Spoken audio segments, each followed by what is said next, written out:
Hello and welcome back to our channel.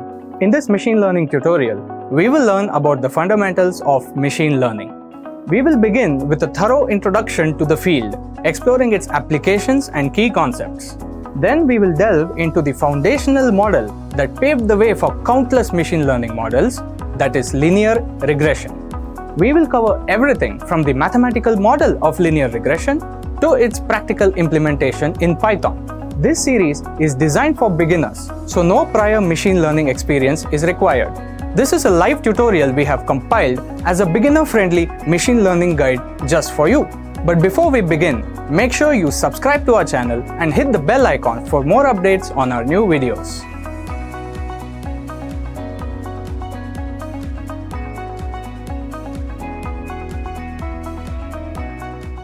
So we'll start off with an introduction to machine learning. Okay. My name is Sudarshanan and I'll be taking up this session for you tonight. Generally, some guidelines are here that you can read, but let me see if I can pick out the ones that are relevant for today. So in terms of prerequisites, there's not much. It's just, as long as you understand data analysis and what we do in data analysis and things like that, right? That is sufficient prerequisite for this session. Mostly there will not be any exercise in terms of Python or calculations or anything. That's going to come up from the next session onwards, right? Today's is an introductory session where we want to develop that frame of mind and get into that frame of mind to do machine learning. So that's more or less what today's session is going to be about. Okay, so the agenda for today is, as you can see on the screen, we'll start with an introduction to machine learning. Then we'll try to understand what are the motivations behind machine learning, that is, why do we want to do it. We'll discuss very briefly what the current landscape looks like, the academic and the industrial landscape. Then we'll get into the various types of machine learning, the paradigms. And finally, we will look at linear regression as a machine learning model in an introductory way, right? We'll do an introduction to the linear regression, and then in the next session we can, deep dive into linear regression. So this is the agenda for this session. So first of all, let's recall data analysis a little bit. So what did we do in data analysis? As you can see, generally we had some kind of data that we were working with. So here we seem to have observations, rows of people. Okay, each entry seems to be a person, and we have features associated with each entry. We have gender, male, female, whether they are married or not, income, so on and so forth. Okay, so what exactly happened in data analysis then? Right, we had data. This was what we started with, the data. What did we analyze? So we saw two, very broadly speaking, we saw two kinds of analysis. One is descriptive analysis, one is inferential. In descriptive statistics, you essentially try to summarize the data and make sense of it, right? You use things like mean, median, mode, standard deviation, variance, and all these kinds of metrics. You get some sense of the data, right? And this is done for the full data. In inferential statistics, what did we learn? We learned that it's not possible to collect data when you're dealing with huge volumes of data and population, right? You cannot go around and get data so much in any domain. So you have to rely on certain assumptions and certain theorems, the central limit theorem, sampling, those kinds of things, right? So then you drew conclusions about the population by working with those samples. Okay, a very specific way of doing that would be hypothesis tests. So basically, this is what we did with data. We took the data and we kind of,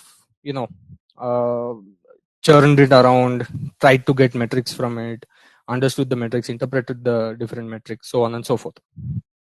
Okay, so reason now, why should we go beyond data analysis? Now, whatever I explained is data analysis, be it descriptive or inferential or whatever, right? Why should we go beyond? Now, there are many reasons why one might want to go beyond this.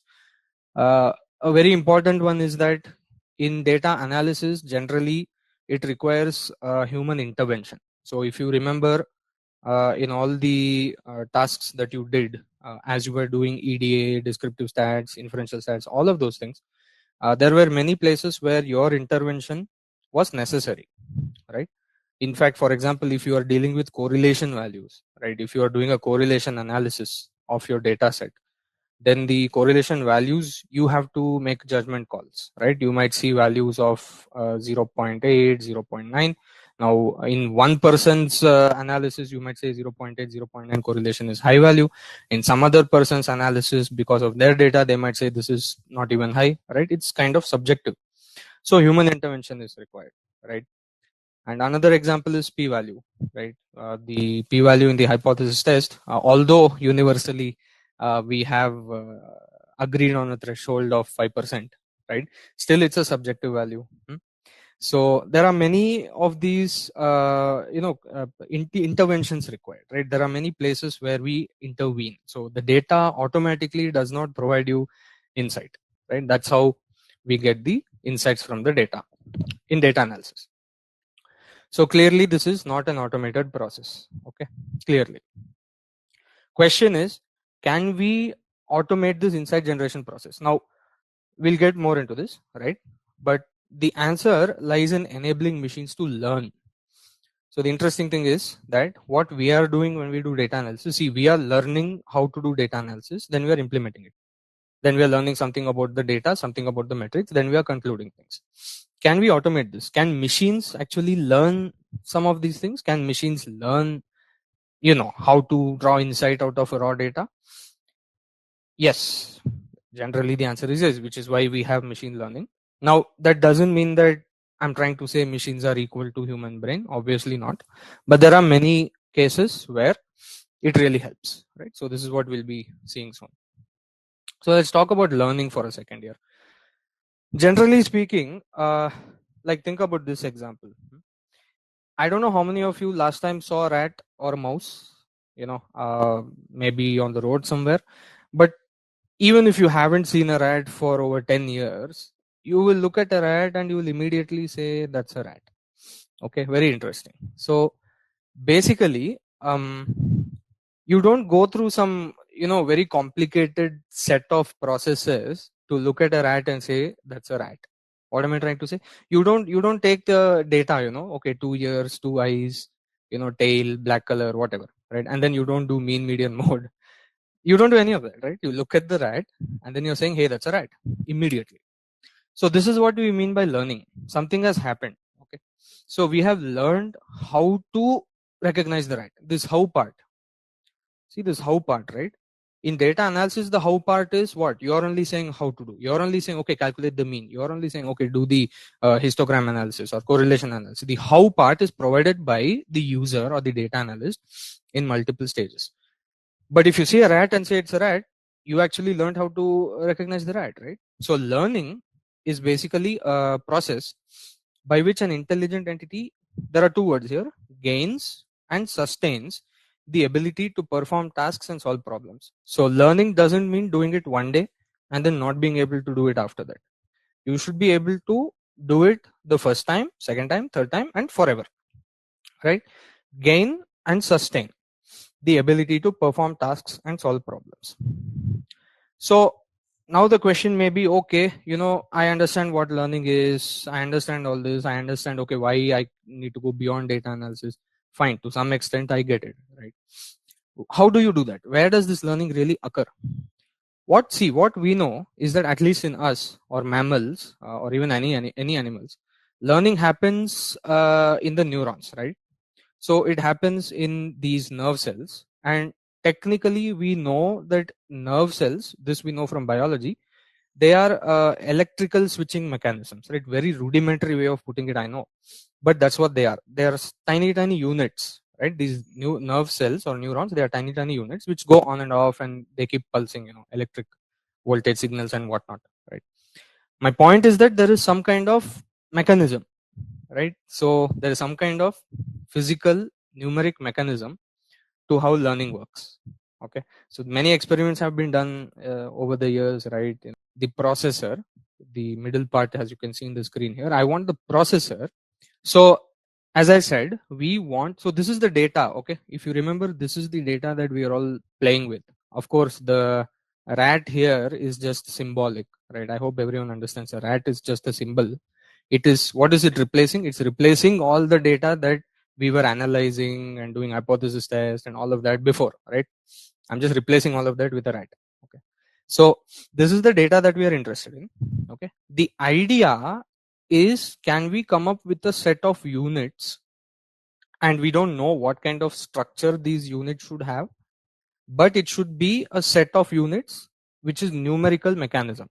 Okay, some kind of numerical mechanism which we can claim that, okay, it has learned how to recognize a rat. Okay, now you might say, okay, is this even what are we talking about here? Does this work? My answer to that would be, look, more than 1 billion people are driving right now around the world. If you check the stats, at any point in time, there are 1 billion people who are driving. So long ago, people used to say that, okay, there's no chance of self-driving cars. There's no chance of automatic cars. Very long ago, it was some kind of fantasy. Now we have companies who are investing in that, and a lot of experiments are going on many places. I think it's being considered to be run publicly, right? All these things are going on. Okay, so yes, it is possible to make machines learn exactly what we know. And we know that driving is not easy, right? Whoever is driving, like whoever from the audience, maybe it's a car or a jeep or a bike, it's not easy. Okay, driving, you go into the roads, the traffic and all the other drivers, we know how it is, right?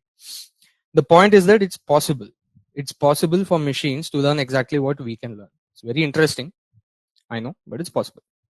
So see, the human brain is quite powerful. Okay, this whole data to action flow diagram, if you see here, right? Input data and output action. So you see a rat and then you say it's a rat. This happens in a fraction of a second in the human brain. Of course, doing that with a machine, at least in this day and age, it's not easy. Okay, the human brain is quite complex. So it's complex, but what is the goal of machine learning? What is the aim? The aim is exactly what I just told you. We want to essentially offload a lot of tasks to machines. Now you might say, we've been doing that for such a long time. What is this industrial production line and all of those things? Yes, we have been doing for a long time. Those are very simplistic rules. If you see all those industrial production lines and other such things, they follow simplistic rules, and we define the rules, and then you just continuously run the machine or whatever, right? In machine learning, I am not talking about me telling the machine the rule. I'm telling the machine itself going to learn the rule. There's a large difference. So if you see the bottom diagram, I mean, look at the diagram, right? This chip is essentially symbolizing what? A bunch of numbers and units. That thing has to learn how to recognize a rat. This is the aim of machine learning, but it has to find a way to learn. Okay, that is the aim of machine learning. So why machine learning? Of course, we know all this is happening. We spoke about it a bit, but exactly why? Let's see a few more examples.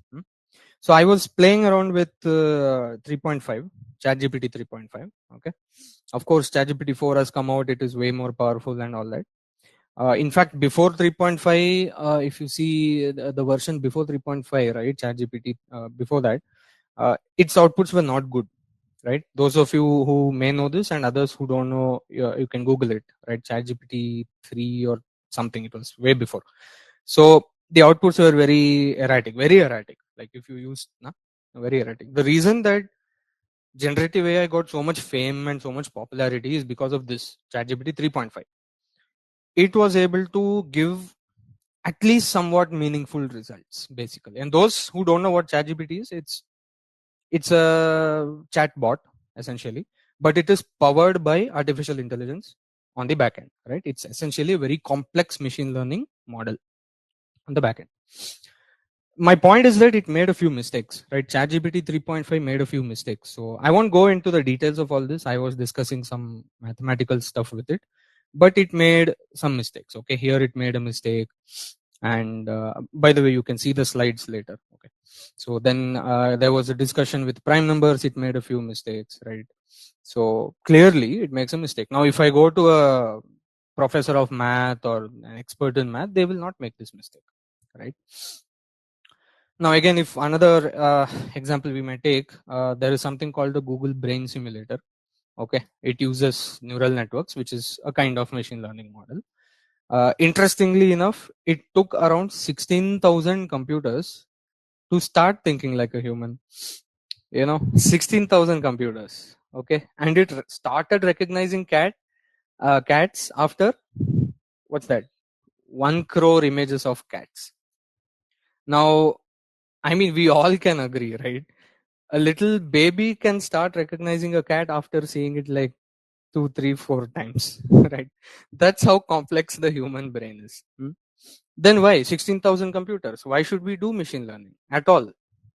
Right? You might be thinking, why? If it is so, so like difficult to make it learn, then why? There are certain motivations which push us to continue in that direction, right? There are many motivations. So I'll not go into the academic motivations. That is something I can just sort of tell right now.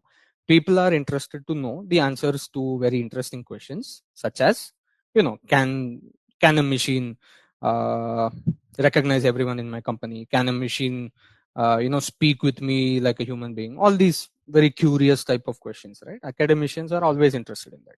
Great. What about some practical motivations?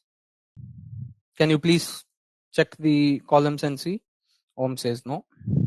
Person with maximum income, who is it? I believe row number 2. Oldest is 53. Okay, no.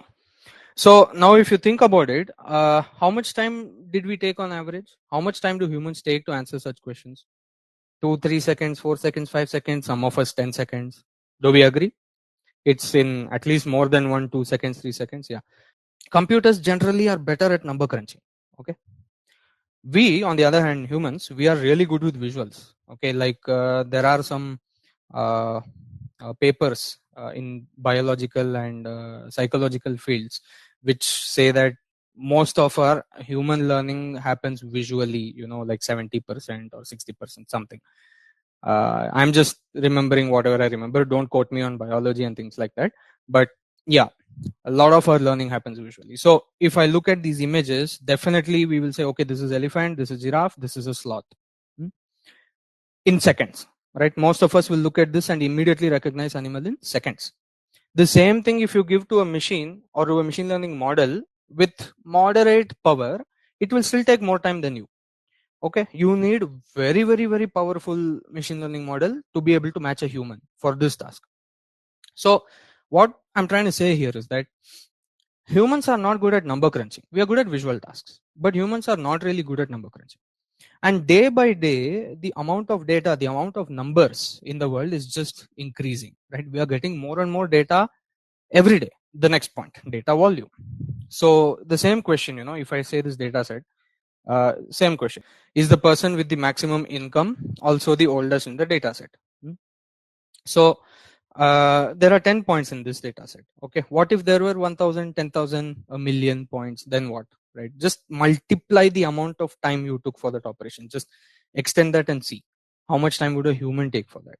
So then you ask the question: is this task supposed to be done by humans or not? If we are not good at all this, right? If we are on million data points and I need to sit and crunch those numbers and try to come up with some insight or whatever, should I really be doing that? Right? If it's inefficient, I'm not saying anything about human beings, I'm also human, but if computers can do like this, then why not? Right? So computers generally can handle all these large numbers. In fact, there's a small article here for those who are interested.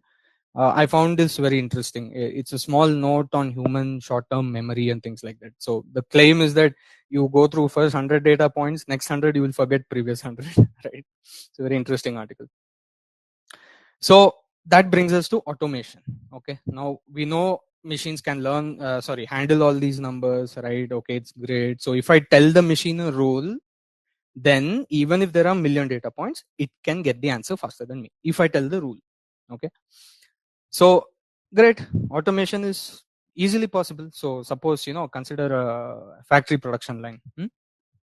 So maybe there is a rule in the factory, maybe there's a simple rule.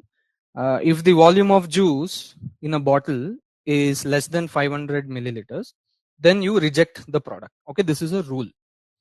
So think about when there weren't, so many machines and automation available, right? Generally, factories, what do they do? Depending on the size, you're producing many thousands of such bottles per day, right? So then comes the question, is it profitable or even reasonable to assign this rule execution to a human being? Okay, think about it. What should the human being do? Just sit there and check the bottles, take the bottle and check 500 ml, 500 ml, 500 ml. Long back, I mean, surely humans used to do this, right? When we didn't have automation and things like that. Yes, humans were doing many of these tasks. Then, but the main question is this reasonable? Is this profitable? And the answer to both these questions is no. If you are able to automate certain tasks, you can free up the bandwidth of humans who can then contribute in more valuable ways. So neither is it reasonable nor is it profitable to install a human for such tasks. Wherever automation is possible safely, we should do it. Okay. So if a machine is trained well enough to execute this rule satisfactorily, this will save a lot of human resources, which is very valuable. Okay. There are a few more things which we can get from machines, right? So it can provide additional insights, okay, through number crunching, of course, because it is able to view. So try to think of it metaphorically, right? Because the machine learning model is able to view the full data set, it is able to view. A human has to read through.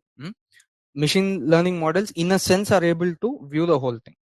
So they can generate certain additional insights which we might find difficult. I won't say impossible, but it might be difficult for us to search and come up with those insights, right? So suppose there are two rules which I am sort of suspecting after going through this data set. So there's one rule which I say, okay, people with more income spend more money. This is a rule that I think the data is telling me. Okay. And there's another rule which is younger people spend more, right? Spend more money. This is also a rule I think that the data is telling me this rule after studying. Okay, we also came up with this understanding by looking at the data and doing some things. What to say if which rule is stronger or more believable? Now we could use something like correlation, right? We could say, okay, what is the correlation between, let's say, what is the first one? Income and expenditure. So maybe I take these two columns, right? I'll take the income and expenditure columns and I will take the correlation. Then similarly, I will take the age and expenditure column, this one and the expenditure, and I'll find the correlation. Then I will see whether my rule is correct or not, right? So I'm getting negative 0.54 and negative 0.36. Yes, there is an inverse relationship. Two, it is somewhat moderate. The strength is moderate. The rule strength, I mean A and B rule, which is stronger rule. The income expenditure correlation seems to be stronger. I can do this, machine can do this, but machine can also automate these things, right? There's no need for my intervention here. I can automate many of these things. And of course, it can handle way more data. Okay, so that's through number crunching. Now, there are certain things that the machine can do, which is very difficult for us. And when I say difficult, way more difficult than doing correlation. In the previous case, I showed you 10 points, right? What if you had 1,000, 10,000 points and all? In the end, you have to do the correlation. You have to look at the matrix. You have to check all those values, right? You have to do all that. But still, you could do that. But now if I ask the question, is it better to divide these 10 people into two groups or three groups for my business? Now, this is where things get very complicated. How are you going to justify? What is the method you're going to use? So look, I have 10 people in this data set. Okay, suppose they are customers or something like that. Then say my team comes to me or my manager comes to me and says, look, we need to do some intervention measure. Our product is not going well in this city. Maybe these 10 data points are from a certain city. And then the manager says, look, we need to do some kind of targeted marketing, productization, that kind of thing. Then what am I supposed to do? What do I do? Should I do this in 2 groups, 3 groups? How do I even analyze this? You see, it gets so complex when you try to handle some of these questions from data through pure data analysis.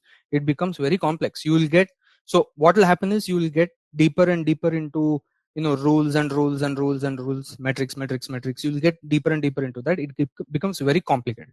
At the end of it, you may have an answer, but when you go present it to your team, they will say, what is going on? Okay. Machine learning algorithms can actually answer this question like this, right? Very interesting. And although they do it mathematically, there is some kind of meaning to it. So in this case, of course, most of you would have realized I am talking about clustering. Okay. It's an unsupervised algorithm, clustering. Later in the course, we will be studying clustering also, right? So interestingly, the machine learning algorithm can do these kinds of things automatically also. It can tell me, right? The machine can tell me, should I split into 2 groups for my business, or should I split into 3 groups? Which is more profitable, which is more reasonable, and why? Who are these 2 groups? Who are these 3 groups? All these answers will come from the machine learning model. So you see, there are many of these motivations. Now, there are a couple of others. I've given you some of the major ones. These are some of the obvious ones, right? Precision is a very important one. We humans obviously have a lot of bias when it comes to reading data, looking at data, studying data, making comments about data, right? We have our biases, right? Measurement bias also is a problem. Somebody might write a 3 as an 8 or something, all sorts of things.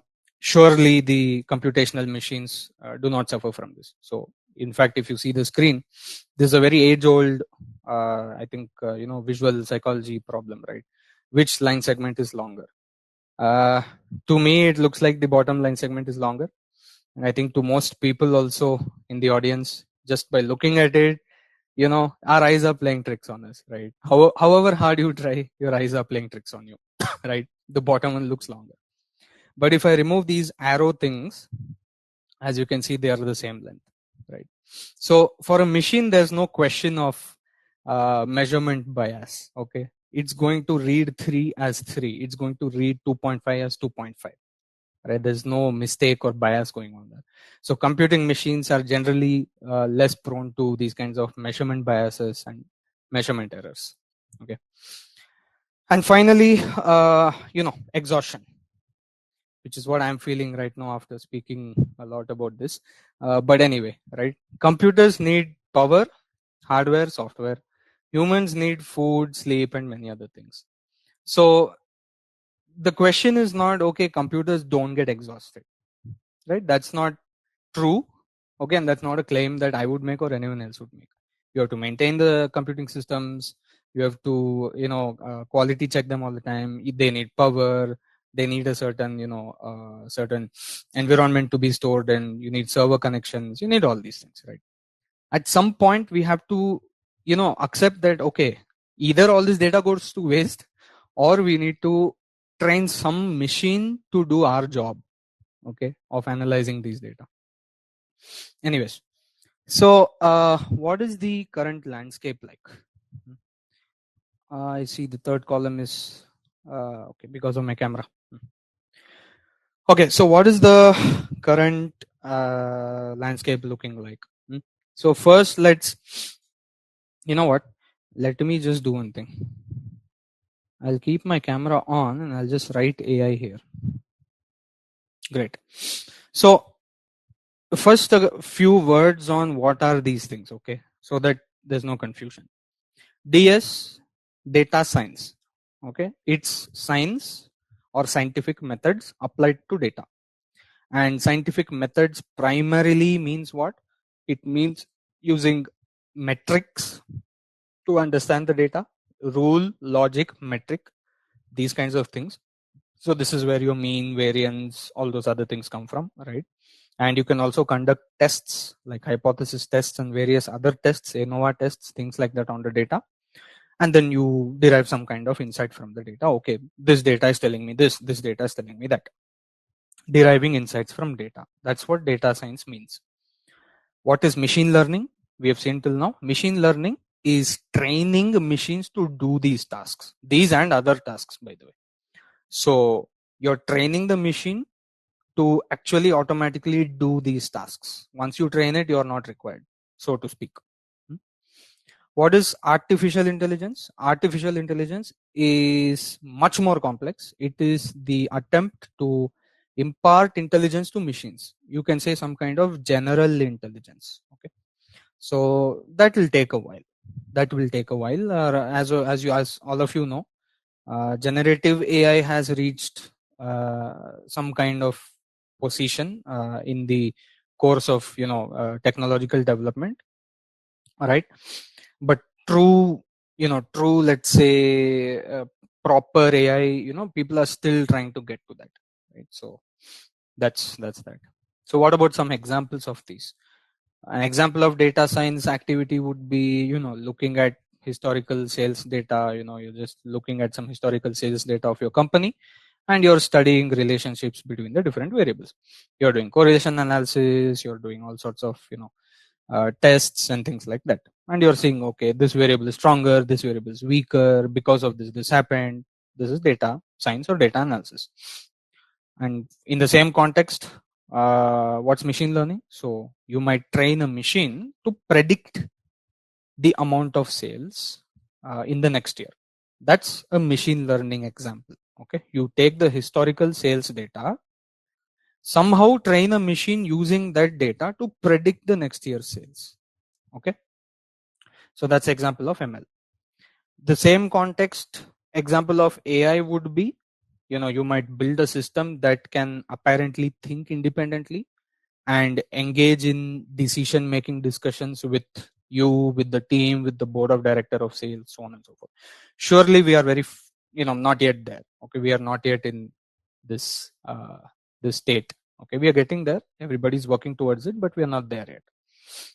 So data science, of course, is very well understood, right? It's mathematical methods proven and everything is established. Machine learning is also well understood to some extent, right? We know what's going on to some extent when we train machines, what they're doing, why they're doing. We know that, right? To some extent. AI is still being understood. We are still day to day, we are seeing, trying to understand what AI is. Okay. So data science, where is it used?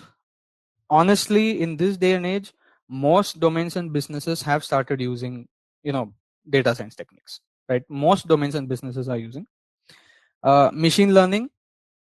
Many domains, I will say, right? Long back I might have said few, but today I will say many domains and businesses are regularly using machine learning models. Okay. AI, as you know, slowly there is some kind of acceptance into the industry. Even now there are roadblocks. Is it okay to use this? Is it always going to be good for us? Whatever. So of course roadblocks are there. So slowly there is some pickup. Okay. Now on the academic side, data science has humongous amount of literature. Just paper after paper you will get, right? Machine learning, there's a lot of literature, and even now we are getting many papers in the machine learning domain, right? So there's really good amount of literature. There's more literature coming up in artificial intelligence domain right now. There are very few strong literature out there. One example would be, I think, the Google paper, attention is all you need, and transformers, things like that, right? There are very few well established papers, you can say, and of course more and more papers are coming up every day. Okay, this is kind of the landscape right now. So some applications of machine learning, training machines to learn, and I'm sure all of us can think of various tasks that machines, if I could train a machine in my job, then what is the first task I will allow it to automate, right? So all of you can answer this question in your own fields, right? So there's sales forecasting, as I told you before. Customer segmentation is so popular, right? It's almost bread and butter these days. Image recognition is very important. Face recognition, thumbprint recognition, all these kinds of things. Even voice recognition, right? These are all ML models, right? Sentiment classification. So automatic flagging of comments. Is this a rude comment or hate speech comment? Automatically you can classify it. You don't need humans to check. Automatically you can classify those kinds of things. Weather forecasts are mostly done by machine learning models these days. If you open your phone, you can check all the forecasts, and all of that is mainly coming through a lot of well-trained machine learning models. The field of medical diagnosis also is seeing some amount of automation. So obviously, I think all of us will agree, medical field is the field where you might find a lot of resistance to the acceptance of use of machine learning, and for good reason, right? We are dealing with human lives, right, directly. So surely there will be resistance from there. But even in the medical field, there is a lot of pickup in machine learning models. Okay, so diagnosis, automation, and all sorts of things. Of course, not replacing the doctor, not those kinds of things. I don't think we are there yet. Aided surgery, things like that are happening in certain places in the world, I believe. But diagnosis and things like that, a lot of automation, that is ML model, people are using. Then let's continue with machine learning paradigms. Okay, we till now we got a general understanding of what machine learning is, what we want to do, why we want to do. So let's see in the industry what are the technical things that we need to do. Okay, so there's a very common flow chart that you may see everywhere. It's called the industrial machine learning pipeline. Okay, so the machine learning pipeline, of course, there may be slight differences. If you Google this, you will get slightly different diagram, but more or less they are the same. Everyone's talking about the same thing. So, generally you start out by defining your problem statement, you gather your data, you clean, you pre-process, you explore. This is all data analysis, right? The whole left part of it is data collection, data analysis. Then what you do is you enter this pipeline wherein your first task is to define the machine learning task. Okay, what do you want your machine to do with this data? What do you want it to learn and to be able to do later, right? That's point number one. Then you choose suitable ML methods. Okay, and you will be able to choose suitable ML methods only after you have good experience with various ML methods, right? So currently we'll be getting into linear regression, then you will see logistic regression, you'll see decision trees, so on and so forth, right? So once you have an understanding of all that, then in this pipeline, you will be able to choose which is suitable method, which is not useful method for that problem statement. Then, and by the way, there may be more than one suitable method. Of course, there are many methods available. You may pick 3, 4, 5 methods, whatever. So then you go and you build these models. Okay, and of course each model is going to have various things, various metrics that you may want to change, and you try to make that model learn in a certain way.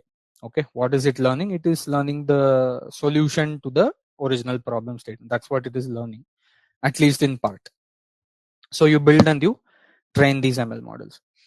Finally, you need to evaluate these models. Okay, once you train it, we can't just be happy with the training. Okay, we have to test it. So that's called model evaluation. You test it on testing data, and there are many ways to test this. Once you are happy with the model that you have, then you are free to deploy, right? You can share it with the larger audience, you can host it, you can publish it, you can deploy the final model for use. Okay, so in this course the focus is more or less around these blocks, right? And we will go chronologically, right? That means, so model evaluation and choosing ML methods, of course we will not get into that right now. First we have to study various ML models, right? Then when you understand these various ML models, then it's easier. Okay, which model to choose, how to evaluate these models, right? So this is the focus area. So ML paradigms, machine learning paradigms, paradigms in the sense way of thinking, how to make machines learn. And that's exactly the question I've written here, right? So we are trying to answer this question: how to make machines learn. We know the goal of machine learning. We know, right? We want the machine to do certain tasks, identifying a rat, whatever it is. And if you want to think more reasonably about it, I want it to detect fraud transactions automatically. I want it to predict customer behavior for me, right? So we know what we want the model to do, how to do, okay, how to do and what we want to learn. So this part based on the problem statement, and this part how to make machines learn.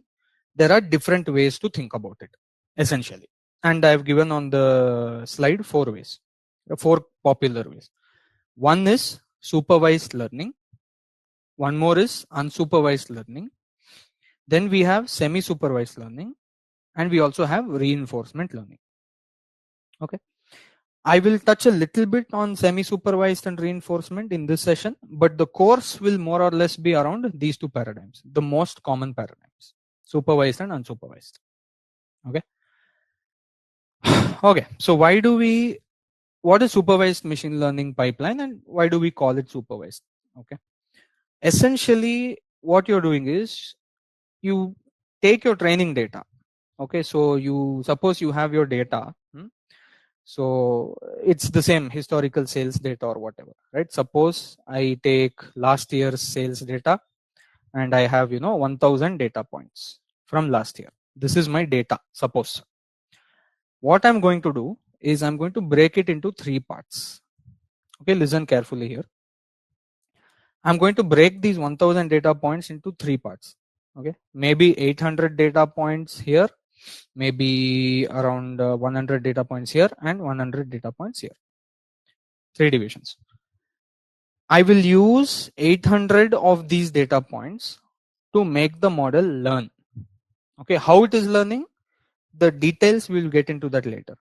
But right now, assume that we are trying to predict sales. So I'm using last year's sales data, and of course, I have all the features. I have number of sales that day. I have the location, where was the product bought, what time it was bought, and various other data or information is associated with that particular sales. So like that, I have 1000 sales, right? So I'm predicting the sales using the other factors. Okay. So let me use 800 examples in my 1000 data points. Let me use 800 examples to train my model. How am I training? Some training algorithm. Okay, algorithm will change for different models. We'll study in detail later. But with some algorithm, I'm using these 800 training data to train the model. That's what's happening here. Then I want to see, is the model doing well? So if you see, I have split the other 200 into 2 parts, 100 and another 100. And if you notice carefully, I have not used these 200 data points to train the model. So essentially, model has not seen these 200 data points. Okay, the model has not seen. It has only been trained on the 800. So now I can use one of those 100, let's call it validation data, to see, is the model performing well or not. Now, if it is not performing well, then I can go back and improve my model. Okay, I will train on 800 in a different way. And then again, I will see, is it doing well on the 100. Then again, I'll go back and train it again in a different way on the same 800 data points. Again, I will check, is it doing well on this 100. Go on and on and on till you are happy. Okay. Once you're happy, remember there's another 100 data points which the machine learning model has not seen up till now. Okay. Finally, we can use that as the testing data. And once you test it, you are ready to deploy it. And deploy means what? You are actually going to use the model on new data, unseen data, okay, to predict on the data points. The way I like to sometimes remember this is board exam, school exam, that kind of thing. So we go through classes and then we do pre-board exam, and then finally there's board exam. Okay, so the classes and the subjects that I'm learning in school or whatever, these are my training data. Okay, they are training me. Okay, so this is my training data. Then the pre-board preliminary exam, it's a validation. Okay, so I'm writing my pre-board exam and I'm saying, am I doing well in this or not? It's a validation. If I didn't do well, I go study again, then I give my next pre-board, right? And on I do till I'm happy. Right? And then finally I go and I give the board exam. That is final test. After that, I am deployed into the world. Correct? So this is a very, I like to use this analogy because it kind of just fits perfectly, The whole supervised learning pipeline is exactly this. Okay. So notice that the validation data, you did not see the validation data, but it helps you to improve. But final board exam, which is testing data, there's no chance of going back. Okay. So I think this is understood. Even as a data analyst, data scientist, or ML engineer, if you want to deploy a model, essentially, the client is trusting you with the model, right? So just because it worked on your validation data, the client need not trust. It has to work on completely unseen data. Okay, which is exactly why we keep the testing data aside. So then I'll tell my client, look, I don't know what this data is. My machine learning model does not know what this data is. It performed well. So even in your case, if you are going to use on new data, it should perform well. Okay, that's the whole logic here. This is called supervised learning. Now, why is it called supervised? Because we are giving it 800 data points, and in that we are saying these are my inputs and this is my output, sales. So the model has the idea, for this data point how much was the sales, for this data point how much was the sales. So 800 such examples you have provided to the model. This is why it is called supervised. Same way, just think about it as a classroom. The teacher is giving you examples and showing you the answer. Supervised. All right. So just a quick snapshot example of the same here. So this is the same data set, I think, which has, every row seems to be a customer of some sort, right? We have variables like gender, married, unmarried, income, age, so on. And finally, there is this target column called expenditure. Now, maybe my problem statement is to predict how much is a new customer going to spend.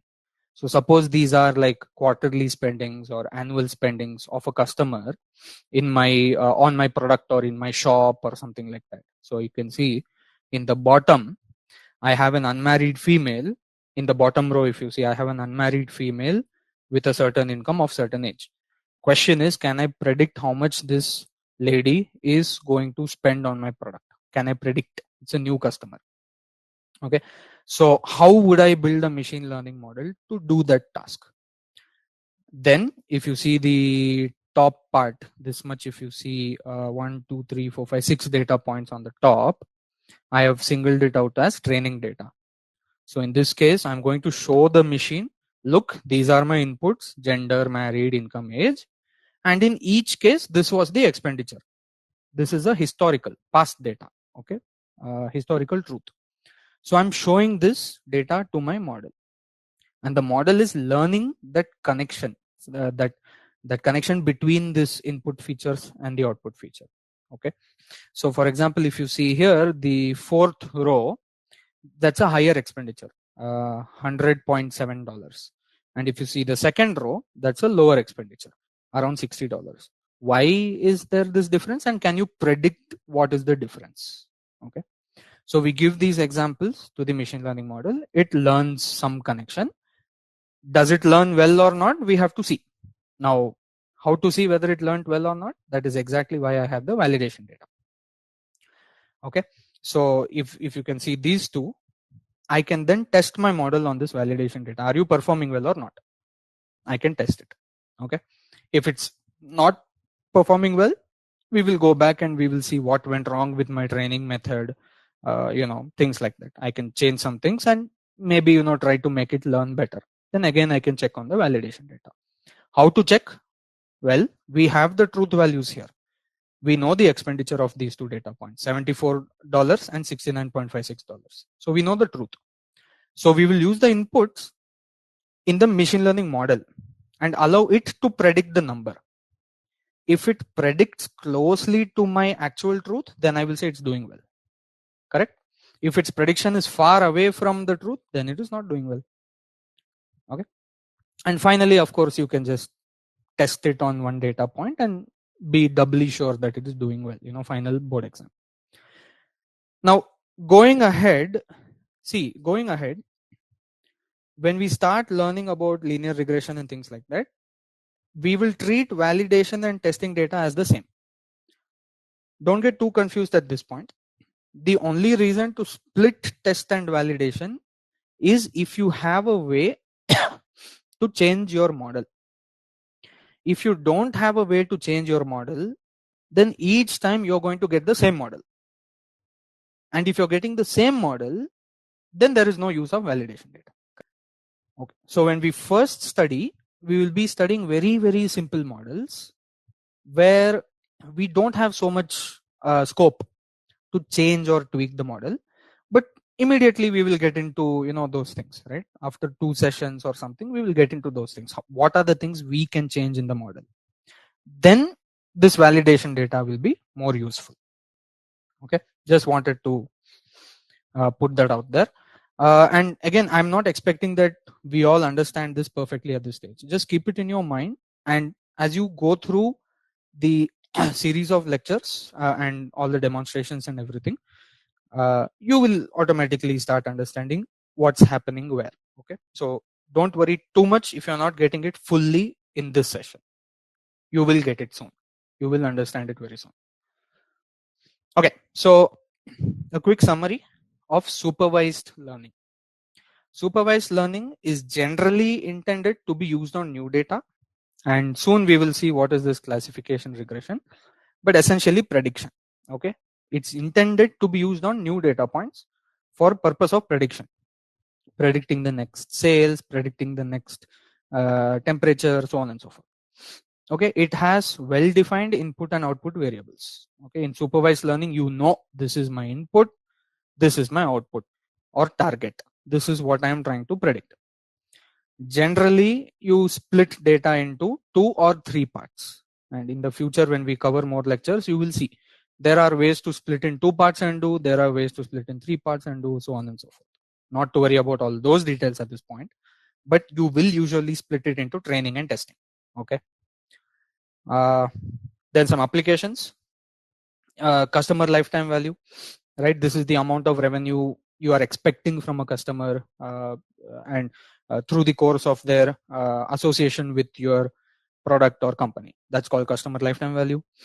Churn rate prediction, right? Whether a customer is going to cancel your subscription, right? Or whether they are going to not buy products from you in the future, right? That's called churn rate. You can use it for classifying sentiment of comments. I told you that before. You can flag whether it's a bad comment, good comment, happy, sad, satisfied, not satisfied, hate speech, so on and so forth. Yeah. Of course, this is in itself, it's a large field. This one, language processing, natural language processing, and text analytics. A lot of applications. Yeah. So posts, articles, comments, you can actually quickly sort through and flag, is it positive or negative review, so on and so forth. You also have recommendation systems, right? So which movies to recommend to which person automatically, right? Which series to recommend to which person, even in Amazon and all those things, which product to recommend to you. There are many applications of supervised learning.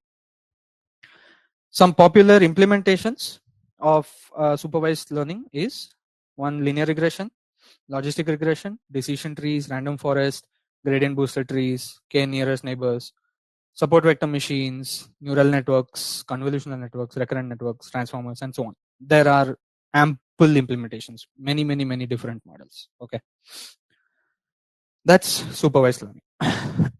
Now let's move to unsupervised learning. This is also a machine learning paradigm. Okay, this is also a way to make machines learn, but this is slightly different way. In unsupervised learning, if you saw the previous table of supervised learning, there were many things, training data, testing data, input, output, all those things were there. In unsupervised learning, there's no output and there is no testing, validation data, nothing like that. Everything in your data is input and everything in your data is training. So, okay, so what are we getting out of this? Well, actually, unsupervised learning is meant to uncover patterns from the data. Okay, natural patterns.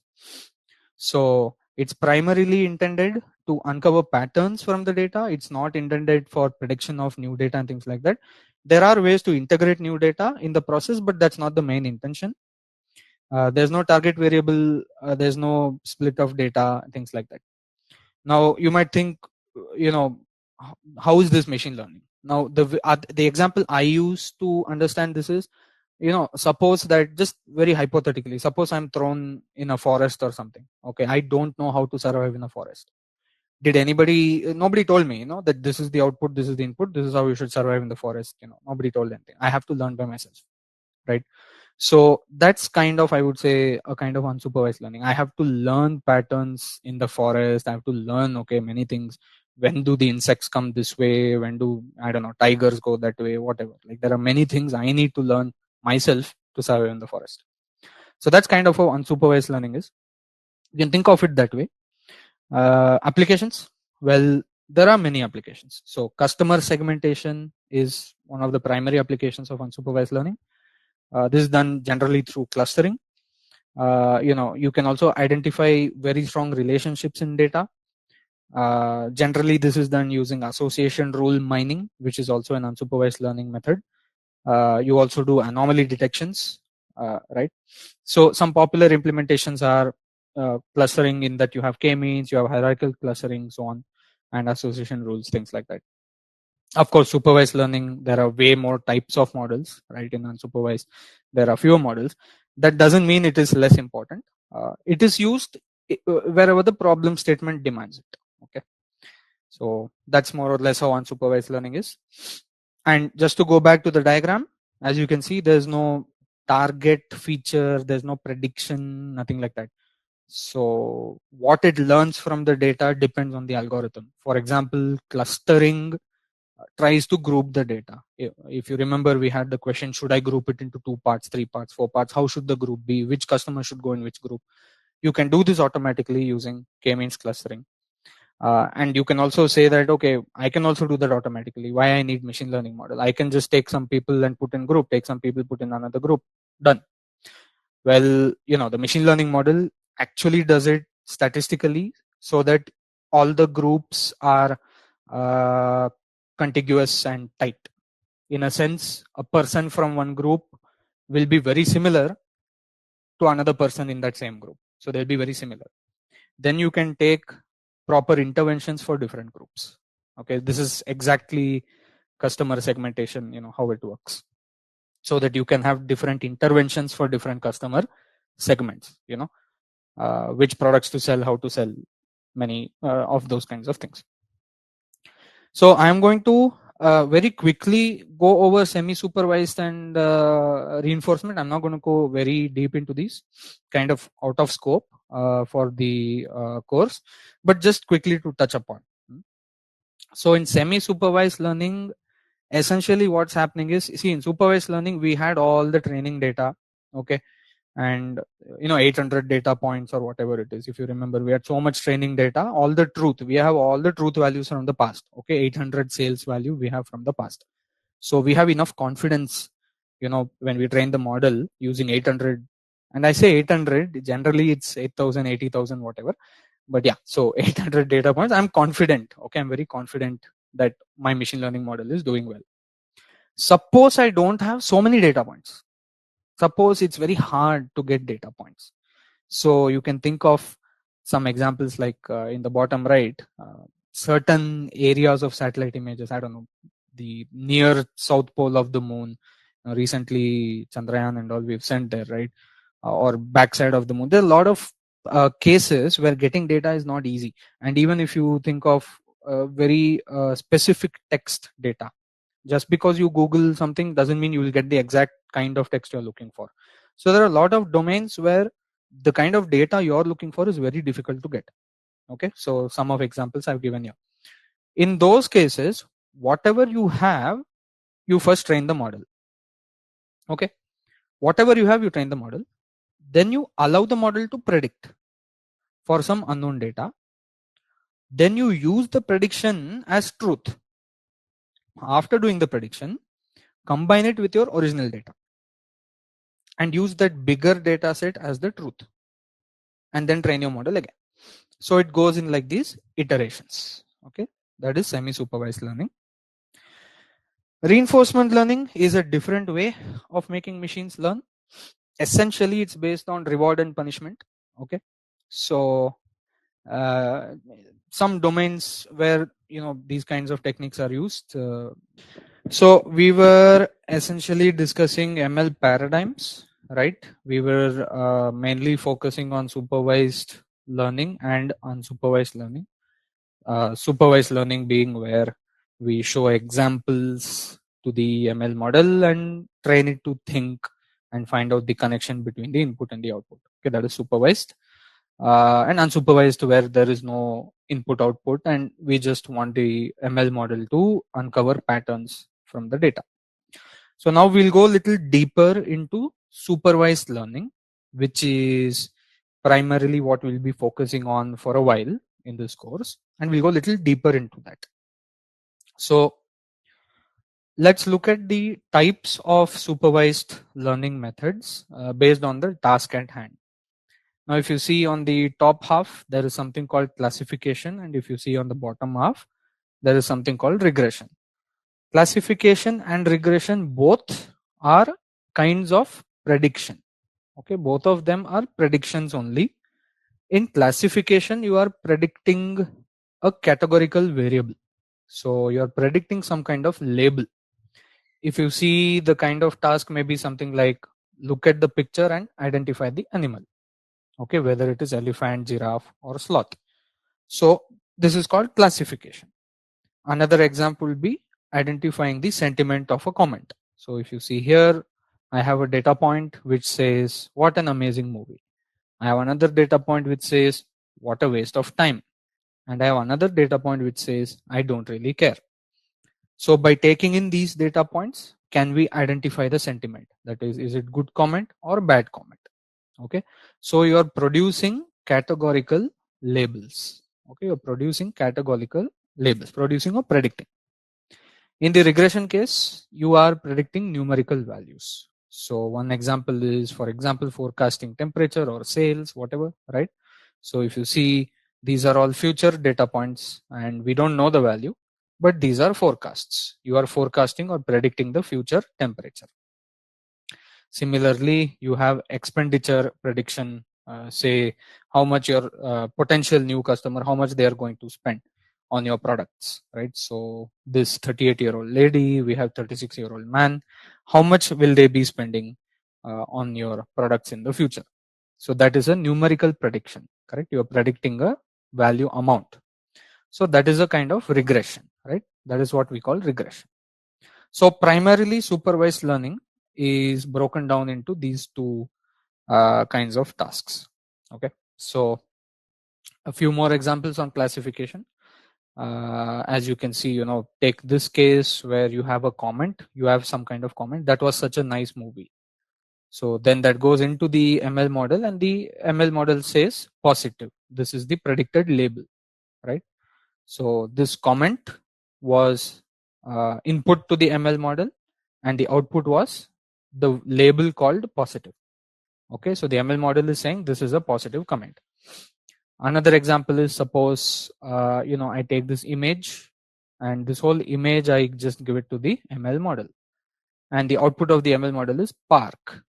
So this is called image captioning, by the way, right? So you give an image to an ML model and it produces labels or captions for you. That is also a kind of classification.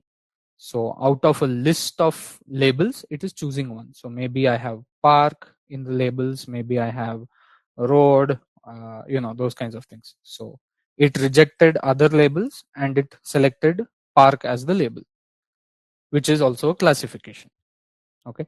And another example, if you see here, I have a customer, it seems, unmarried lady with certain income of certain age. I passed it through an ML model, this observation, this data point, I passed it through ML model. And the machine learning model predicts that this person will opt for credit card. So the output in this case is either yes, the person will opt for the credit card, or no, they will not opt for credit card.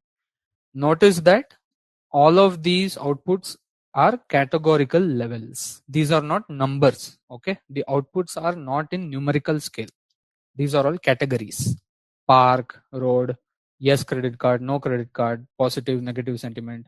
These are all categories. So this is called classification. When the machine learning model is predicting categorical labels or levels, that is called classification.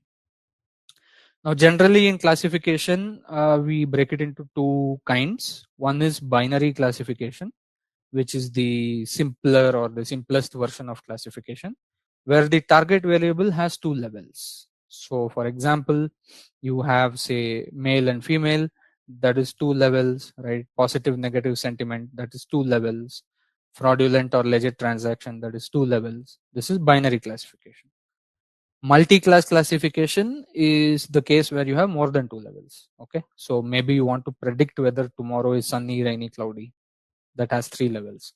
Maybe you want to predict whether a certain customer segment will prefer tea, coffee, milkshake, or something else, right? So 4 or 5 categorical levels. So you can have multiple levels also when you're predicting. That is called multi-class classification. Okay. A quick use case of classification just to set some context. So suppose I have my data set here. Okay, and this is the historical data set of customers of my bank and whether they opted for credit card or not. Okay, so these are my existing customers. So for example, the first row is an unmarried man of certain income and age, and that person has opted for credit card. I know that because that person is my customer. Same way, I have so many customers and I know which customer has opted for card, which customer did not opt for card. So then as the bank, what I can do, I can build an ML model that classifies a new customer based on their details, whether they will be open for getting the credit card or not, right? And once I have the answer, then I can make interventions. So for example, you take these last two data points, which are new customers. Suppose my ML model says no here and yes here. Okay, so it says no for the man and yes for the lady.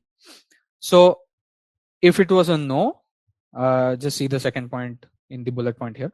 If the ML model predicted no, then I will go and take feedback from this customer. Why did you say no? It's a good bank, you've been with us for like 3-6 months, you're using our services. Let me explain the credit card more to you, right? So you can make a specific intervention for the person who the ML model said no, that they won't be open for credit card. Now suppose the ML model predicts yes. So if you see the second unknown or unseen new entry, the lady whose historical data we don't have, right? Suppose the ML model predicts yes, then I can have another kind of interpretation. I can just directly go to that person and say, hey, look, we have very good credit card option. Do you want to have a look at it? So you see, it is allowing me to optimize my time and resources. And this is exactly why ML models are being used in all the kinds of businesses everywhere. It's for optimizing efficiency, right? So this is a good use case of classification. Let's look at regression next, right? So again, some examples. If you see the data point on the top, this is a data point about a certain property. So it is a certain property in a certain area, certain flat or apartment. It's a 2 BHK. It has certain area, 1200 square feet, some ceiling height, age of the building, whatever, right? So you have all these kinds of data, and you're using the ML model to predict the selling price of that flat. Okay, so you have some kind of historical data in which okay, this area this much square feet, this is the price. This area this much square feet, this much age, this is the price. So you have all these historical data. Then if you have a new flat that you're looking at and you want to predict the price, you can train your ML model on the historical data and allow it to predict the price. Okay, and in another example, you can see there is a lady with certain income and age. Now suppose this is a customer of your bank or company or whatever, right? So you use an ML model and you are predicting the lifespan of that customer in your company. Now lifespan means how long they will be associated with your company as a customer, how long will they enjoy your products, right? That's called lifespan, customer lifespan in business language. So your ML model can also be used to predict that. Note that in both these cases, you are predicting numbers. Okay, you are not predicting categories. You are predicting numbers. So you're predicting numerical values, right? This is called regression. Now, generally speaking, I told you that, classification and regression both are called prediction. But in many international circles, classification is called classification and sometimes regression is called prediction. But I hope it is not going to cause any confusion to anyone. It is very clear. Classification is predicting categorical levels, or you can say qualitative variables, right? Regression is predicting numerical or quantitative variables. So a quick use case, again, you take the same bank data set, okay, and instead of whether the customer opted for credit card or not, right, instead of that feature, you now have different feature, which is lifespan, customer lifespan. So for example, here you have this unmarried male of certain income age, and they were with your bank for 12 years. If you see the second entry, there was a married male with certain income and age, and they were with your company for 7 years, so on and so forth. You have the customer lifespan of all these different historical customers. Now suppose you get two new customers, okay, and in the bottom row, as you can see, there are two new customers. So you can now use this historical data to predict how long these new customers may be associated with your bank. And then again, after understanding the kind of predicted lifespan of such a customer with your bank, you can have specific intervention measures. For example, suppose the married male, it says 5 years, okay, the prediction from the ML model is 5 years. And suppose the unmarried lady, the prediction is 15 years, suppose. So think about it yourself. If you are a bank manager, okay, or you're managing the various services like loans, credit cards, things like that, your ML model is telling you this man is going to most likely be associated with you for 5 years, and the woman is most likely going to be associated with you for 15 years as a customer. Let's try to participate in this. Yeah. Wow. Am I reading correctly, or is all these answers are the same? All the answers are the same. Okay, let me do one thing. A, using the fingerprint to identify them, everybody is saying classification. Okay. B, predicting temperature for tomorrow, everybody is saying regression. Okay. C, predicting the number of votes that somebody will get is regression. Okay. Using DNA sequence to determine what type of genetic disease one might have, everybody is saying Q. Okay. Attempting to identify is also Q. I think this is right. Yep. ADEQ, BCR. Wonderful. I think we are getting the hang of what this is, right? Which is classification, which is regression. Great. So a quick summary of everything that we learned, at least in the introduction to machine learning part. So ML is basically an engineering domain, okay, where you enable machines to learn, and then you train the machines to perform tasks and solve problems for you, right? So it's a very technical and engineering domain. You can broadly classify into supervised, unsupervised, semi-supervised reinforcement. These are the most popular ways of looking at it. And supervised, we saw it's broadly classified into classification. Regression, we understood what is classification, what is regression. And I would like to say one statement in the summary before we move to linear regression. The ML pipeline is very well defined and can and should be followed for almost every project. Okay, and when I say ML pipeline, I'm talking about that flow chart, right? You can Google it yourself. You'll find many variations of the flow chart, but this whole pipeline is very well established, well defined, and you can and should follow it for every ML project. Great. So we'll move to the final phase of today's session, which is a very what do you say, soft introduction to linear regression. In the next session, we will get into the details and all of that. We'll do a lot of things in the next session. We'll softly look at it. Okay, we'll try to get a sense for it today. and then we'll pick it up in the next session. So, quick introduction. Why consider linear regression and what is linear regression? See, generally speaking, many real world quantities are related proportionally, okay, directly or inversely. So basically, in other words, there is a positive correlation between age and expenditure, or there is a negative correlation between age and expenditure. Generally speaking, there is some kind of proportion. If this is less, this will be more. If this is more, this will be less. Okay, generally speaking, we see this pattern. So, for example, sales as a function of money invested in resources, inventory, infrastructure. So, you invest more money in resources, does your sales go up or down? Either it goes up or it goes down. More money in the inventory and infrastructure, does your sales go up or down? It may go up, it may go down. But generally, these are proportionally related. Depending on your domain and your problem statement, it may be inverse, it may be direct proportion. Similarly, sales as a function of product pricing, this is very straightforward, right? How you price your product and how much it actually sells, right? So either it's a good relationship or it's a bad relationship, so on.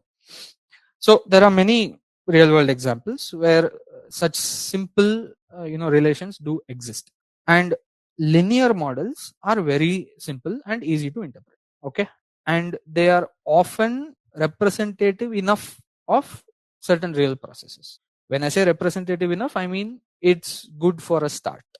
You can say it's good for a start, right? The biggest plus point is that linear models are very simple and very easy to interpret. So let's quickly, revise a familiar equation from school. Maybe many of us want to forget this kind of equation, but it's in the front of your screen. But I suppose we all remember this equation, v equal to u plus at. Okay. So suppose your initial velocity is u is 5 meter per second, acceleration is 10, whatever. So this is the formula that you get, v equal to 5 plus 10t. Now my question is very simple. If you want to predict the future velocity of this vehicle, can we use this equation assuming there are no other variables, right? So if you see here, I have put a small cap on the v. You can see there is a small cap. Cap means prediction. Okay, so cap on v means predicted v. So can I use this equation? 100% I can use this equation, right? Full confidence. We all will use this equation. My car has this much acceleration. This is the initial velocity. You know what's going to be my final velocity in 10 seconds and whatever it is, right? So it's a very, very well established equation and we don't question it and whatever. So essentially, you can say that learning or knowledge has been encoded into this equation, right? The equation itself carries knowledge. The equation itself carries knowledge. Where is that knowledge? So if you look closely, you will see there are two things. I have written here one thing. I have written what the information or knowledge is stored in the coefficients 5 and 10. Okay. So the knowledge is obviously stored in the coefficient. If the coefficient was wrong, then your prediction will be wrong, and whatever is going to happen to your car, I don't know. Right? So the coefficient better be right? Better be the right value. Correct? So 5 and 10 is where the learning happened. But there is another aspect to this equation which has captured the learning, which is the structure of the equation, which is the linear relationship. So we are not using v equal to u into at. We are not using v equal to u power at. We are using v equal to u plus at. There is a linear relationship between the variables here. Okay, so there are two things happening. One is the structure of the formula or the computation, the structure, and the other is the numbers or fixed numbers in the structure. These two put together is what you call a machine learning model. Very, very simply put. Okay, great. Now that's a very familiar equation. This equation is probably not familiar to most of us, right? If you see, I put the equation here. Here, y cap, that is the predicted y value, is the quality of some wine. Okay, so in fact, in 1990, there was this economics professor at Princeton, Ashenfelter. You can Google this also. Okay, there are a lot of articles around this. So this professor announced that he can accurately predict wine quality without tasting the wine, even without the wine existing, basically. So if some of you are aware, there are, wine is a big domain in itself, and there is a huge amount of business, in wine. Is it good wine, bad wine, whatever? And there are specific, specialized roles called wine tasting, right? People taste the wine to then judge it's it good or bad wine, and then you price the wine. Okay, so you create the wine, you then test the wine, you taste the wine using tasters, then you price the wine. It's a large process, right? It's very large process. And this professor came out with an equation saying I can predict the quality of wine without tasting the wine. Right? And the equation he came up with was like this: y cap equal to, and I'm not going to read out all these numbers, but what you are maybe interested in right now are these x values. Okay, what are these x? Coefficient carries the information, but x1, x2, x3, these are the structure part, the variable part of the model. So x1 was the amount of winter rainfall. So this is basically when they grow the crops for the wine, right? So x1 is the amount of rainfall that the crops get in winter. X2 is the average growing season temperature. Growing season, okay, what's the temperature? X3 is the amount of rainfall in the harvest season, and x4 is the age of the vintage. So the professor found out these four variables, right? Put them in this linear model, gave these coefficients, and these predictions were more accurate than experts. Okay, these predictions were more accurate than experts. So this equation is less familiar, but it's more or less the same concept. A linear relationship between input variables and the target variable, the prediction, the required prediction. Okay? And this was so accurate. So if it is so accurate, so what? This means what? This means that what the large process I told you about, testing, tasting, and all those things, if you are confident enough in the equation, in fact, you don't need those wine taster, you don't need all that. Directly use this equation, right? So I would urge people to go read more what this professor has done and what happened and all that. Okay, so this is a classical case of linear regression. So now the main question is, where are these coefficients coming from? Because in the previous case, this 5, this 10, we knew initial velocity, acceleration, whatever. Either it comes from physics or it comes from me, whatever. But where did these coefficients come from? How do I know how much winter rainfall is going to affect the quality of the wine? I don't know, right? So is there a way to train a machine learning model to learn these coefficients? Yes, that is called linear regression. Okay, so going ahead in this session, next session, and some of the other linear regression sessions, right? I will be using a small, very small data set for discussing concepts. So if you see here, this is my sample coffee expenditure data set, and the features are blocked. Let me turn my video off. Yeah. So here I have, like, I think 10 people. These are customers. And I have the gender, I have the job, I have income, I have age, and I have the amount of money that they spent on coffee in the previous year. Okay. And like this, I have 10 data points. So this small data set is something that we will use to discuss concepts, and for demonstration and coding, we will use a larger, more complex data set. Okay. Now in this data set, as you can see, I have the index, which is the name. I have features on the left side. You can see the table which describes the features. I have a binary gender. I have a multi-class or multi-category job feature. I have a numerical integer, which is income. I have numerical integer age, and I have amount spent on coffee, which is also numerical integer. You can see the units here and all that.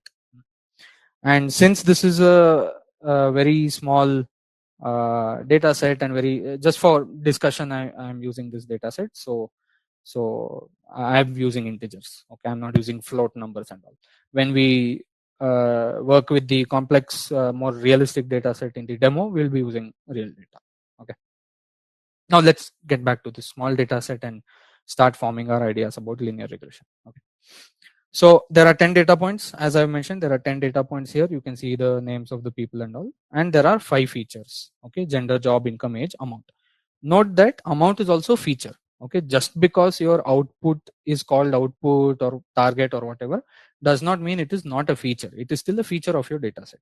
Okay. So that is your output feature, which is what is here, output feature. And the other things you will treat as input feature. Now, which one you are treating as output depends on you.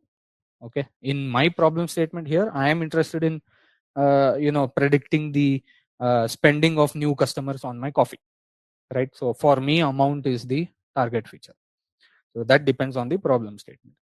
Now these 10 data points, if you remember, we will be using these to train the model, and the expectation is that the model learns the relationship between the inputs and the output. So the model should learn the relationship between gender and amount, job and amount, income and amount, age and amount, right? So input to output, that's what the model has to learn. And you may ask a question, why not use correlation or something like that? You can use, if the question is what is the relationship between gender and amount, or age and amount, spent on coffee, whatever, you can use correlation. You can even use bar graphs, right? If you're using categorical variable, you can use bar chart, no problem. The problem is that it's an analytical metric. Correlation is analytical, not predictive. Your correlation is not going to tell you how much your new customer is going to spend on coffee, right? Correlation will not give you that. So correlation can give you useful insights. It is analytical metric. It can help you build the ML model, but it is in itself not a machine learning task, okay, using correlation. So what exactly is a linear regression model then, right? As we said before, you treat y as a linear combination of all your x variables. So the general equation looks like this. Okay, this one here. Y equal to some constant beta naught plus coefficient 1 into variable 1 value plus coefficient 2 into variable 2 value, and so on. This is how your linear model looks. So here y is the target variable. In my case, it is the amount spent on coffee. And you have x1, x2, x3. These are the predictor variables. You can say input variables also. These are my gender, job, income, and age. And these beta naught, beta 1, beta 2, beta 3, and so on. These are the coefficients which store the information, that is the relationship between the input and the output features. Okay. What is simple linear regression? Now in linear regression, there are two kinds. One is simple, one is multiple. In simple linear regression, you are using only one predictor to predict the target. So in that case, you will call it a SLR, simple linear regression. So in this data, you can see I am using the income as my input to predict the output amount. So the equation is going to be very simple. Y equal to beta naught plus beta 1 x. So in this case, it will be amount equal to beta naught plus beta 1 times income.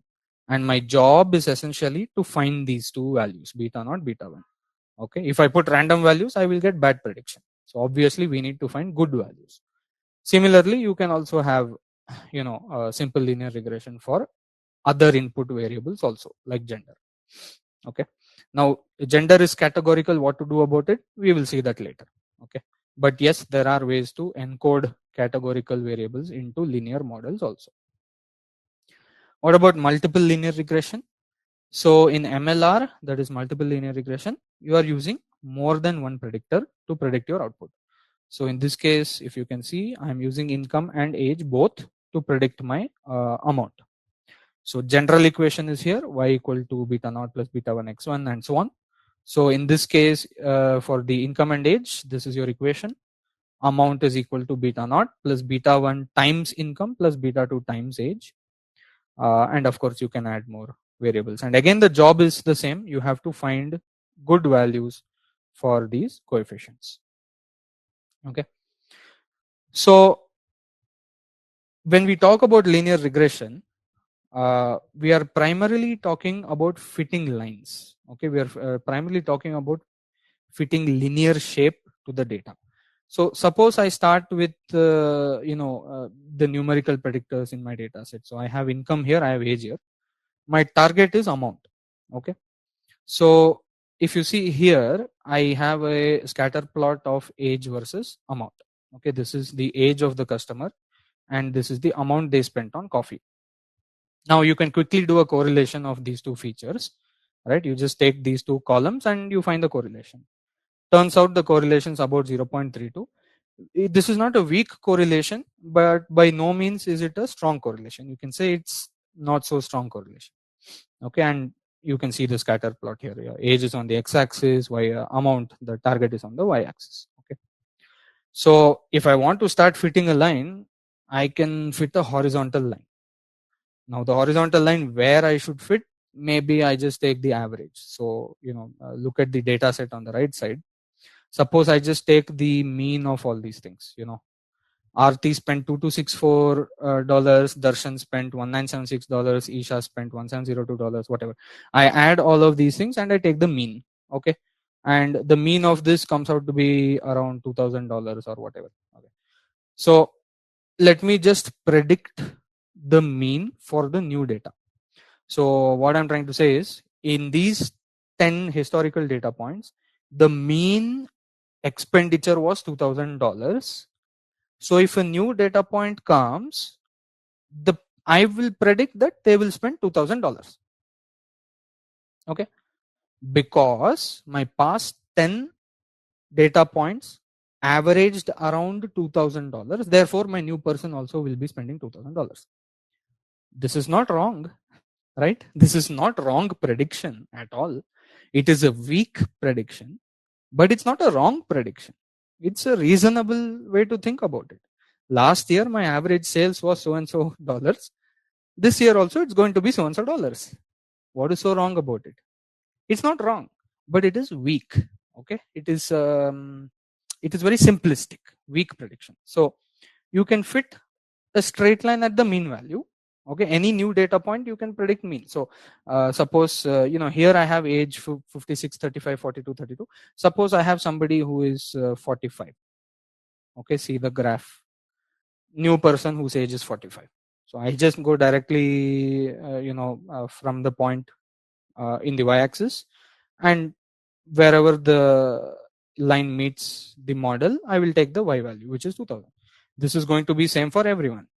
Any new customer who comes, I'm going to say, okay, you're going to spend $2000 on my coffee. I hope it's clear. This is not wrong. Okay, it's just a very weak way of predicting. What's a better way? So were we satisfied with that horizontal line? I don't think so. Okay, what's a better way? Now suppose I find a better line. So the horizontal line is also a linear relationship. Okay, in terms of equation, what does the horizontal line look like? In terms of equation, if you see this y equal to beta naught plus beta 1x, the horizontal line refers to just constant. Okay, the beta 1x term is not there, just constant. That's the horizontal line. But can we do better? Question is, can we do better? Yes, little bit. If you try to fit the line, so that the it's somewhat following the pattern in the data points, maybe your prediction is better. Maybe. Okay, so question is, are we happy with this line? So how are you going to find whether you're happy? You have to find the predictions and you have to see, are we doing well or not? Okay, why should I stop at linear equation? Why can't I go for a quadratic curve? So as you can see in the graph, now I have a quadratic curve. There are many reasons in this case why you should not go for quadratic curve, because outside this age the quadratic curve will be exponentially increasing and it will give meaningless predictions. Below this age also it will exponentially increase, it will give meaningless predictions, right? So it will give meaningful predictions for very short range in your data. It won't give meaningful predictions for full data range. That's one problem. Another problem is, why do you need more complex equations if you can model it more simply, right? So maybe after making your equation more complex, still your predictions are still okay, then what is the point of making it more complex? And you can even ask the question, okay, I'll make it even more complex, right? Now I'll fit a cubic curve. If you see the scatter plot now between age and the amount, the same data, cubic curve seems to be doing pretty well, okay? But are you sure that this is good enough? And usually, and it's not visible here, we will discuss this later in regularization and certain topics. You are overfitting your data, okay? You are fitting your model so closely to the data that any new data point you're going to get bad prediction. This is called overfitting. We will learn about that later, okay? Point is that you're making the model unnecessarily complex at this stage, okay? So there are many of these questions that you have to deal with, okay? Now in this case, okay, I put a summary table here, which is better, so you can see the arguments for both sides. I have lines on this side, curves on this side.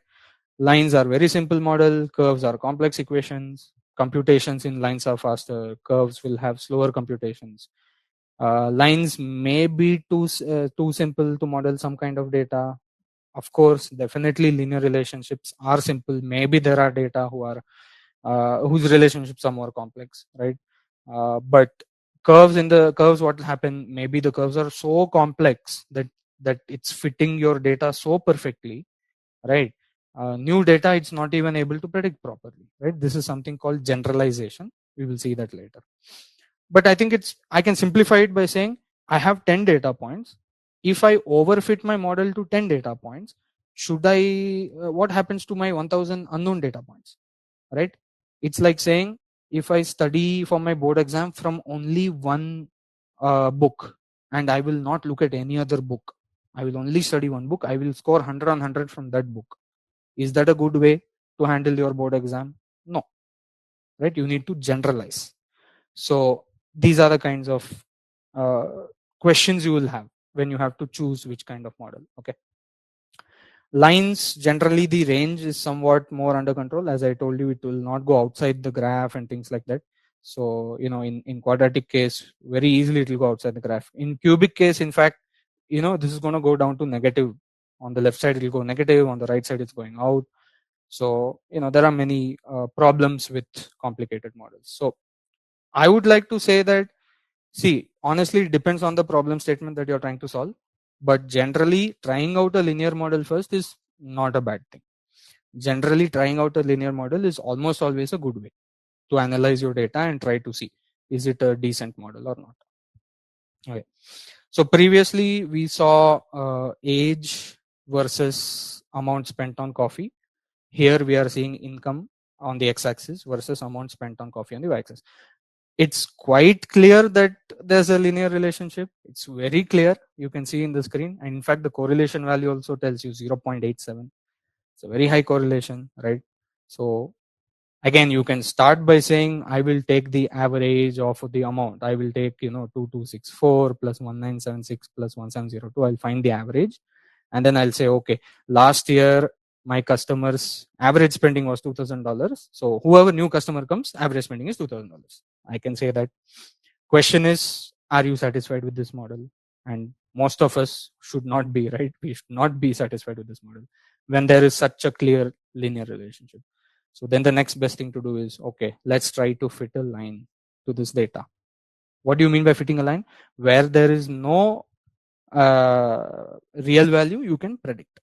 So using I think we have income here on the one of the columns. Yes. So RT has income of 64563 and amount spent on coffee was 2264. So that is probably somewhere here. I guess this data point is RT, right? Now suppose I get somebody in the future whose income is $67,000, right? So they on the x-axis they will be here. Then I can use the formula, right? I can use the formula to get the predicted amount of money they will spend on coffee. Okay. All right. So that's kind of what the linear regression model looks like. It is a machine learning model. We know the structure of the model. We know what coefficients are there and what are our variables, right? And as I told you before, the cap on the y means it's a predicted value. Yeah. So where is the learning happening? It's happening in the coefficients, right? Beta naught, beta 1, beta 2, and so on. These coefficients, this is where the learning is happening. These are called the parameters of the model. Okay, this is a technical term. As we go into other models also, each model is going to have parameters. Models are also going to have hyperparameters. Many of you may have heard of these terms. We will see in detail what is difference between parameter, hyperparameter, and all those things. And finally, if you have a new data point, once you have your good equation, right, once you have the correct coefficient values for your model, you can use it to predict any new data point. Okay, so then that raises the question, what do you mean by good coefficient? That's the only question left that we have to answer. What do you mean by good beta naught, good beta 1, good beta 2? Where do we get that from? So we know that the target variable is a linear combination of the predicted variable. This much we know. It should be the best fit for the data. Best fit means what, right? Where is the good coefficients coming from? What does best fit mean? In today's rapidly evolving business landscape, machine learning and AI are no longer buzzwords. They are essential tools for staying competitive. Are you ready to lead the AI revolution in your industry?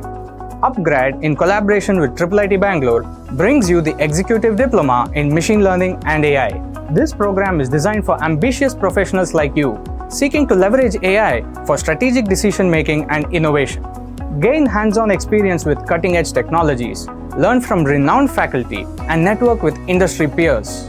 Elevate your career, drive business transformation, and position yourself as an expert in AI. Enroll today and future-proof your career. So the agenda for today. So first, what we are going to do, we are going to study simple linear regression using numerical predictors. And then we are going to get into model evaluation. So as we have mentioned before, linear regression is a machine learning model, right? So we saw in the previous session that there are many machine learning models, and each model has to learn, right? In the previous session, which is a very fit comparison, which is doing the tests, weekly tests, assignments in school, and then the pre-board examination, and then the board examination, right? So through that, we know, are we doing well in a subject or are we not doing well in a subject? So model evaluation is a very central theme and an important part of machine learning. We need to evaluate how well the model has learned. Now, for linear regression, we will see two ways of evaluating the model, right? One is goodness of fit and other is predictive power. We will get into this in more detail. And of course, finally, we'll spend some time doing the Python demo. So first, let's refresh the simple data set that we saw last time, right? So here, these are my data points. I have 10 entries: Arti, Darshan, Isha, Gayatri, and so on. I have their features, that is gender, job, their income, their age, and the amount spent on coffee. Basically, it's telling me so the data is basically the amount of money spent on coffee in the previous year in dollars. Okay, that's what this data is. So in this session, we will focus on these input variables, okay, income and age. Now, as we mentioned before, if you're using only one predictor, it's called SLR. If you're using more than one predictor, it's called MLR. So here, if you see what could be, the equations, right? So it should be of the form y equal to b naught plus beta 1x. We remember that beta naught and beta 1, this is where the learning has to occur, right? Good beta values will give you good predictions. Bad beta values will get bad predictions, right? So what could be sample models? So this is one example model. So if you can predict the amount spent on coffee using the income of the person, then the question is, what should be these beta values? Similarly, if you're trying to predict the amount spent on coffee based on the gender, then the question is, what are these beta values? Similarly, you have the same kind of thing happening in MLR as well, multiple linear regression. Okay. If we remember correctly, we also saw best fit line, right?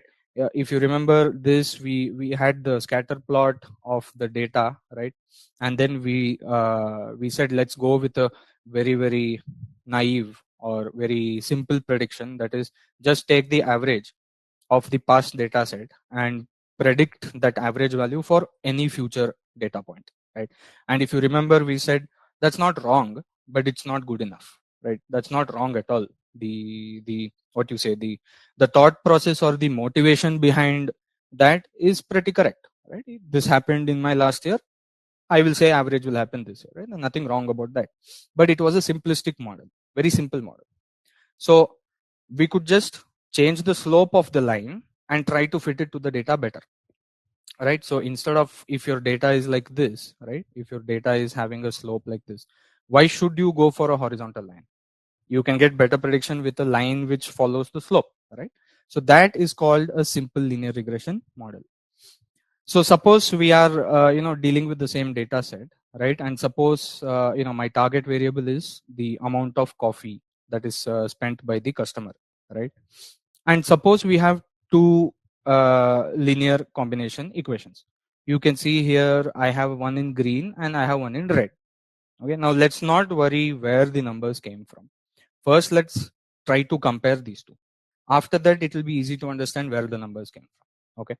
So if you see the green one, it says predicted coffee amount is equal to 50.13 plus 0.032 times X. What is this X? Now, as I said, you can have different input variables, right? Now, we are selecting income to start. Okay, we can start with income. So that's only one variable. In the data set, let me just close the camera. Here is income, right? So I am using income to predict amount. Okay, X is predicting Y. And what is the other equation? The other equation is 399.77 plus 0.026x will be equal to predicted coffee value, right? So if somebody new comes, if some new person comes and I know their income or something, right, then I can use that to predict the amount they will spend on coffee. I can predict using both these equations. I can predict using infinite equations. The point is how to find out which is the best equation, right?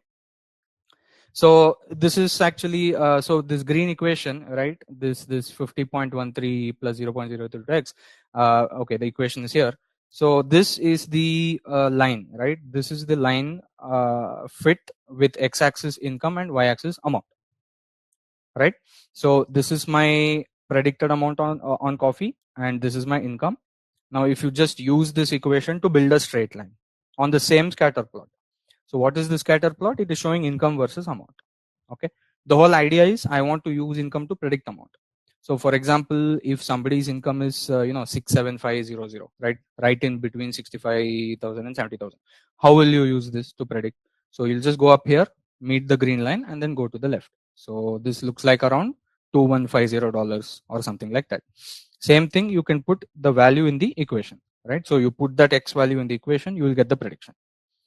One thing you should note is that the green line, or any line for that matter, it's never going to go through all your data points. Okay, sometimes I've come across certain questions that why the prediction model is not predicting 100% accurately for all my training data.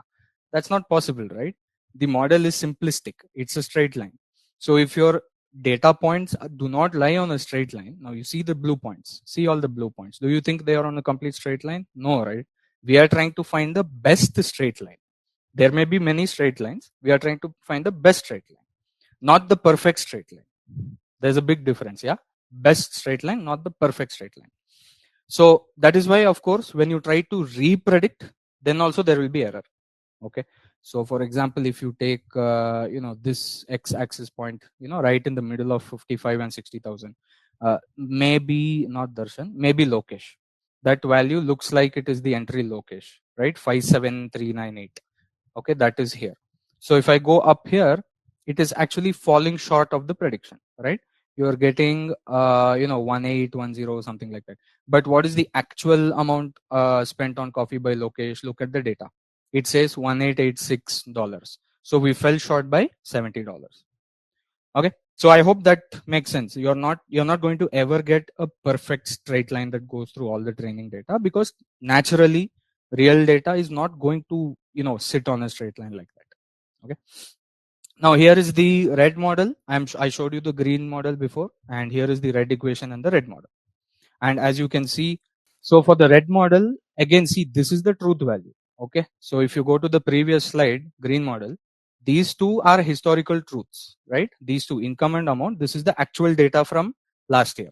So that is obviously the same.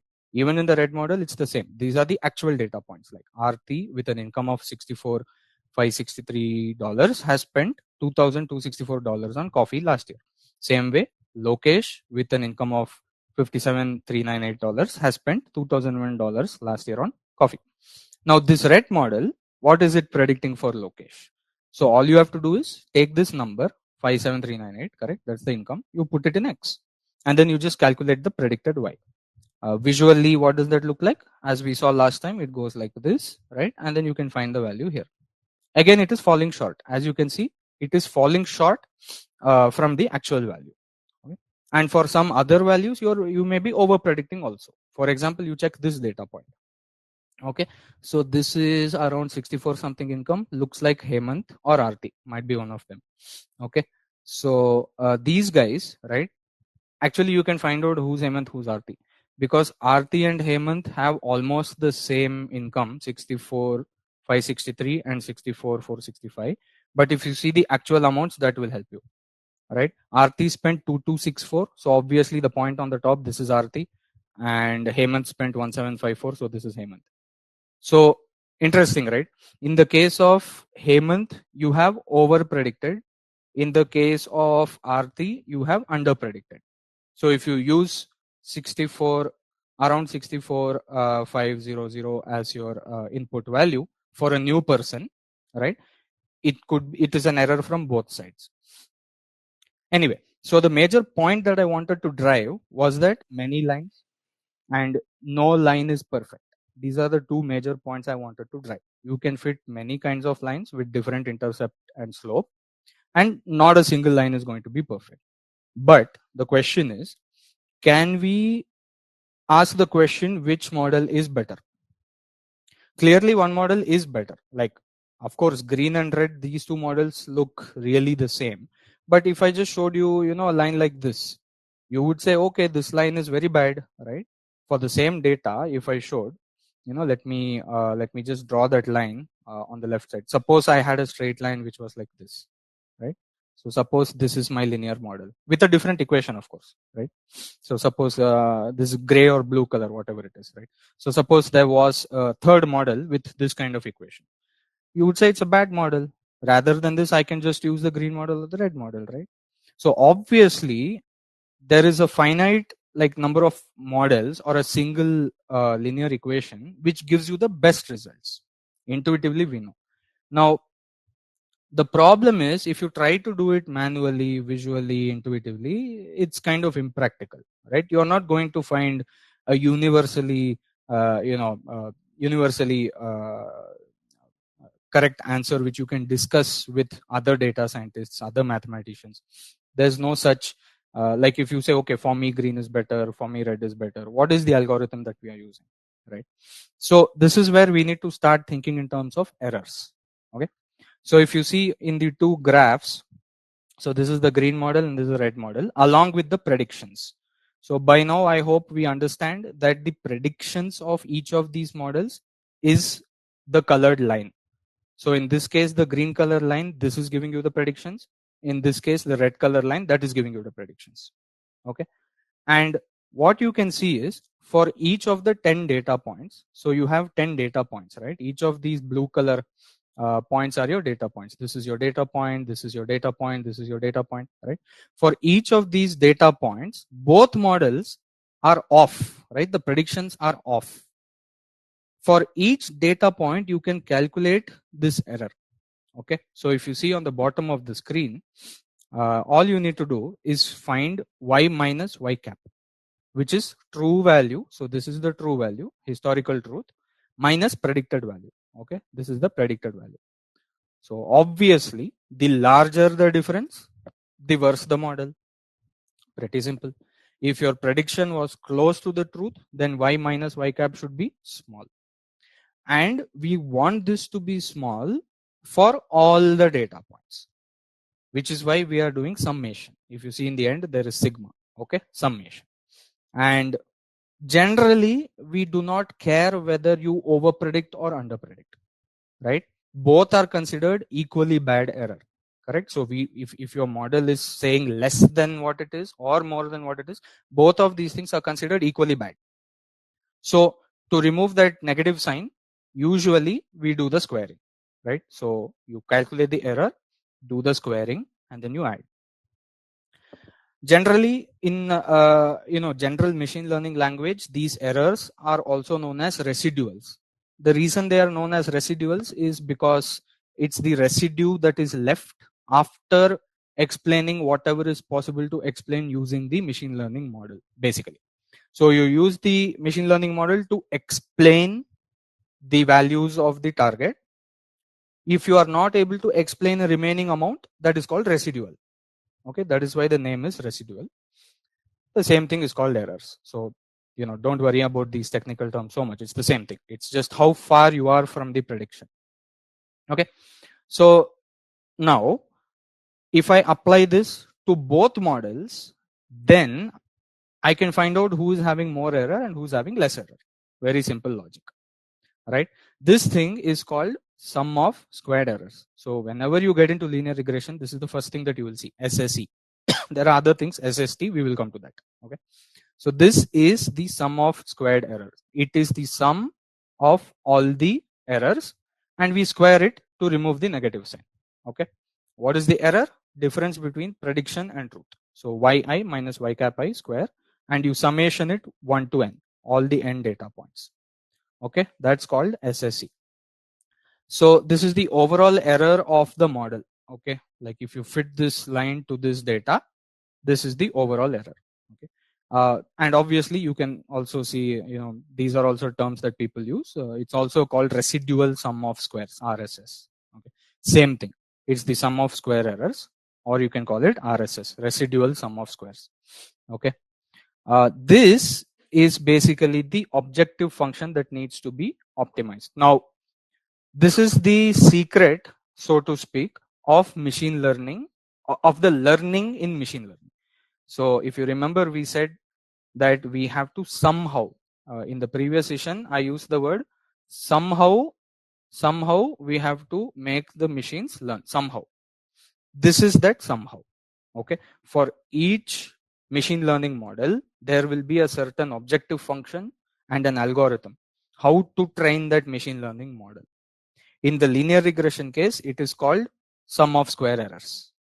This is the thing that is going to be optimized. So mathematically, we will try to find that linear model which minimizes this error. So if you see the last bullet point, the linear model that minimizes this prediction error will be called the linear regression model for the data. So this is another technical term that I want to talk about. Any line is not called a linear regression line. So the best fit line is called the linear regression line. Okay. So when it's kind of a very informal language when we say we want to fit a linear regression model to the data, that is informal language, because regression already means that it is fit. Okay. I hope that is understood. Everything else is just a linear model. There can be many linear models for the data. The best fit line is called the linear regression model. But generally, everybody says we will fit the linear regression model to the data. Actually, we are fitting a linear model to the data, and that fit model is called the linear regression model for that data. Okay. It's very, very, small technical jargon point. Don't worry too much. But if we all understand what's going on here, that is enough. Okay. We are trying to minimize this error. Okay. So how does this look? Let's look at the green model and red model calculations. Okay. So obviously all of this is done automatically in the backend when you try to implement, but here is just a sample. So these, as you can see, these are the data points, right? These are my training data points. I have Aarti, Darshan, Isha, Gayatri, Hemant. I have all the 10 training data points, and I have the actual value and I have the predicted value. okay, from the green line and the red line. So you can see here, this is actual value, predicted value, actual, predicted, actual, predicted. So first you find the differences. Those are called the errors. And then you, okay, these are the errors, right? These are all the errors here. So these are the green model errors. These are the red model errors. And then you square these errors, right? So you take this 147.85, you square it, you take this minus 11.71, square it. So you square all the errors, and same thing you do for the red model, okay?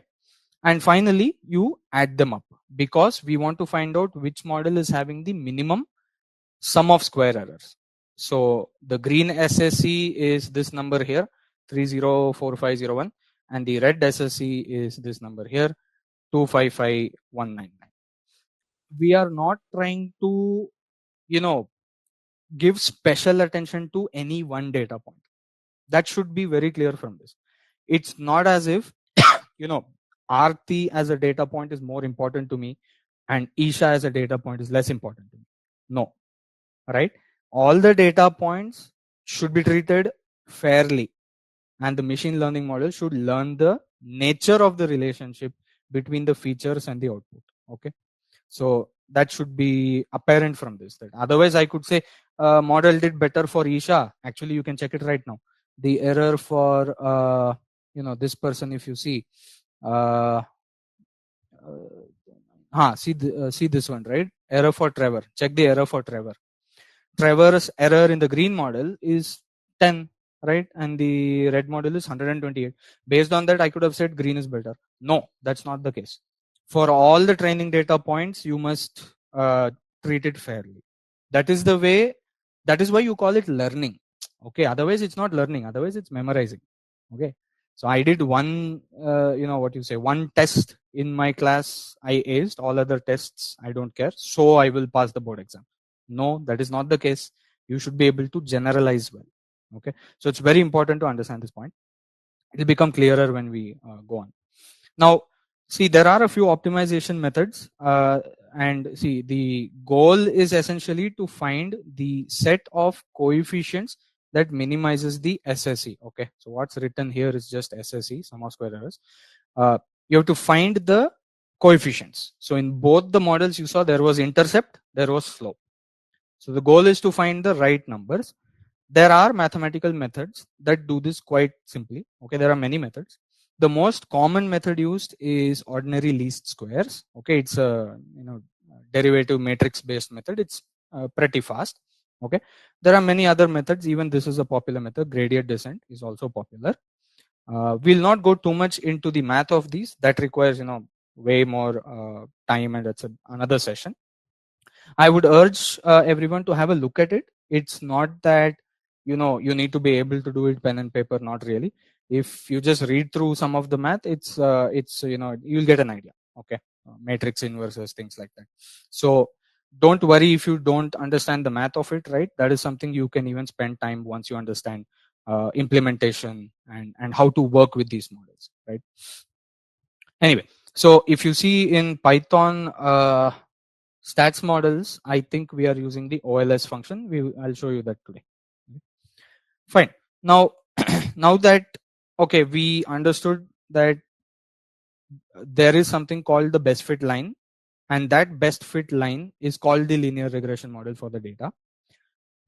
And there are methods to optimize, such as ordinary least square, gradient descent, and so on. Okay. And there are ready-made implementable functions which do this for you. Okay, based on any one of these methods, ordinary least square, gradient descent, whatever. Now, if I have my model, so what? Okay, obviously one point is you can predict, right? You can use the model to predict new data. Before we go to predict, there is one stage we should study, then we can go to prediction. Okay, the stage that we want to study right now is how to interpret the coefficients correctly.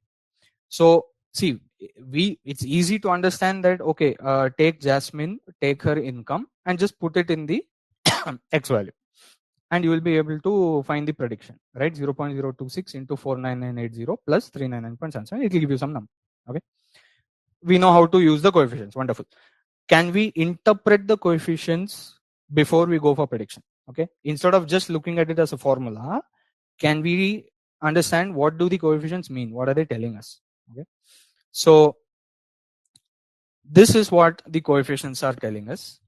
And don't worry about the table. By now, I think we know that the first column is the income, the second column is the true amount spent on coffee, and the third column is the prediction from the red model. Okay, so in the data set, it is income, true amount spent on coffee, predicted amount from the red model. And here is your equation. So first, let's look at the slope. Okay, that's kind of the most interesting one here. It is a measure of strength of influence of the input variable on the output. Okay, so the way to interpret this number, on an average, if x is moved by 1, then the amount spent on coffee increases by 0.026. So there are two things here. Increases because there's a plus sign. Okay, increase because there is a plus sign. And why 0.026 units on average? So as I said, the model is going to have errors everywhere. Okay, if you go back to the diagram, you can see the model has errors everywhere. Okay, but if you gather sufficient amount of data, then you can see that if you take a group of data whose income is almost the same. So suppose you take income around Isha, which is $52,000. Okay, suppose you gather 5-10 such data points, right? Find the average amount spent on coffee of those people. Who people? Income around $52,000. Find the average amount spent on coffee. Then you take another 10 data points. Suppose you take someone around Monisha, 70K, 69, 71K, and then you find their average amount spent on coffee, right? This rule will more or less match the difference. So if you find the difference in the amount spent on coffee of those two groups, right, that will directly be proportional to the difference in income times 0.026. And I have a simple example here. So if you see here, if you take actually Gayatri's income minus Isha's income. So here I'm taking Gayatri and Isha. So 72 minus 51, right? That's about $20820, right? This is the difference between their income. The predicted difference in their coffee spendings is nothing but the coefficient times the income. So 0.026, that's the coefficient, times 20820. This is giving you what? $541. Okay, and you can obviously use the predictions also. That's the same thing, right? If you go back to the data set, you can first use the equation to predict the outputs 2292.7 and 1751. Here you can see the predictions, and you can subtract that. That will also give you the same value. Okay, now what is the actual difference in the coffee spendings? The actual difference in the coffee spendings is 2063 minus 1702. Again, go check the data. Okay, so use the truth values, find the difference. How much is the difference? $361. Now, what is the point I'm trying to drive here? See, we are using one variable to predict coffee spending. In the real world, we use multiple variables to predict any target variable. This is point number one. We are using only one variable, simple linear regression. Point number two, we have only 10 data points. Real, here in this example, we have 10 data points. Real data will be having 1,000, 10,000 data points, millions. Okay. I am saying even with 10 data points, even with a simple linear regression equation, and by the way, this red model is the linear regression model. The coefficients come from fitting it in Python. Okay, so this is the best coefficients. So this simple linear regression model from 10 data points is still matching the average value correctly, almost. Okay, so the predicted difference is $540. The actual difference is $360. Not bad. Not bad at all. For 10 data points and one input variable, this is not bad at all. And if you use more data points, and if you use, in the future, we'll be doing multiple linear regression, these two numbers will be more or less the same.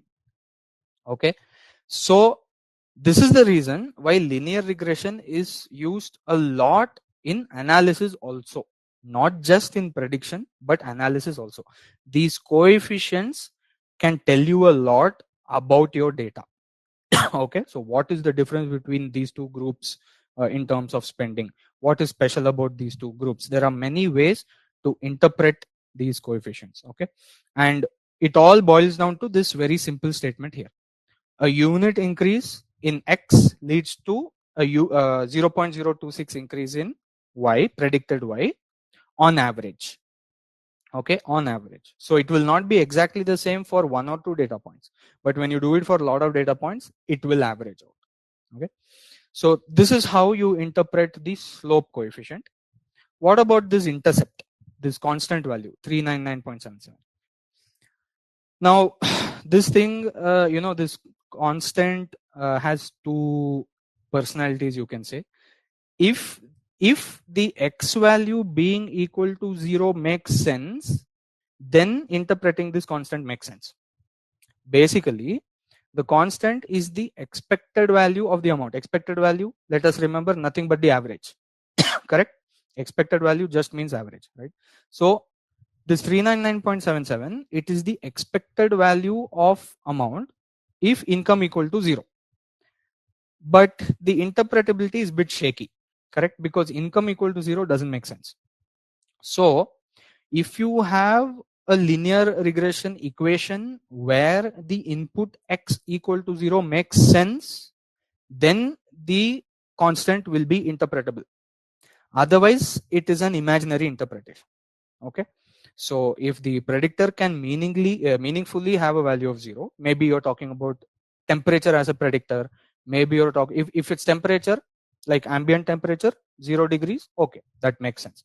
If it is blood pressure, I don't think 0 blood pressure makes sense, right? So it depends on whether 0 makes sense in the input. Okay, if the predictor can meaningfully have value of 0, then it is the expected or average value for those data entries in my data set whose x value is 0. Okay, so otherwise the intercept is meaningless. Now we have discussed the coefficient and the mean interpretation. Sorry, not mean, the constant interpretation. And you would have noticed I am talking in terms of average, mean, average, mean. Okay, so linear regression more or less does that only. It works on averages. Okay, on an average, how much change is there, to evaluation of model. Okay, goodness of fit. Now before we get into model evaluation, I think we should explain one thing.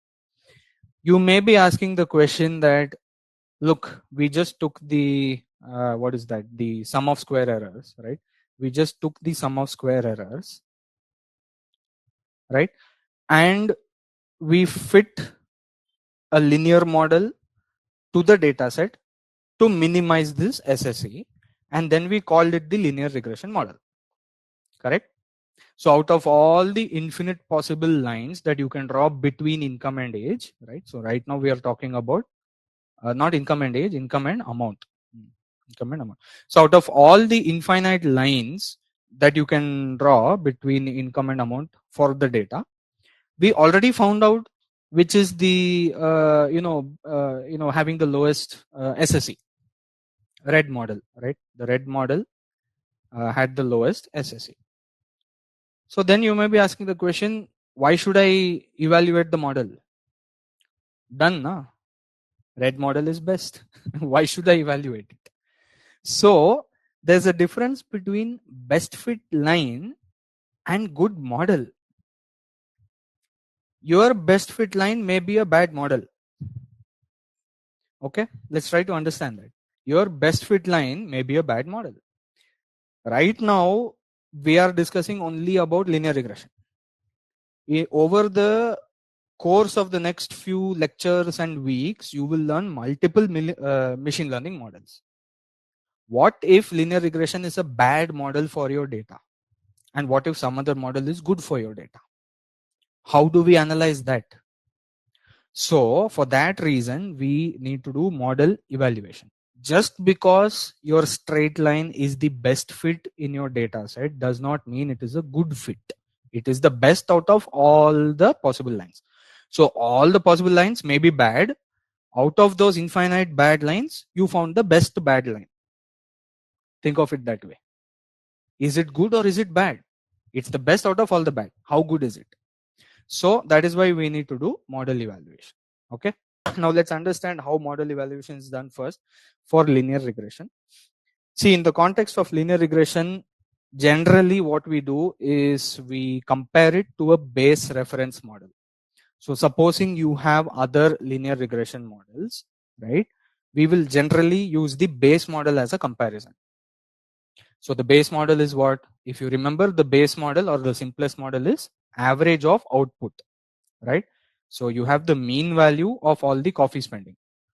Previous year coffee spending, you have the mean value, right? So what does the model look like? For any x value, for all the x values, you are predicting the exact same value. That is the mean value. Okay. Now the linear regression line, which is the best fit line, how did we obtain this line? We obtained it by minimizing SSE, right? We minimized the SSE to obtain this. So we found a coefficient and we found a intercept. All right. So that line looks like this. Now the question is, which has more error? This may sound like a very obvious question, right? I mean, the answer might be very obvious. Of course, the one with the less SSE is going to be having less error, right? Therefore, this model should have more error. If your straight line has the lowest SSE, if when it is horizontal, then that horizontal line is your linear regression model. I hope it's making sense. Okay. There are infinite such straight lines. All of these are having different SSE. Why they are having different SSE? Because the predictions will be different. So the errors will be different. So the SSE will be different. Some of these are having less total error. Some of these are having more total error. Now, out of all these lines, if your linear model with the lowest error turns out to be horizontal, then that horizontal line is your linear regression model. Now, having said that, generally that is not the case. Obviously, that is generally not the case. Data are all scattered. They have certain linear patterns. Real data doesn't behave the way I just explained. So generally, you will get some intercept and some slope. That line will be your linear regression line. And of course, that is going to have less error than your basic model. What is your basic model? The mean model. Okay. Great. This much is clear. Now, let's put all of that into algebraic terms. The base error is called the SST. So essentially, it is just nothing but sum of error. Okay. It is the sum of square errors for the base model. So if you see here, these are your truth values, yi. These are your truth values, actual historical, true value of spending on coffee. Okay. And these are your predictions. Why the prediction is y bar? Why have I written y bar for the prediction? We know that in statistics language, y bar means the average. It is the mean. And in the baseline model, all the predictions are equal to the mean. So you are finding the difference between the mean, that is the predicted value, which is the mean, and all the data points. That's all, right? You are essentially doing this. Sorry, you are essentially doing this. You are finding the differences between the mean of the coffee spendings and the actual data. And then you're finding the SSE. Very simple. You're squaring the errors and you're adding them. Same thing you're doing here also. For the red model also, for the linear regression also, you're doing exact same thing. You're finding the prediction errors and you're squaring. Okay. And that's exactly what is written here. Now, generally, when you do the SSE for the mean model, it is called SST. Okay, it's just the terminology. Okay, when you find the total error for the average model, it's called SST. When you find the total for the linear regression model, it is called SSE. That's all. And generally, what did I say? SSE will generally be less than SST. In very, very rare scenario, your linear regression model may be horizontal, but that is near to impossible, right? Most of the times you will get some coefficient and some intercept and some linear regression model, which is better than the horizontal model, better than the mean model. Okay. So safe assumption. What is the safe assumption? SSE should be less than SST.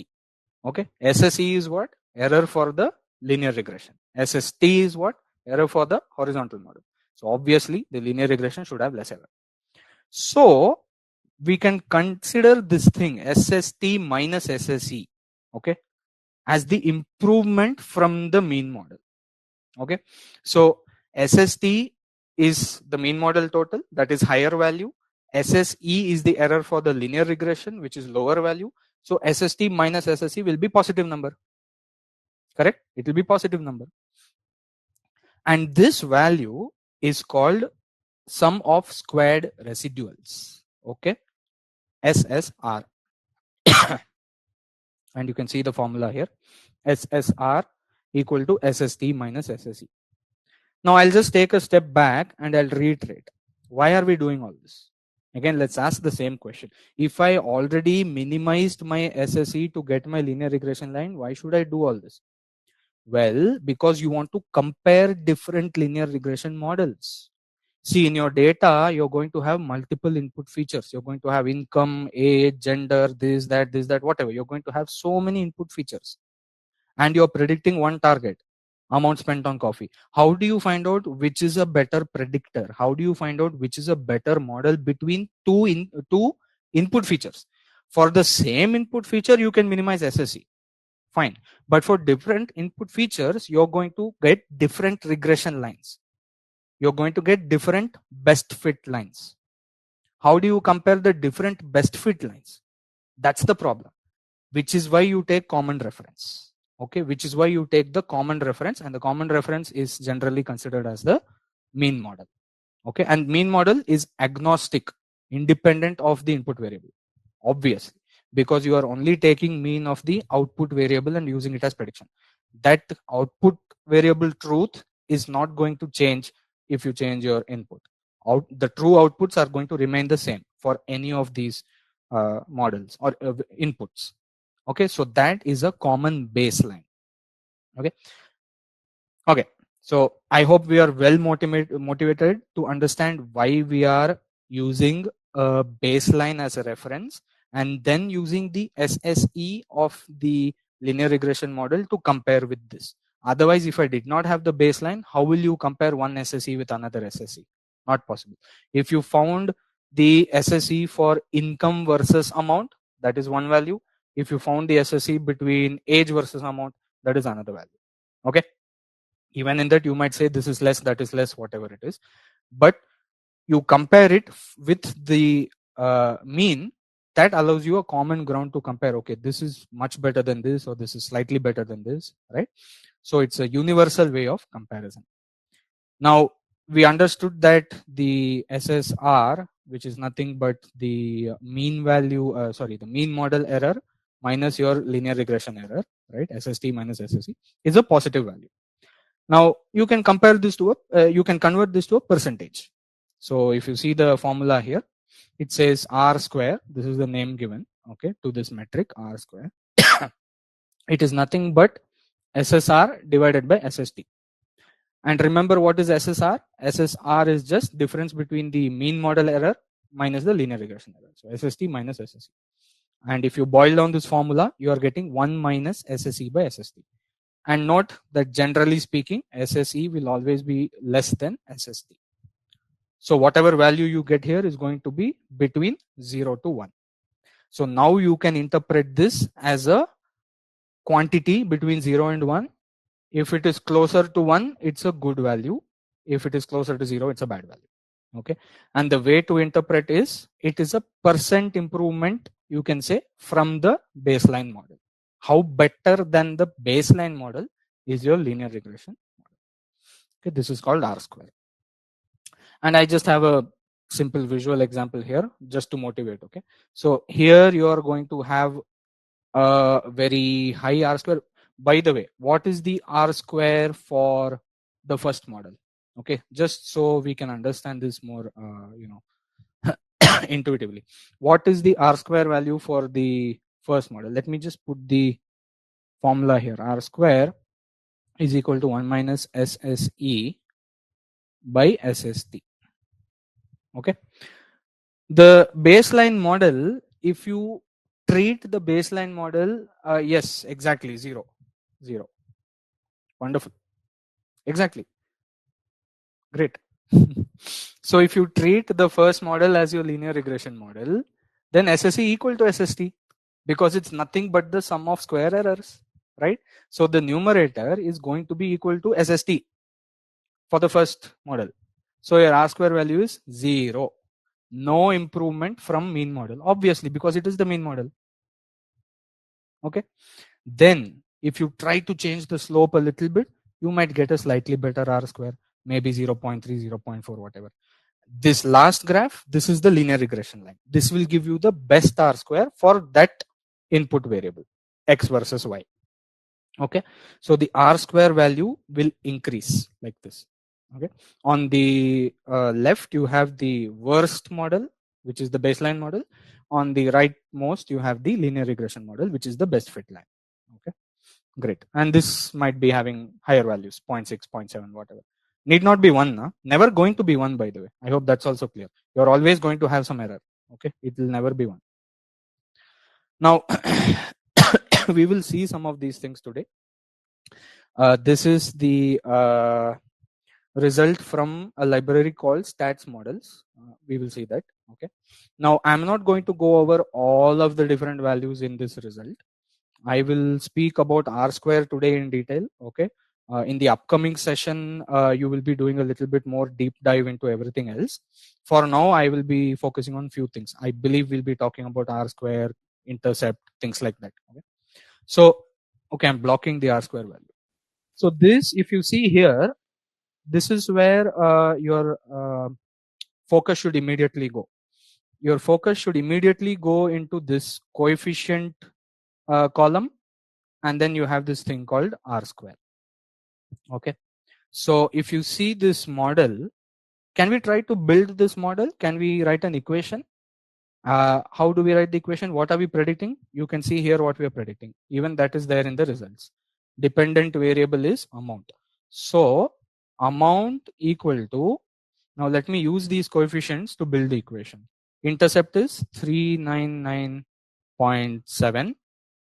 I'll just write 78 plus y plus, because you can see that the coefficient of income is positive. So plus 0.026. I'll just round it. What is the input variable that is written here? You can see it here, income. Okay, so amount equal to 399.78 plus 0.026 times income. Does this equation look familiar? Does this equation look familiar?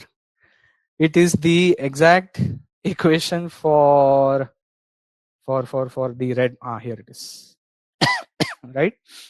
It is the exact equation for the red model. Okay, so that's how you can build the equation if you want from the results. Okay, so we'll see this result, how to produce this. Don't worry about all that, we will see that. Okay, and interestingly, look at the R square value here, 75%.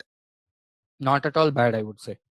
75% is pretty good. I told you, right? 10 data points, only one variable, still I'm getting 75%.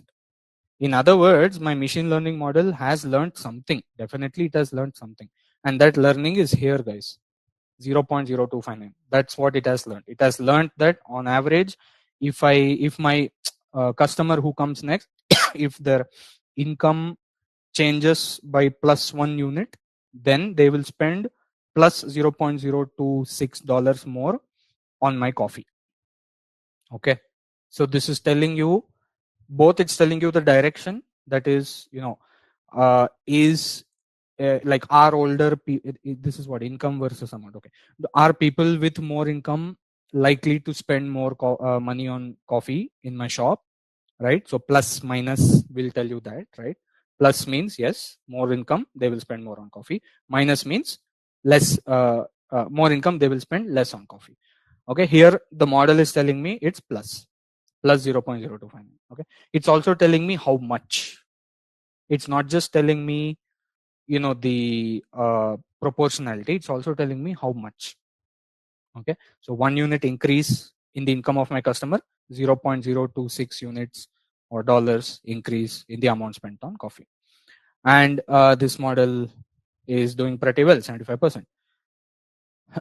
Sorry. Yeah, so this model is doing pretty well, 75%. Now all the other things, as I said, adjusted R square, some of these p values and things like that.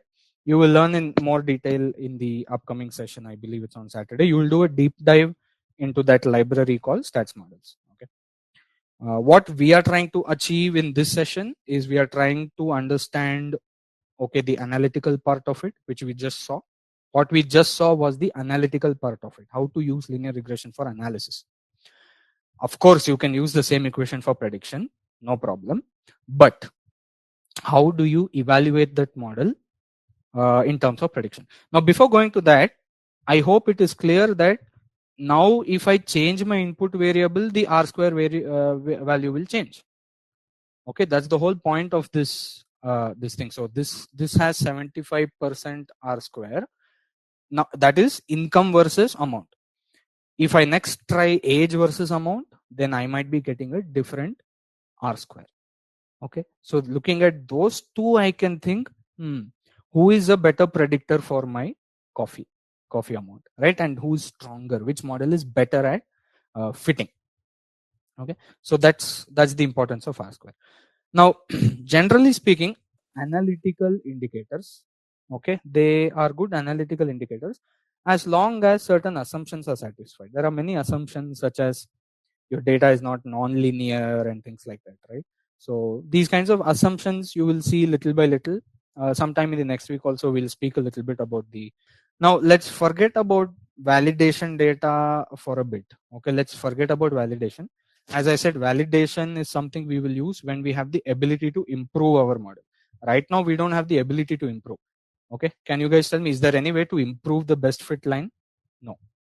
You have income, you have amount, you have 10 data points, you have a very strict mathematical algorithm which gives you two numbers, intercept and coefficient. Do this 1000 times, you will get the same intercept and income. It is the best fit line. There is no notion of changing or modifying or improving this model. Okay, that model improvement thing we will get to in the next week. We'll see what do we mean by improving model next week. Okay, but first let's understand good bad model and all that. So validation data we will not worry about right now. We will only think in terms of train and test. So training data, it's my 10 data points. Okay, whatever 10 data points that we see. Where's the data set? I hope it's okay, lot of slides. Yeah, this is my training data. Okay, Aarti, Darshan, Isha, Gayatri, Hemant. So we have 10 data points here. We have their actual income values and we have their actual spending on coffee of last year. 10 data points. Okay, so we will be using those 10 data points to train the model, which we already did. The model training is over. We have the best fit line, we have the linear regression. Okay, we have the equation, we have the coefficients. Now, how do we evaluate then the predictive power of this model? Is it doing well on new data? How do we understand that? So what we need to do, we need to generally follow this ML workflow. As I said, we will focus on train and test for now. We will train the model only on the training data set and then validate the results or test the results using the validation or test data set. As I said, this validation business, we'll take it up next week, but we will declare the model's predictive power on a test data set. So as you can see, we have the best fit line. Where did this best fit line come from? It came from these 10 data points.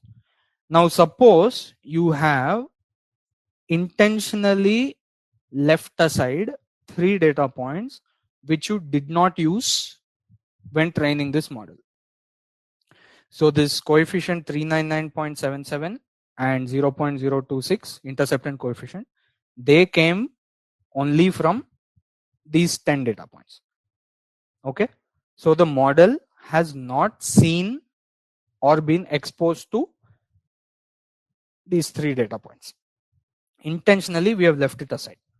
Okay, so Bhavna, Irfan and Oliver were not used to arrive at the red model equation. But I have the data of Bhavna and Irfan and Oliver. I have the data. So I have their incomes and I also have the amount of money they spent on coffee last year. Okay, these true values I have, both of these truth values I have, but I intentionally did not use it, okay, to train my model. Now we can use these to check whether the predictions are good or bad. Very simple. Okay, so since we did not use these data points for training the model, we can use it for testing. Again, just think, right, if your if all your pre-board questions were exactly the same, pre-board 1, pre-board 2, pre-board 3, or even your class questions, whatever questions you got tested, assignments you got tested in your classroom, like imagine a school classroom, all the questions are the same, pre-board also same questions. Do you think you have a good idea of how you will be performing in the board exam if all the questions were same? Absolutely not. Absolutely not.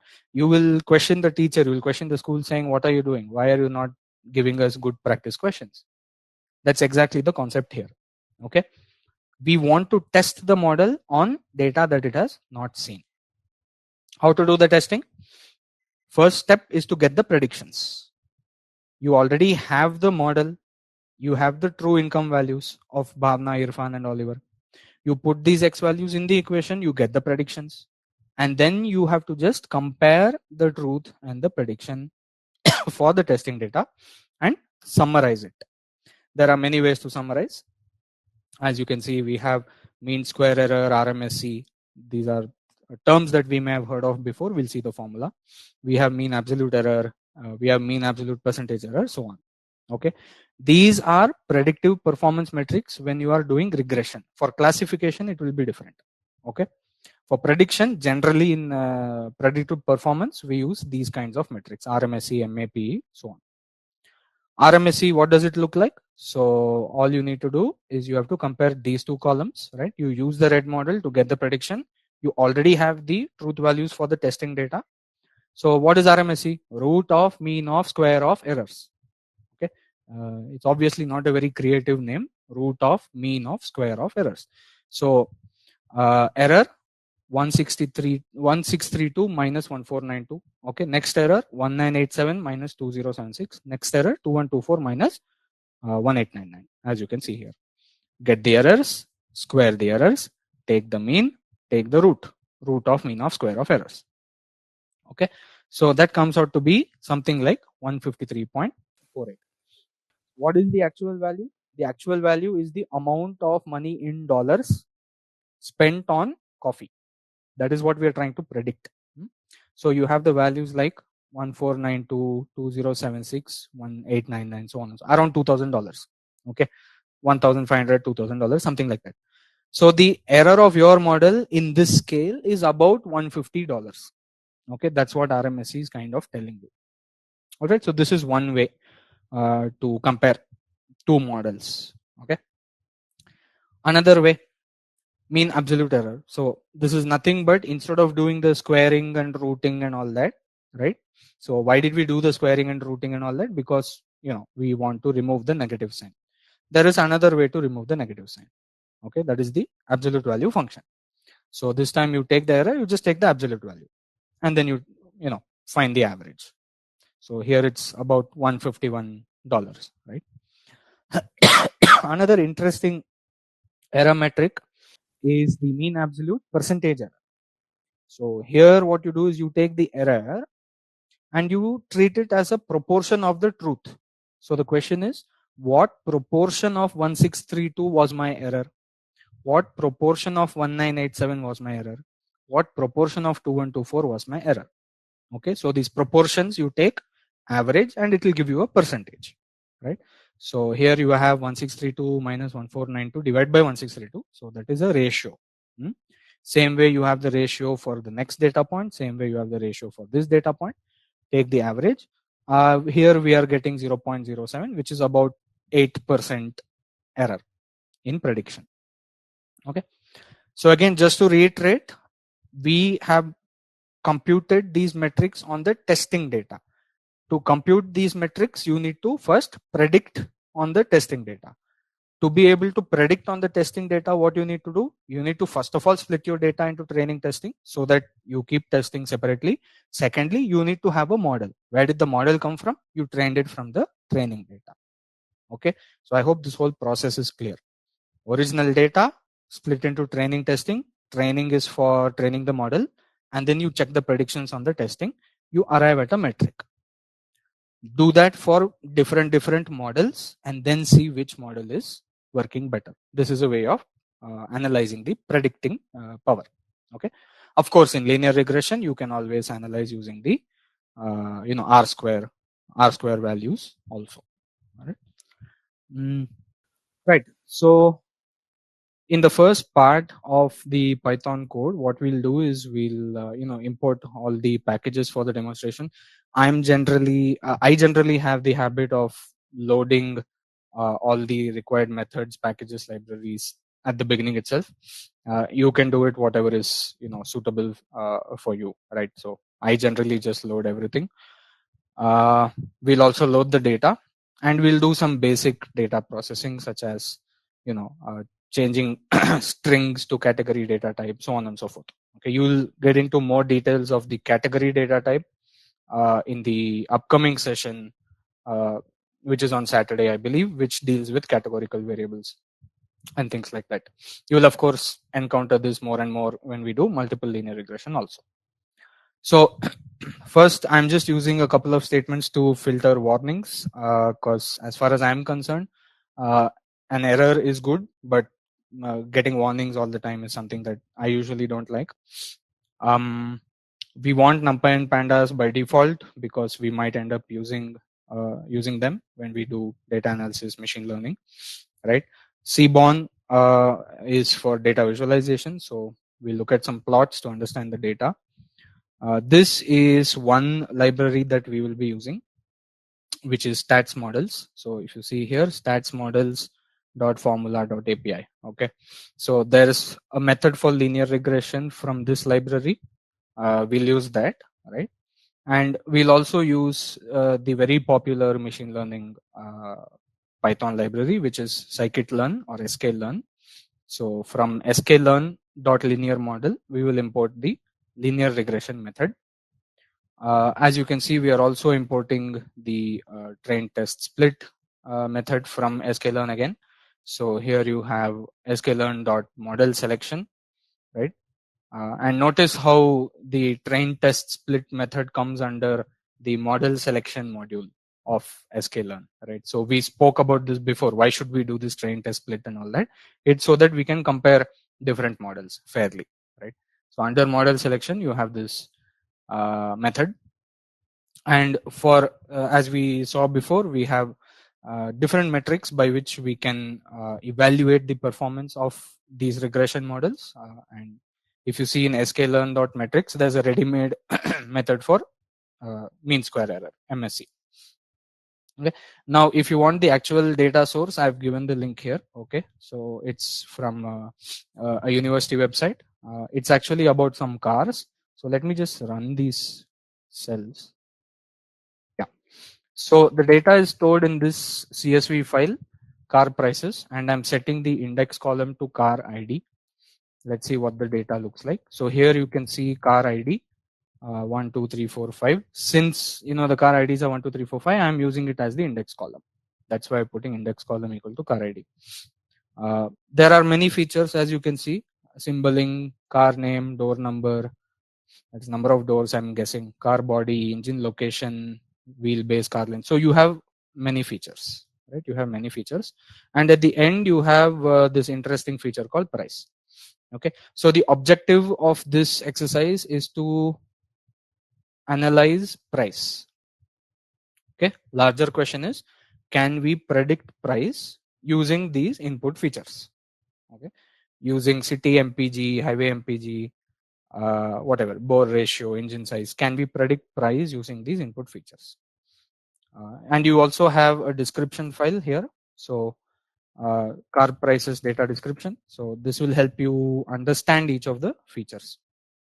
So here there are the features: car ID, symboling, car company, and here is the description. So unique ID of each observation is car ID.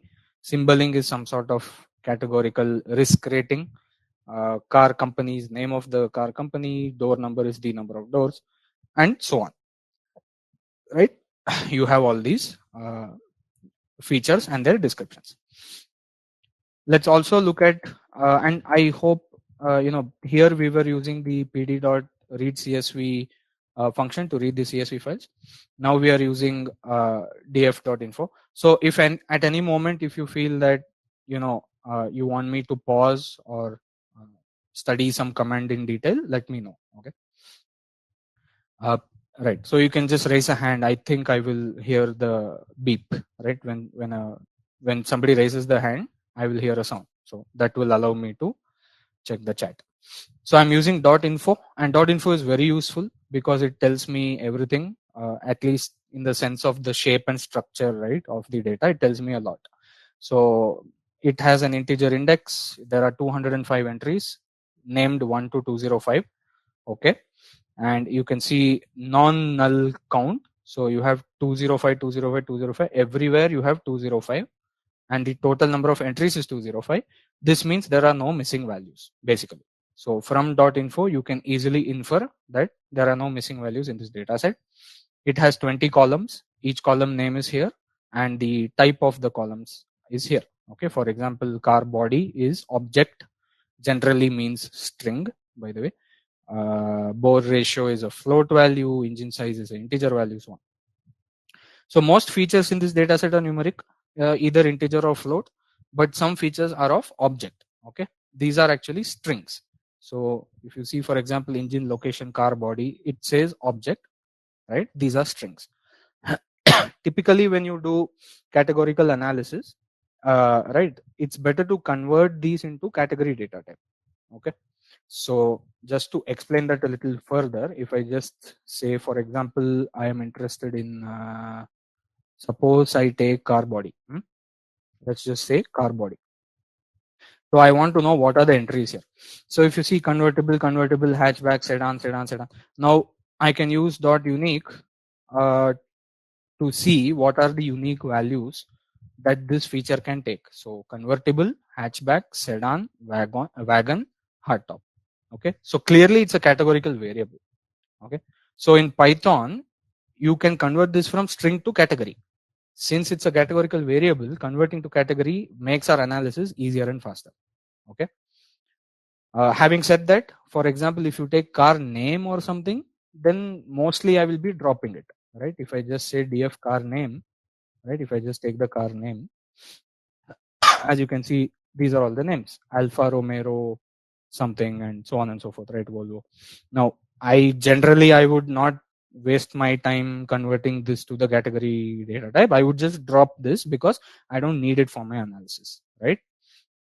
Okay. So what we are doing is first convert all the qualitative predictors to category. So here you have df select d type. So the select d types method allows you to select all the columns of a certain type in your data frame. Notice that it is a pandas command. That is why df dot. Okay. So select object type columns. Okay. So categorical columns equal to select object type columns, and then convert that to category. So you use the dot as type method to convert those to category. Now if you check df info again, wherever you saw object, now it is category. So if you see here, these are objects, right? Now you have all these things as categories. So all the object data entries are now category. Now when you do your pivot tables and histograms and all those other things, not histograms, sorry, bar graphs and all those other things, it's much more efficient. Okay. And in fact, linear regression also becomes more efficient when you do this. One thing to notice is that just because you converted all these objects to categories, does that mean you did the conversion for all the categorical data types? That is something you need to check. For example, if you see this symboling feature, it is recorded as integer. Like if you see here, symboling, okay, it says int 64. Where is the symboling? Here. So you see the values 3, 3, 1, 2. It is recorded as an integer. But if you go back to the data description, the data description is telling you that symboling is a categorical risk rating. It's not a numerical feature. In other words, you cannot have a symboling of value 2.5. Okay, this is some kind of categorical rating value, 3, 4, 2, something like that. So in fact, you can even check the unique symboling values, right? Let's just quickly check that. DF symboling unique, clearly categorical. Otherwise, I would be having values like 0.95, 1.3, 3.5, not there. It is recorded as integer, but it is categorical. So be careful and study your data. Okay. So here I am converting symboling also to category. Okay. Then car name is useless, so I'm going to drop it. So df.drop, drop car name. Axis 1 means what? It means column. In place means change the existing variable called df. Update the data frame. Okay. So things like names, identifiers, these are not considered as valid predictor variables. So car name is not generally not considered as a valid predictor for linear regression. Okay. Finally, let's look at the data we have and check its shape, right? So now we have 205 entries, which is same as before, and 19 columns. Now note that in the sense of real data sets, this is still a small data set, albeit a real data set, right? The reason we are taking a small data set is we want to explore simple, start simple, and then the same can be used for larger data sets, right? So this is actually a very nice data set. It's not easy actually to build models on this data set. It has a lot of variation, a lot of things going on. So it's a good data set to understand stuff. And again, for this demonstration, we will not use these 19 features, right? So the expectation from the learners is that through the course of these, right, I will be sort of treating this with maybe 10 features, 8 features or something like that, right? And I'll show you, okay, this is good model, this is bad model, what's happening here. Then you can do the analysis and the modeling from scratch. That is the intention, right? So you can learn what you're learning from these demonstrations and the theory and apply it to the full data set. Okay, I will be using a subset. So the subset I'm using has these features: symboling, car body, engine location, car length, car width, car height, curb weight, which means weight of the car, horsepower, CT/MPG, highway MPG, and price. Let's even check what is this. CT/MPG, mileage in city, highway MPG is mileage on highway. Okay, great. So you can actually go back and check the data description and understand these features. Note that I am not a car expert. Okay. All right. So now I have this simple data which we can use for demonstration purpose. Okay, I'm just showing the head, that is 5 data points, top 5. So you can see symboling 33122. It is now category data type. Okay, you can confirm that by doing type. What is that? DF symboling, and just choose any one value. Type symboling. I can use .loc. What is the car ID? Car ID is 1. So you can see it says int. Maybe I need to rerun that. Give me a second. Let's just rerun this category. Yeah.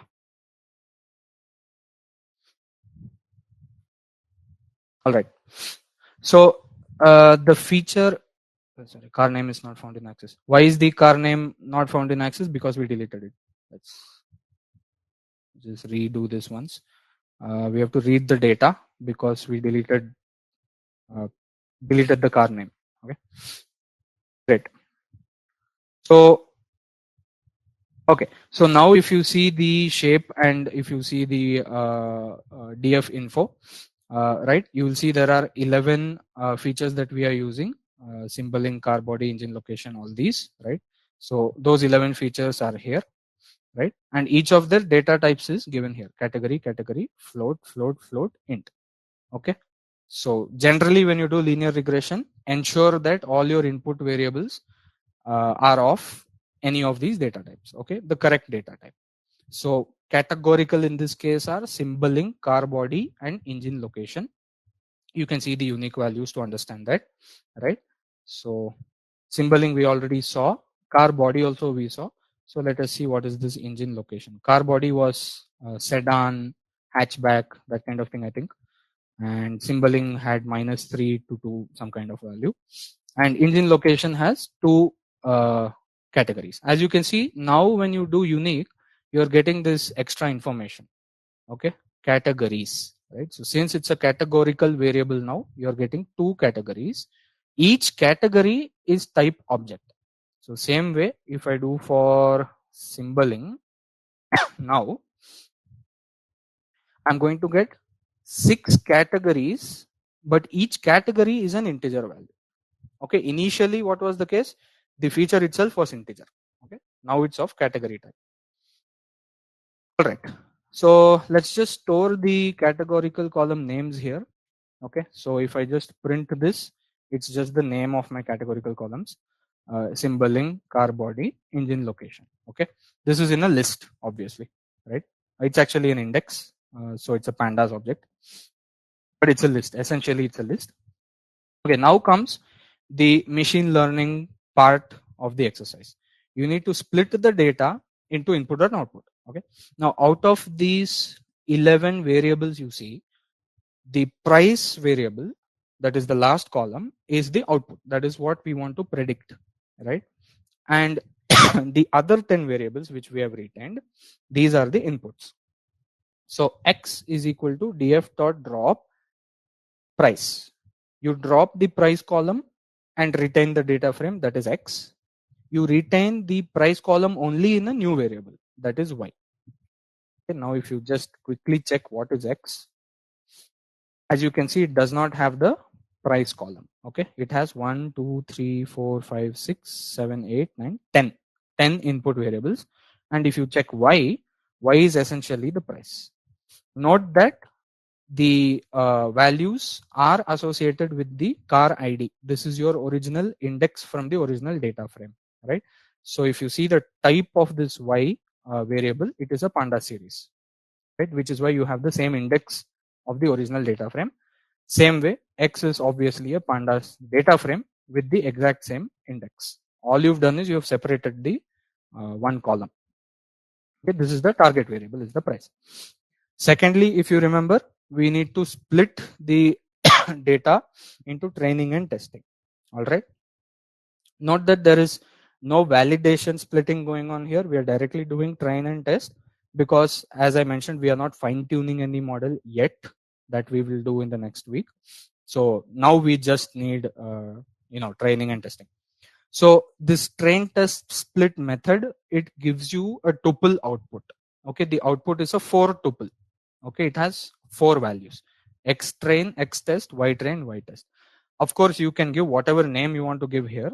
Okay, but this is generally the name that is used for these variables because this is exactly the order in which the output comes. You get the x train data, x test data, you get y train data, y test data.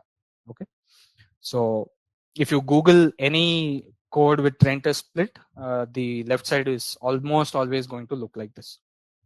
Okay, now you look at the parameters here. So x, this is my input data. Y, this is my output data. Test size is essentially percentage. Okay, proportion. What percentage of the original do you want to separate as test?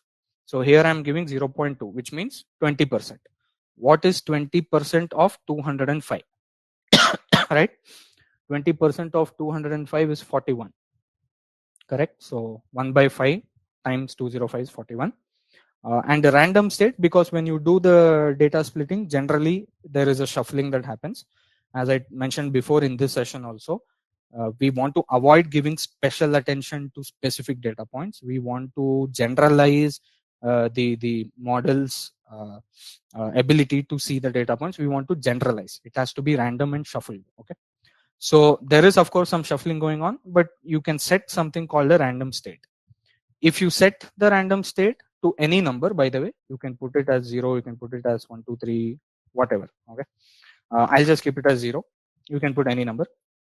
Point is that it will reproduce the same split if you use the same random state. Okay, this is good for purpose of analysis. All right, so I run this cell and my data is now split, and you can actually check what is this x train, x test, what is all this.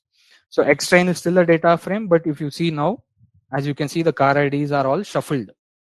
Can you see here in the index, everything is shuffled, 572, 135, and I have only 164 of these. What happened to 205? I have only 164. So 80% came to X-train. And if you see here, the completely different IDs. Okay, so it's showing all the 41 results, which is why I'm not able to see the shape. So you can just quickly do dot shape if you want to see. So I have 41 entries here. Okay, and that's what I've printed here also. So training data set size is 164, testing data set is 41. In the slides, what did we do? 10 data points for training, 3 for testing. Okay. Now, generally, 60, 40, 70, 30, 80, 20, these are all acceptable proportion of split. What is not acceptable is if you're using 20% for training and 80% for testing, that doesn't make sense. Okay. Again, think in terms of, board exam and all. If I just allow you to practice first 3 months of your, school, and the rest of the time I say no more teaching, no more anything, no more training, you just have to attempt the exam. So why should I spend 80% of my time testing myself when I have not learned anything, right? Think in the same way how much you should split it. Generally, as I said, 70 30 80 20 60 40, these are acceptable. All right. Okay, so this kind of we are at the stage where we have our data. Do we have any questions at this stage? Miles per gallon. Okay. And in fact, you'll be spending a little bit more time on the EDA when you do the stats model analysis in the upcoming session. So for now, I just want to quickly walk through the EDA, right? So here I have count plots for the categorical variables. Notice I'm using for loop and I'm using subplots from matplotlib, right? And if you remember, categorical columns is the name of the columns which we saved somewhere here. So it's saving these 3 names, symboling, car, body, engine, location, right? So you just go through all that and you build count plots, right? As you can see, symboling, you can see that this is kind of how it is. 0, I'm guessing, is neutral risk. -2, maybe it's bad risk. 3, maybe it's very good risk. I don't know. As I said, not really a car expert. You will have to read the data a bit more clearly. Okay. But this is kind of the distribution, right? 65 cars are neutral, around 50 cars are having risk rating of 1, so on. Car body also you can see here, hatchback, 65 cars are hatchback. We have around 90 something cars in sedan and so on and so forth. And engine location, you can see almost 99% of the data set is made of cars with front engine location, and maybe 1 or 2 cars are having rear. In fact, it would be interesting to see who these cars are, right? What is the feature name? Engine location, right? Location, rear. 3 cars. There are 3 cars in 205 which are rear. I deleted car name, so when you do your analysis, you can keep the car name column if you're interested. Okay. Anyway, 3 out of 205 is not a good indicator. Okay. So anyway, we can see that the engine location feature is extremely imbalanced. Okay. 205 minus 3. That's what, 202. So 202 cars with front and 3 with rear. So then from this data, you have to ask the question, is engine location a useful feature for me? If 99% of my data set has front engine, then will the difference in the 2 groups mean anything to me? Right? One group has 3 cars. One group has 202 cars. Right? This is the front, this is rear. Is it fair to make a comparison with 3 data points in rear and 202 data points with front engine? Is it fair to make a comparison? More often than not, it is not fair to make the comparison, which is why we will drop this engine location feature here. Okay. Anyway, you can also create bar plots instead of count plots. Bar plot with average price as the y-axis. Okay. So for example, you can see what can you infer from this. I will look at car body, for example. This is telling me that hard top cars have the highest average price. followed by convertible, and hatchback cars seem to have the lowest price. Okay, that's what you can infer from this. Now, as I said before, engine location doesn't look like a useful feature to me in this data set, so I'm going to drop it. Now we can also make scatter plots, right? So this is the beginning of linear regression analysis, right? You have to start making scatter plots and things like that. So here I'm making a scatter plot of car length versus price. So you can see car length on the x-axis, price on the y-axis. There is some kind of increasing trend. Looks non-linear to me, but we can always fit a linear regression. Nobody is stopping us. In fact, we should always start with some linear analysis to understand how good or how bad it is, right? So of course there is some kind of positive trend. Now generally for numerical features, there is this thing called pair plot, right? So cbond dot pair plot. What it's going to do is it's going to make all the possible scatter plots as well as histograms, right? So if for car length versus car length, you're going to get histogram. So here, if you see in the diagonals, you have the histograms, right? It's a very obviously very big plot with more number of features. It's very difficult to use this, obviously, right? But what you can see here is written car length, here is written car width, car height, so on and so forth, and you have the same features here.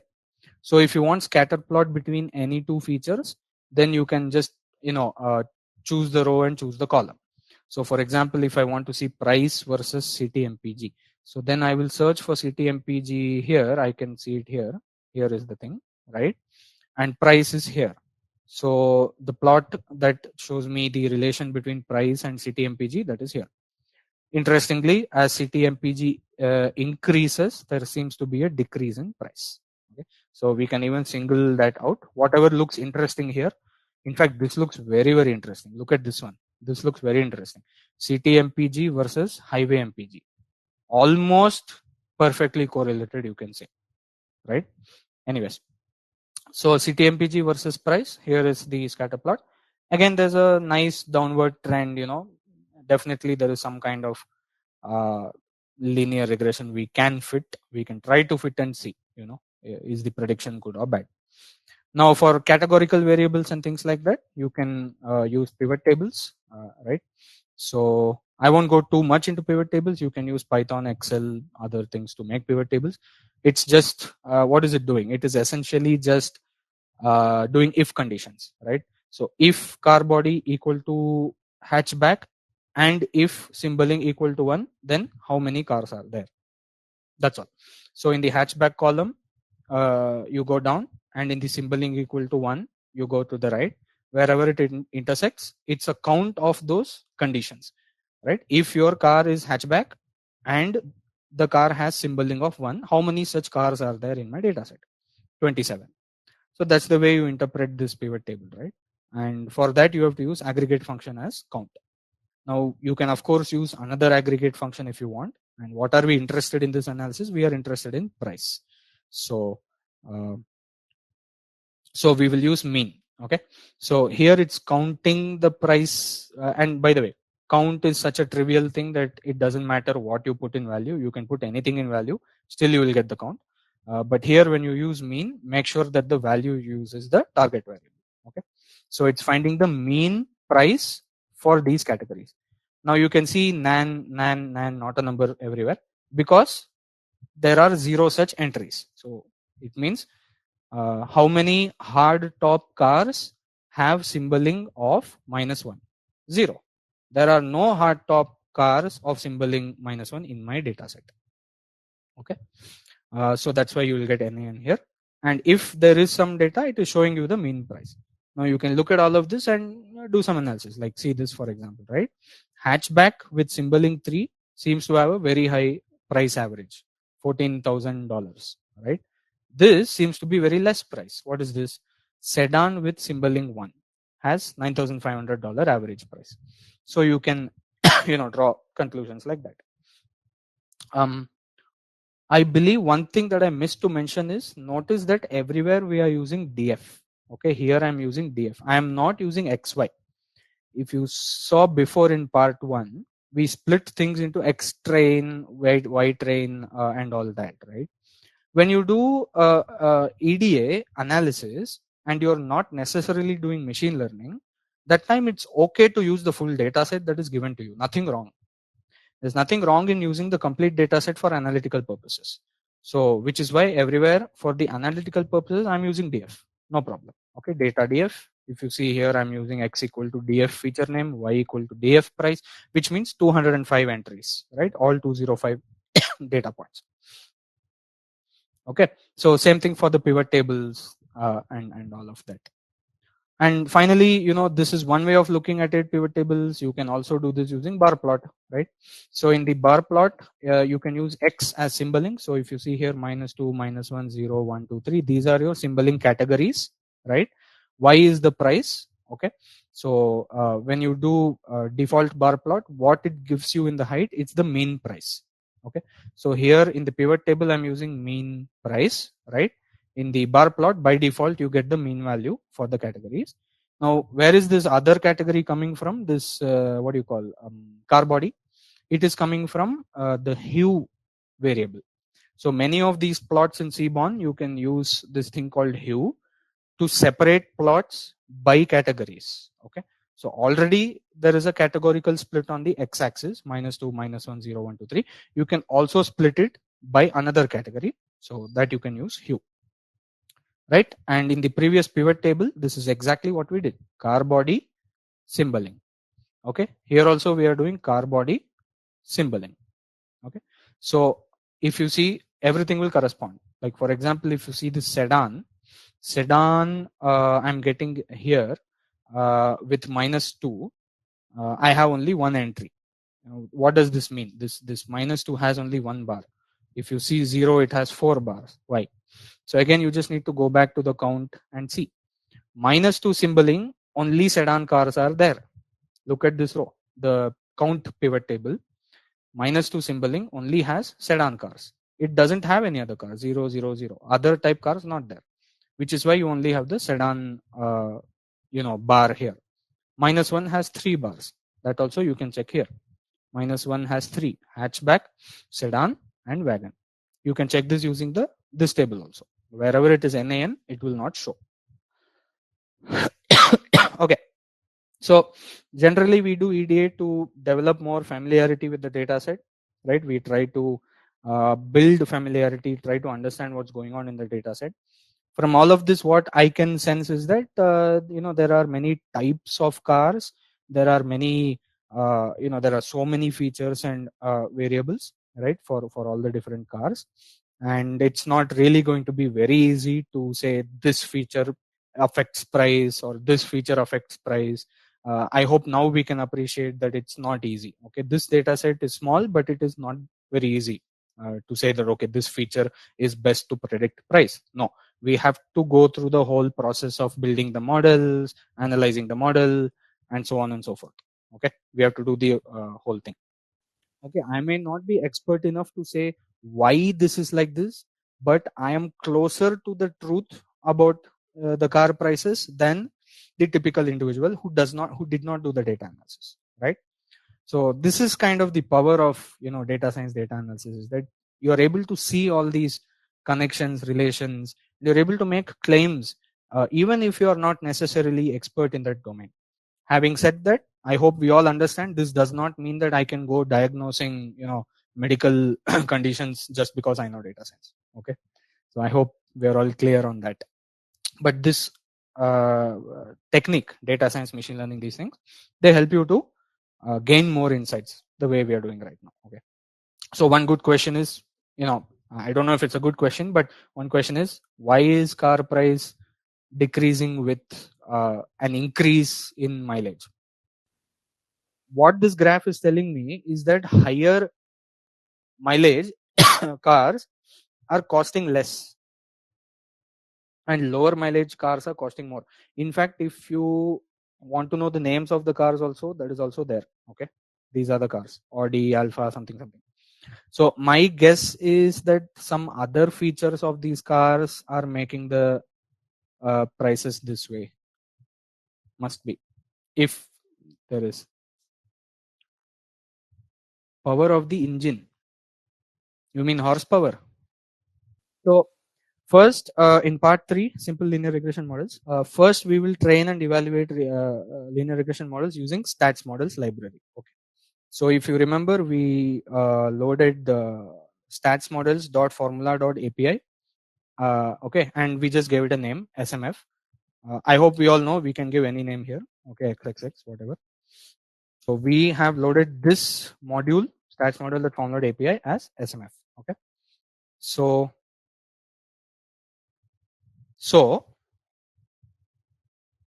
let's start by building models. As simple as that. So suppose I'm interested in predicting price using car length. Okay. Notice that in this case, right, we can use the I am using the complete data set for analytical purpose, because my intention is to build predictive models using sklearn. Now in the industry, it's a choice. You can build a model using stats model or sklearn, whatever. Okay. My interest is to show to the audience through these lessons the analysis part using the full data set, and my intention is to use stats models for analysis. Okay. So if you're using stats models for building a model, then do the splitting of the training and the testing and all that. But generally the popular library is sklearn when you come to machine learning. Anyway, so here I'm using the full data frame. Okay. So I am analyzing the predictive power or the fitting power, you can say. Because as you remember, we saw two things: model evaluation, which is goodness of fit, and model evaluation, which is predictive power. Right now we are analyzing the goodness of fit. Okay. So this is the equation that you should be interested in, or not equation, command, smf.ols. Now I'm guessing we all can quickly guess what OLS stands for: ordinary least squares. Okay. So stats models has this method called ordinary least squares, which we saw is one method to do what? To get those best coefficients, right? And the way you write the equation is like this, right? This is your target price, and you use the tilde operator. Okay. So on the left side you have the target, on the right side you have the input. So what we are saying is, build me a linear regression model which explains car price using car length from this data. Okay. That's what this command is doing. So if we store this in a variable, what happens is you have a model which is ready to be fit. Okay. Then you fit the model using the dot fit command. Okay. So you have here LR model 1, linear regression model 1, here LR model 1 dot fit. Then you can print out the summary, that is the results of the model. So let me go ahead and run this cell. And everybody, I hope everybody can see the stats models results. Okay. So this is exactly what we saw in the slides. I mean, exactly as in this is a different model, obviously different data set. As I said, the first thing you can see is this, right? R square, 46%. The dependent variable that we are trying to predict is price. Intercept is very high, must be, the price is always in many thousands of dollars, so there will be some bulk intercept, of course. So it's minus 6,369 or something, and car length coefficient is 442. Now the units of my price is dollars. I think it's in dollars. We should check. Price of car, numeric, it doesn't say. Okay, if you go check this, it should probably tell you, that it's in dollars. Generally it should be in dollars, $13,000, $16,000, whatever. So how do we interpret this coefficient here? This means if, and car length units also is something you need to check from the data. I don't know if it is given in the description. Car length, it just says length of car. What is the typical car length? Let's have a look. 173 is. Can the car experts tell me whether this is what, centimeter, feet? What is this? Or I don't know, inches. What is the length of car typically? Then if you come here to interpret, what it is saying is, if you increase your car length by 442 units, whatever it is, centimeter or whatever, then your price, sorry, no, if you increase your car length by 1 unit, okay, 1 unit, that's 1 centimeter or whatever, 1 meter, 1 inch, whatever the units are, if you increase by 1 unit, then the car price will go up by $442. Okay, that's what this result is telling me. Okay, but the fit is not good. If you notice here, the fit is okay, 46% R square. Okay. Now there is a specific special plot in Seaborn called regression plot, REG plot. It is essentially a scatter plot with the regression line. So this is the same scatter plot, car length versus price. All these blue dots, these are your actual data points, right? So if we just go up here, car length versus price. Okay, this scatter plot is the same thing here, scatter plot, and then you have the regression line. Okay, this light blue shading is a confidence level thing. Okay, so I won't go too much into that in this session. You will probably have a look at it in the upcoming session. So all that confidence metrics, probabilities, those kinds of things, those values are here. So that will help you to understand this shading. But this is the regression line.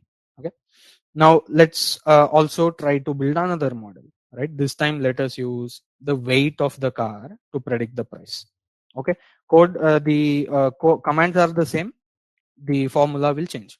Explain price as a function of weight using linear model. That's how you read this. Okay, now my R square is almost 70%, not bad.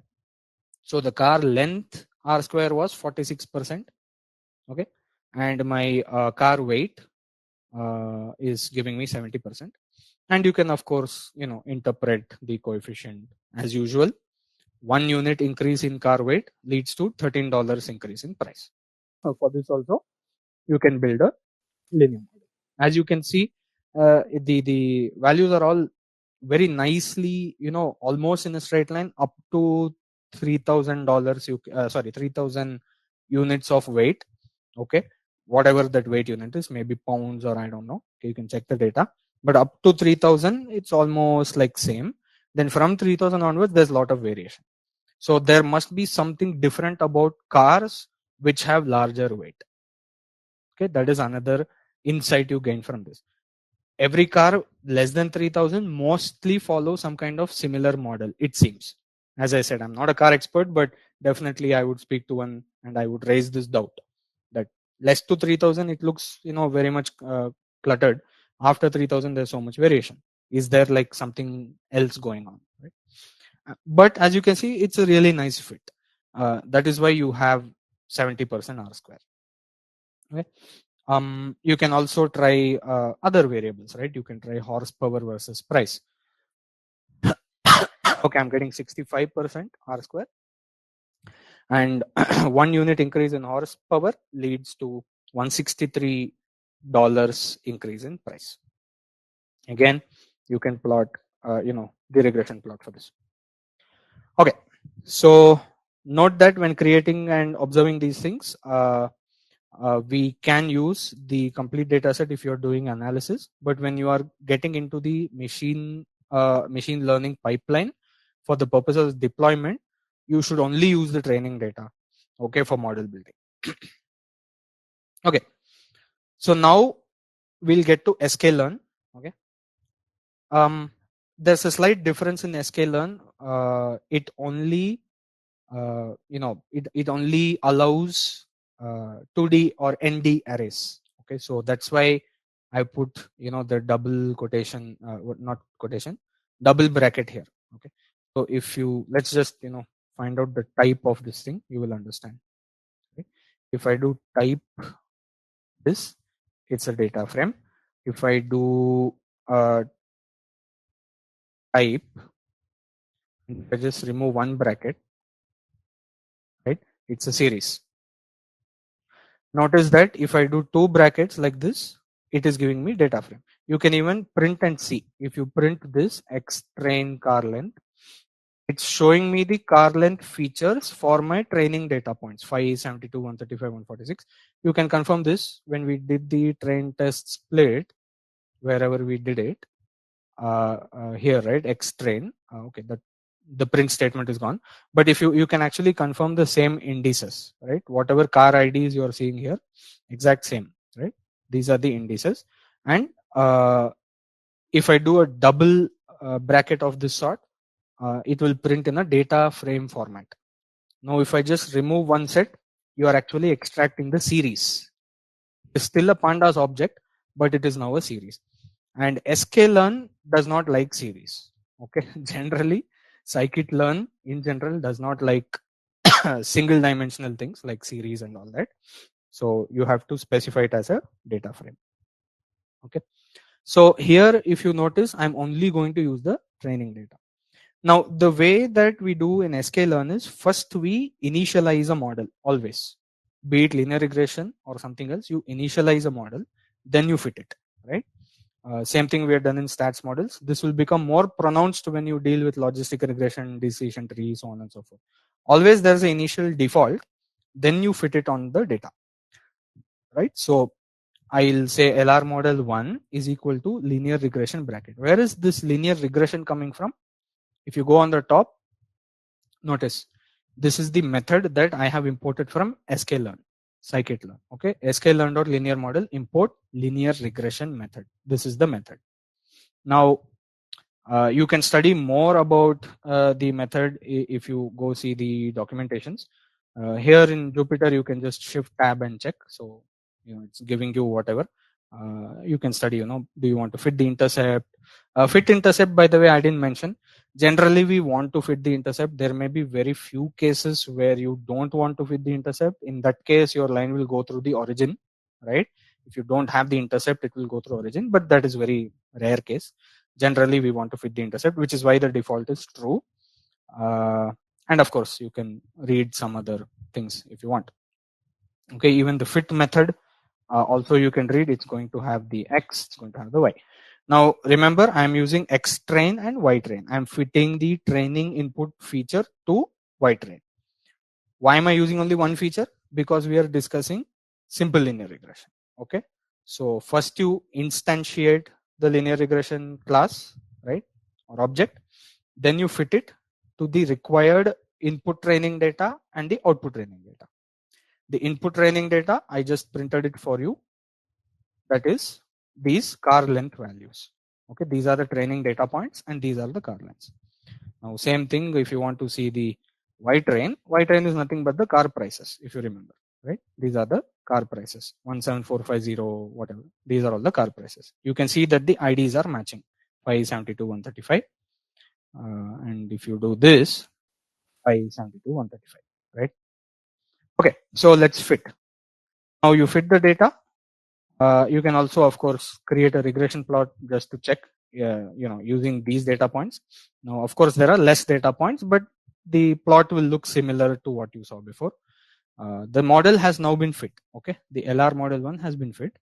So let's print the intercept and coefficient of this LR model 1. So you can actually access these intercept and coefficient values from LR model 1 object. So if you just do LR model 1 dot and press tab. Okay, if you press tab in Python, you will get all these objects. Okay, from this I'm interested in coef and I'm interested in intercept. If you want to, build the model, equation, right? So LR model intercept and LR model coef. So notice the name, there is an underscore after the intercept and things like that. You should be, careful when you print that, because that's how objects are generally named, with an underscore at the end. Okay, coef underscore, intercept underscore, right? Values and objects, attributes are named with a underscore. Okay. And the reason I'm doing coef bracket 0, that also I will show you. Here, if I just say coef, you will get an array, and inside that array you will get the number. So if you pick out the only element in the array by using indexing, then you will get the number. Okay, if you don't do the indexing, you will get array. All right, because the method is generalized for multiple linear regression, in which you will get array of coefficients. Anyway, so here if you see the numbers, minus 63738, 441, I hope we can all see these are very similar values. I remember seeing $442 or something somewhere. Let's check. This is car length versus price. You can see it right here, minus 6369 442. Okay, and you have here minus 63738 441. Slight difference because I split training testing data. Okay, what do? Now you have your model, you have your best linear regression model on the training data. What to do next? You have to predict on the testing data. So here is the predict method. So you use the model LR model 1, you are using the model, use the predict function and predict using X test. Now what is this X test car length? You are using the car length values of the testing data points now. 53, 182, Y6, 619. These are the testing data points. And you have the car length of the testing data points. Same way, you also have the prices of the testing data points. If you put Y test, you remember with the train test split before, right? So 53, 182, 6. These are the prices. Okay. 53, 182, 6. So go ahead and predict. So if you now predict, and I mean, what do you think is the size of the result here? Size has to be 41 because my X test is 41, right? We took 20% of the data as testing. So if I just do len of this array, I will get 41. Right? These are my 41 predictions. And you can in fact check it with the Y test values, right? Y test, and that's what we need to do to compare. See, 6795, 6491, kind of close. 19160, 15750, not that close, right? So basically we want to compare this. And if you remember what we spoke a while ago, how do we compare? We compare using things like RMSE, MAP, right? Root mean square error, mean absolute error, mean absolute percentage error, so on. Before we do that, just giving you a quick comparison for car ID 53, which was in my testing data. This model, which model?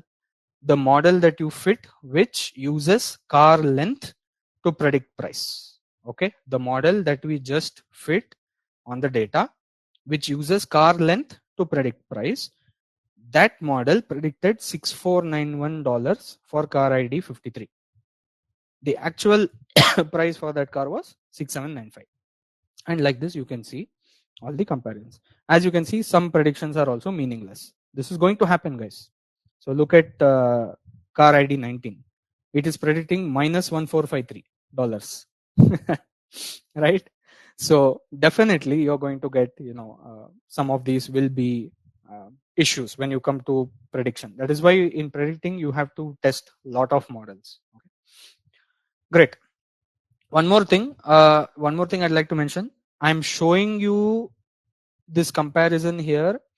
Generally when you're doing the ML pipeline in your industry, you do not want to see the testing results at this stage at all.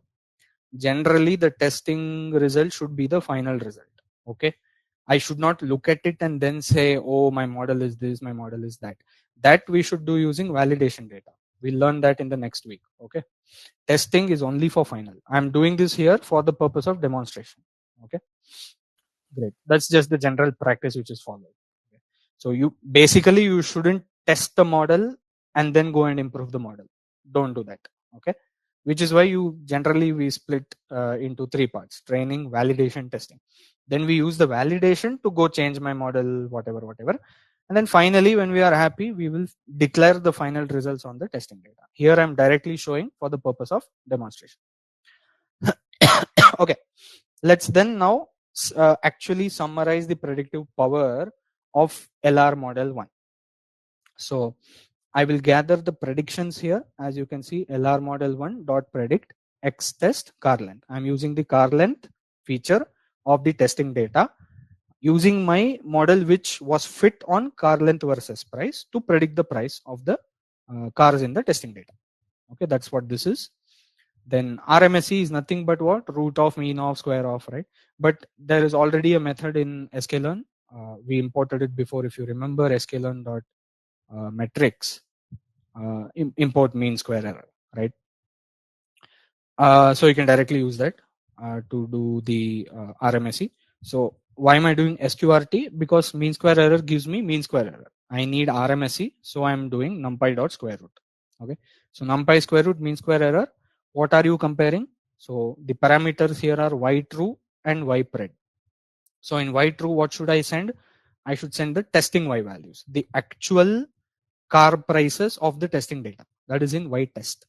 Okay, and in y prediction, what I have to send? I have to send the predictions of those cars in my testing data using the car lengths, right? So using the car length of the cars in the testing data, I used my model to predict the prices.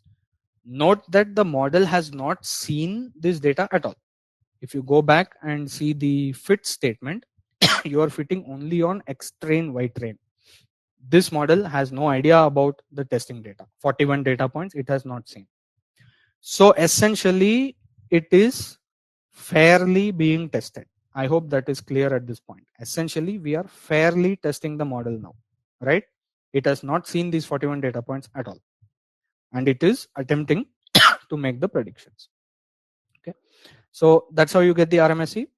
And MAP is a very simple formula. I told you it is just the error y test minus predicted y divided by the actual. So you get the proportion, right? You take the absolute value of that proportion to remove negative sign. Now you have some kind of percentage of the original value, which is the error, and then you just average it, okay, across all 41 points. So np dot mean, numpy dot mean. I'm just rounding it so that it looks clean, and I'm storing all my data results, sorry, in a data frame. So I'm just going to store it with the model name in the sense, not car model name, my linear regression model name. So SLR using car length. Okay, and then I'm going to store RMSE and MAP. So here I have SLR car length model 6593 RMSE.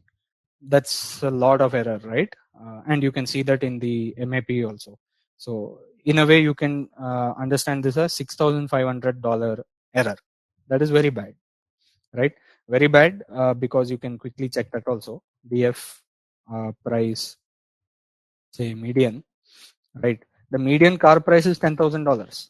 So your model right now is giving $6,000 error with the car price of median car price of $10,000. That's not a good model, obviously, right? So it is failing in terms of predictive power. It is failing, and you can see that in the MAPE also. 33% error is bad. Now you can do similarly for the other models also. Okay, so LR model 2, linear regression. First instantiate the model, right? Declare an instance of the model, then use the input variable that you want to use. So this time I'm using car weight, okay, to predict the prices. So go ahead and fit the model. You can check the plot if you want. You can interpret the coefficients and intercept if you want. So this time you take LR model 2 and take out the intercept and the coefficient. Intercept, as I said, not much interpretation to be done here. Here's the coefficient. You can match this again with the stats model's output. Car weight, this one, minus 194800 something, 12.8162, right? So here also I'm having minus 188 something something and 12.47. Slight difference again because the stats model output is for the 205 data points. This is for 205 minus 41, whatever that is, 162 data points, right? Training data. Again, we can go ahead and calculate the RMSE, MAP, just copy paste the code once you understand it. There is an improvement. As you can see, there is an improvement, 5024 and 23.13. One thing to note is, if you see here in the stats model analysis, this car length model had 46% R square, okay, and the car weight model had 70% R square. So in terms of goodness of fit, the car weight model is better than the car length model in terms of goodness of fit. Generally, typically, better the model fit should lead to better predictions. This is what we will think intuitively also, right? If my model is not at all fitting the training data, then how can it do prediction on the testing data or new data? That is correct. A model has to fit well to the training data. Then it is capable of predicting well on new data. So that is very, very evident here. 46% R square, 70% R square. So clearly the car weight model is stronger fit than car length model and potentially can do better predictions. Potentially. Why am I saying potentially? Point number one, I'm showing you how to do the comparison. As you can see, you're doing this training, testing, splitting, finding the error on the testing set. And obviously, you see the car weight model is better. It has a lower error, right? 23% instead of 33%. That is a better error. But why did I use the word potentially? There is something in machine learning called overfitting. We will get into details of overfitting and all these things in the next week. But after a point, if you fit the model more and more and more, it starts to lose its predictive power. Okay. So we'll see what that means in next week. But in short, I just want to talk about it. It's like if you mug up all the questions in your 3 pre-board exams, then that means that your fit of the pre-board exam questions is 100%, right? R square for the pre-board examination is 100%. You know, remembered all the questions and all the answers in the pre-boards. Is that a good way to prepare for the final board exam? Think about it, right? Are these two perfectly correlated? Perfectly, right? If you mug up all the questions, not learn the technique or not learn the formula, not explore other books or whatever, not ask your friends and peers, okay, can you is there any question you heard about, right? All that is what we do for generalization purpose, to make ourselves better prepared for the final exam. Correct? If you just mug up, then who is in a better state to write the final exam? Same way, think about here. Okay, to some point, R square, which is the fitness, goodness of fit, of course you require. If you did not even study anything for pre-board, from pre-board, then of course board exam, what's going to happen? So to some point, yes, goodness of fit should be high. But at what point are you going to say it is too high? The training data fit is so high that any new data it's not able to understand. Okay, so this is something that we will discuss in the next week. Let's get back to this one. Okay, so I hope that is clear. Okay, so here if you see the results, 46% and then you have 70%. So the car weight model is better. In fact, you see this one also. Okay, horsepower. So horsepower is 65% R square. So I am expecting it should also be doing better than the first model, which is car length, right? So we can go ahead and test that also. Go ahead and instantiate the linear regression, fit the model using the required input and output. Check the plot if you want. Look at the coefficients if you want. You can match these with the coefficients at any time and go ahead and do the computations. Yeah, as you can see, it is doing slightly better than the car length model and little worse than the car weight model. So till now, the R square and the predictive metrics, they are supporting each other. Okay, so we have not come to the point of overfitting because simple linear regression model mostly cannot overfit. Multiple linear regression models have a tendency to overfit. So when we do MLR, we have to think about overfitting. Okay, so for this, I would like to say that the weight of from these 3 models, at least what I can say is that the weight of the car is generally a good indicator of the price of the car. Okay, if I have to use only these 3, out of these 3, I will use which one? I will use this one. It has the lowest error, 20%, which is still bad, by the way. 23% is very bad error. Okay, we should try to get it to 10%, 5%. So industry standards will be like 2%, 3%, right? So we have to try to get it till there. But you cannot do that with simple linear regression models. Just not possible, right? Because one variable is insufficient to explain the variation in the car prices, right? As I said, these are of course very simplistic SLR models.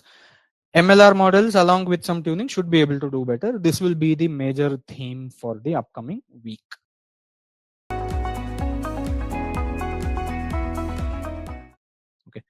Okay, let's get into MLR models. Quick introduction. See, in simple linear regression, we saw that there was exactly one predictor.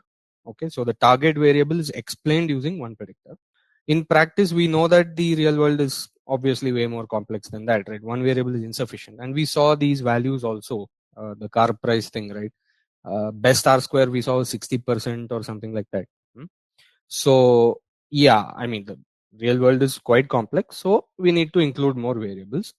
For example, if you could build an SLR model which predicts sales using investment, right? Investment is one variable.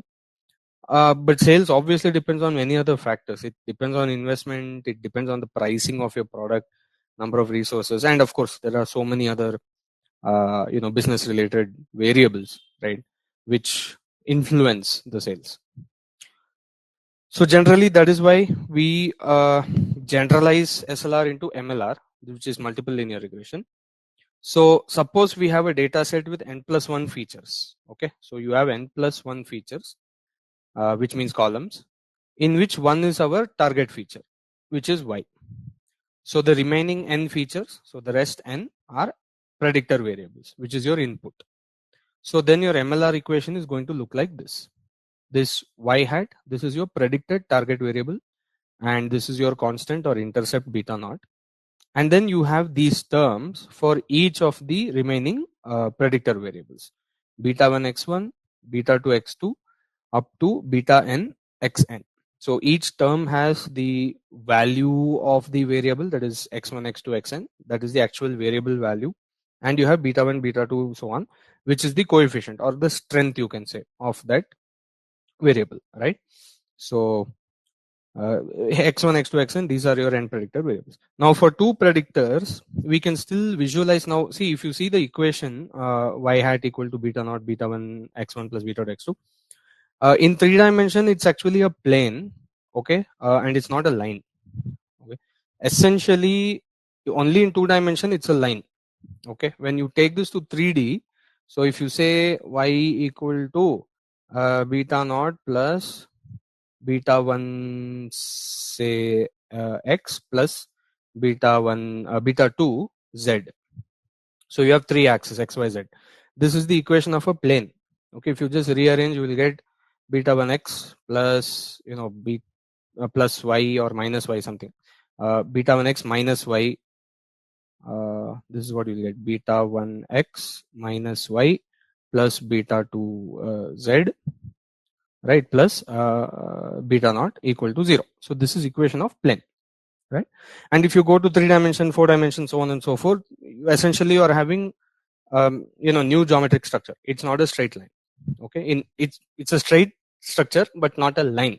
Okay, so you can call these things hyperplanes or hyperlines. Okay, regardless, we can visualize how well it is fitting. See, in 2D you can visualize, okay, line is looking good, line is looking bad. In 3D also you can somewhat see, okay, plane is fitting my points or not, or plane is looking bad, looking good. But beyond that we cannot visualize. So we need to understand the math properly, okay, in this. Now that's understand the math, and which we have already done, by the way. We've seen how to find the SSE. Same concept here also, exact same concept. You find the sum of square errors, right, and then you find the R square. All the formula, everything remains the same. The only difference is that now you have multiple predictors. Now there's a difference in terms of interpreting the coefficient. What is meaning of coefficient? And there's also differences in which features are more important, which are less important. So we'll get into those kinds of things today. Okay. So coefficient interpretation. Now, if you remember the simple linear regression, we said that one unit change in coefficient one unit change in input results in beta amount of change in output. This is what we saw in simple linear regression, right? In multiple linear regression, what you're looking at is actually partial contributions. Okay. So think of it like, for example, if we fix the values of n minus 1 of these variables. So suppose I fix x2, x3, x4 up to xn. So all of these values I fix at a certain amount. Then you can interpret beta 1, that is remaining, this one. Okay, the remaining one, beta 1, you can interpret as normal, whatever you interpreted last time. That is the average change in the target variable for unit change in x1. But this is only true for a certain level of x2, x3, x4, x5, xn. So you need to fix those things.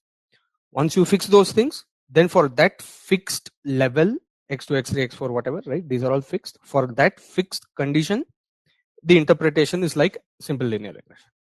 Okay, more on this later. So in multiple linear regression, you take our data set. Remember, we have this coffee expenditure data set just to understand the concepts, right? We have gender, job, income, age, and we want to predict the amount. We have 10 people in the training data.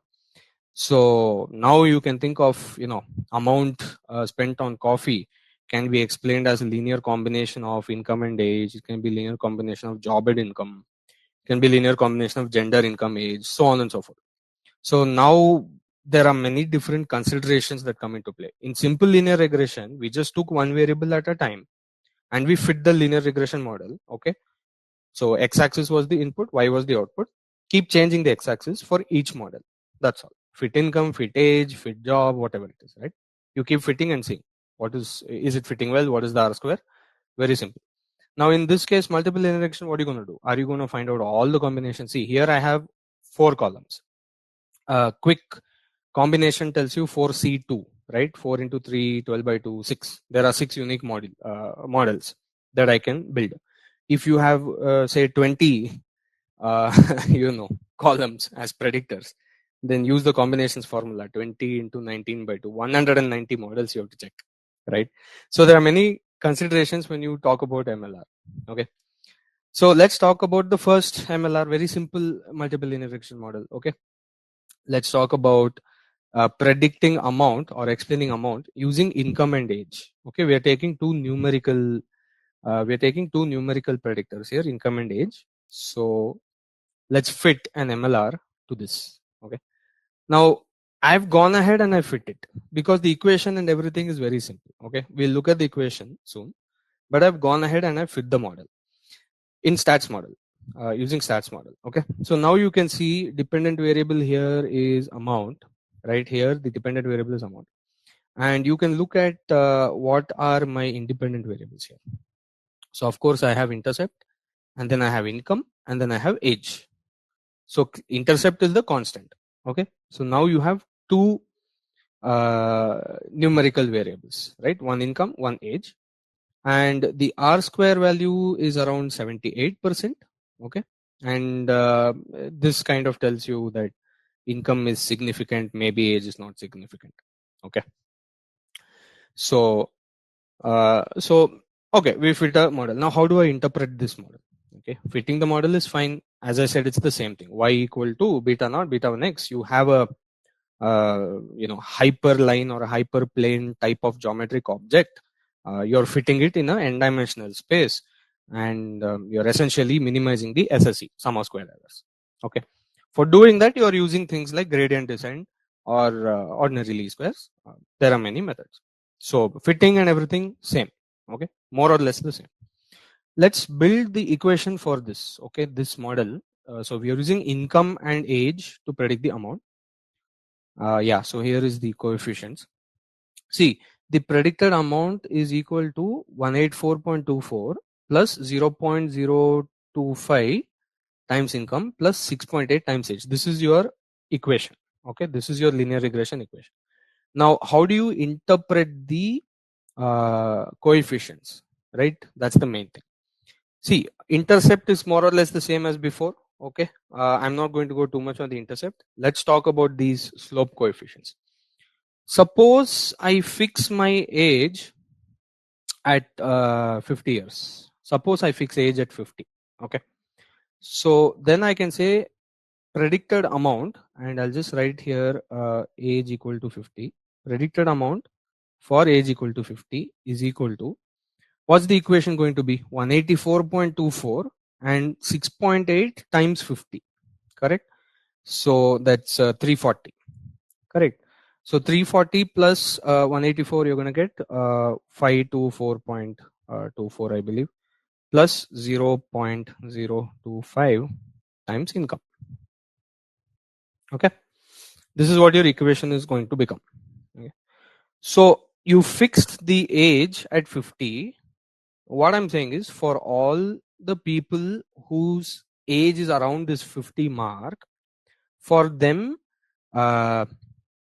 if you increase the income by 1 unit, then the amount spent on coffee increases by 0.025 units or dollars. Now, of course, this is the same for if you fix age at 51, it's the same if you fix age at 60 or even 20, whatever it is.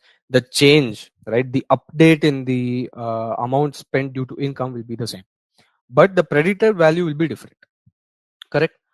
So because of the constant changing, the predicted value is going to be different. Similarly, if you fix income, suppose you fix income at 10,000 or 100,000, right? I don't know the ranges. Okay, 64. So suppose you fix the income at $50,000. So then you get predicted amount for income fixed at $50,000 equal to, so 50,000 you just substitute in the income, right? So that's 1250, right, plus 184, that's 1309, I believe, right? No, that's 1434, sorry, not 130, 1434.24 plus 6.8 times age. Okay, so if you vary both, then the predicted amount, to calculate how much it varies is difficult. You fix income, then you can say, okay, for all the people around $50,000 income, you increase the age by 1 unit or 1 year, then the amount spent on coffee will increase by $6.8. Okay, same way, you can make a claim for fixing the age and then finding the change in income. If you change both, then the interpretation is little difficult. Okay, so this is how you can think of multiple linear regression in a inferential or analytical setting. All right, let's take a look at another model. Okay, this time let's say we want to build an MLR model using job and income to predict amount. Now notice that job is actually a categorical variable. Okay, it has 3 levels: business, service, government. Okay, so job is categorical and income is numerical. So here is the fit. Okay, this is, as you can see, dependent variable is amount, and you can see the variables here: intercept, job, income. The R square is 81%. That's nice. But more importantly, what I want everybody to see here is this coefficient box. Okay, so let me separate out. Yeah, so intercept is intercept. Let it just be there. Because job has 3 levels, remember, you converted job into the category data type. Because of that, linear regression models immediately understand how many levels there are. In fact, if you remember the demo, when you change to category, when you convert data type from string to category, it gives you a list of the levels. Okay, so this job has 3 levels. It has business, government, and service. Okay, 3 levels. And notice it has taken 2 dummy variables, right? It has taken job government and job service. So basically, alphabetically, which one came first, it took as default. So business starts with B, right? So it has taken B as the reference category, business as the reference category. Now, what are the values that these things take? So basically, on the back end, what's happening? You have job business, you have job government, you have job service. Okay, job service. Now suppose somebody has a job who is from government. Okay, their data entry on the back end is going to be 010. I hope we all understand this one hot encoding, right? This is called one hot encoding. So if somebody has a job from government, the encoding on the back end is going to be 010. You cannot see it here, but this is the way it is treated. Okay, when you convert to category, this is how it's treated. If you want to see it visually, then you have to use pandas get dummies, okay, to see these columns visually, which we will do. I think today we'll show all that. Anyway, so if somebody is from government, you have 010. If somebody is from what is that, service, then you're going to get 001. And if somebody is from business, you're going to have 100. Now, I hope everyone also understands, there is a extra information. If you keep all three columns, there is an extra information, because see the third row, just see the third row. If I know that my original job has only 3 levels, business, government, service, and I know that this data observation or this person is not government and not service, then 100% they are business, right? So the knowledge of not knowing too, that okay, this person is not from government and not from service, means we know they are from business. So that information is encoded into the intercept. That default information is encoded into the intercept. Okay, so when you put government equal to 0, service equal to 0, you are actually getting the answer for businessman, because that information goes into the intercept. Okay, so how to use this equation now, right? Suppose that I'm talking about somebody who is from government. So then their variables will be like this, 0 and 0 for job, right? So predicted amount for job equal to government, that will be equal to what? 21 basically 217.17 plus 145.53. What's that? 362.7. Yeah, 362.7, right? Because G equal to 1, government equal to 1, service equal to 0. So plus 0.027 times income. Okay. So now this is going to be your analytical equation for somebody from government. Okay. So of course the effect of income is same for everyone, right? But again, the predicted amount is going to change. Now, if you fix income, that's where it gets interesting. Suppose you fix income at, $50,000 or something like that, right? Then very interesting thing, what you can see is that you're looking at averages. So suppose I fix income at 50,000. Okay. So I'm going to get 1350, I think 50,000 into 0.027, whatever. So predicted amount with income equal to $50K, right? This is going to be equal to 1350 plus 217. So 1567, I guess, 0.17, plus you have 145 times your government plus 206 times service. So now essentially if you put G equal to 0 and S equal to 0, then you get 1567. Basically how to understand that statement is, all businessmen whose income is around $50,000 at an average spend $1567 on coffee. Okay. So if you go back to your data set, single out all these businessmen who have $50,000 around income and you take the average, you're going to get 1567. Okay. Similarly, if you say G equal to 1, that means service has to be 0, business has to be 0. Okay. Because person is from government.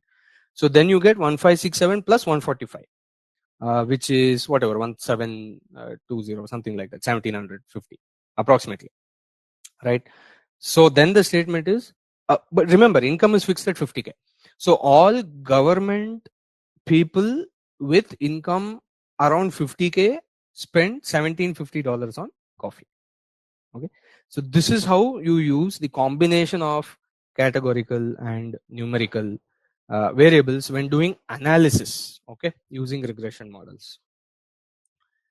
Okay. So here let's go for another model. We'll go for model 3. In this case, I think we are using all the variables. Yeah, we're using gender, job, income, age. Okay. The only thing significant seems to be income, right? But yeah, I mean, that's how you would analyze this, right? By looking at this, I would say, okay, 0.046 p value for income. Sure, income is making a big difference in predicting the amount spent on coffee. Okay, other things are not making so much difference. Is what the model is trying to say. But with 10 data points, you shouldn't take this seriously. Okay, when we do the demo, we'll see. Anyway, so in this case also you can see gender has two values, male, female. F comes in alphabet first, so by default it is taken as the what do you call reference category, right? So then you have only the dummy variable for male.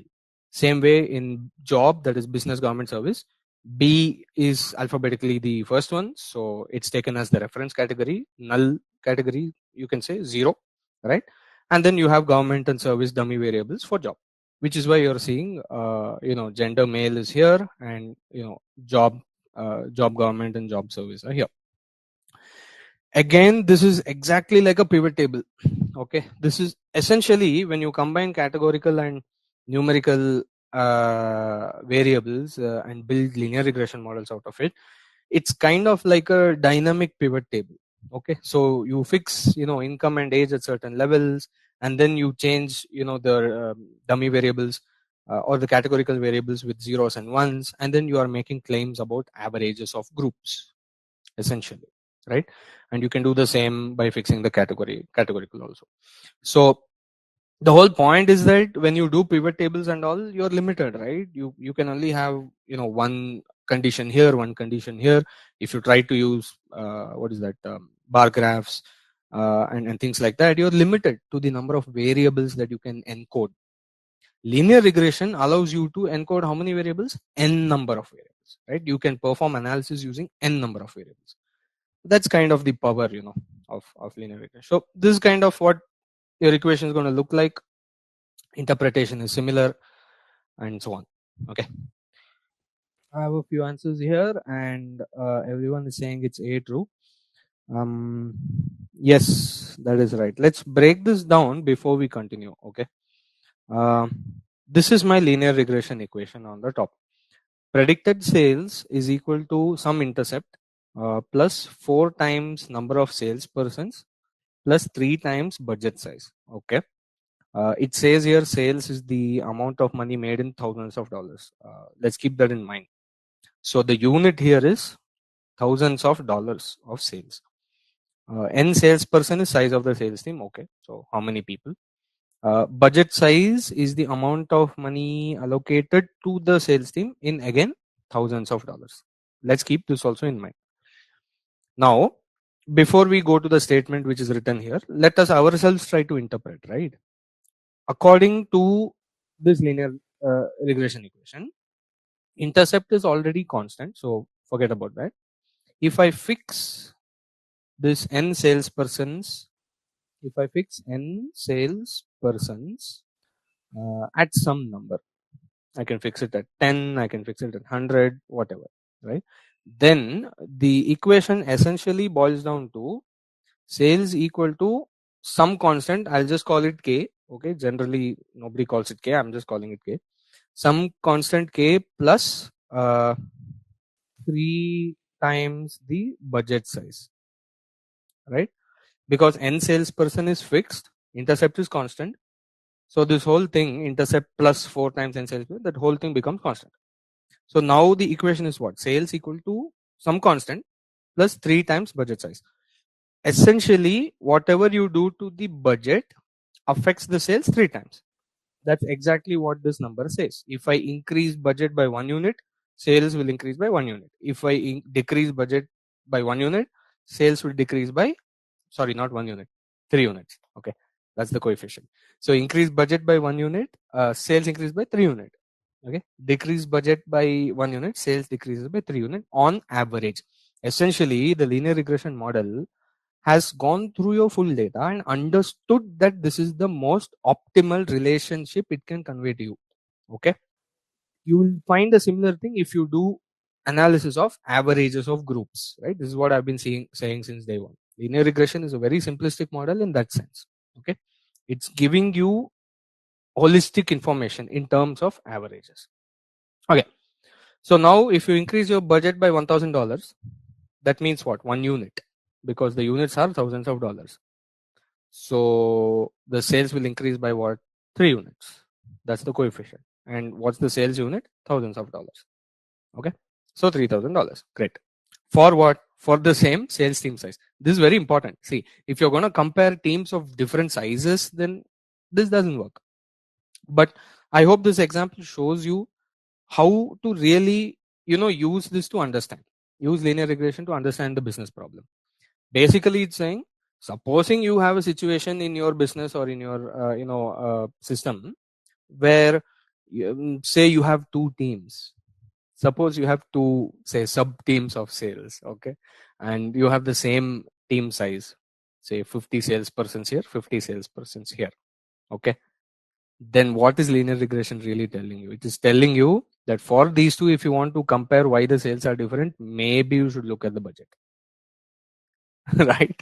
So I hope you're all understanding how to use linear regression to analyze our data. Okay. Cool. So that's the introduction to multiple linear regression and its coefficients and things like that. Of course, now we have multiple variables. Then the question is which variables to use, which variables, how much to use, what is the influence, all sorts of questions are going to come up. And as I said, there is the question of complexity also, unnecessarily using more computations to get worse results sometimes. There is something called overfitting, which we will see in the next class, in the next lecture, right? So all of these questions are going to come up. Let's start with behavior of R square. Very interesting behavior. So this is, this is basically the coffee data set, the 10 training data points. Okay. And what I want everyone to observe is the model, the number of predictors in the model, and then the R square of the model. Okay. So if you see this column predictors, it shows the predictors that we used model by model. Okay. So you must have seen model, red model was the basic model that I used, income versus amount. Then you may have seen, when using categorical variable, gender versus amount, job versus amount. These are all one variable. Okay. In this session, you have seen income and age, two numerical variables to predict amount or explain amount, and so on and so forth. What I want you to observe here is that as the number of predictors increases, R square typically increases. Okay. Does this mean that, you're doing a good job? Right. Generally, what happens is, see, your target variable is a real variable. So it's going to have fluctuations. Your input variable is also real variable. It's going to have fluctuations.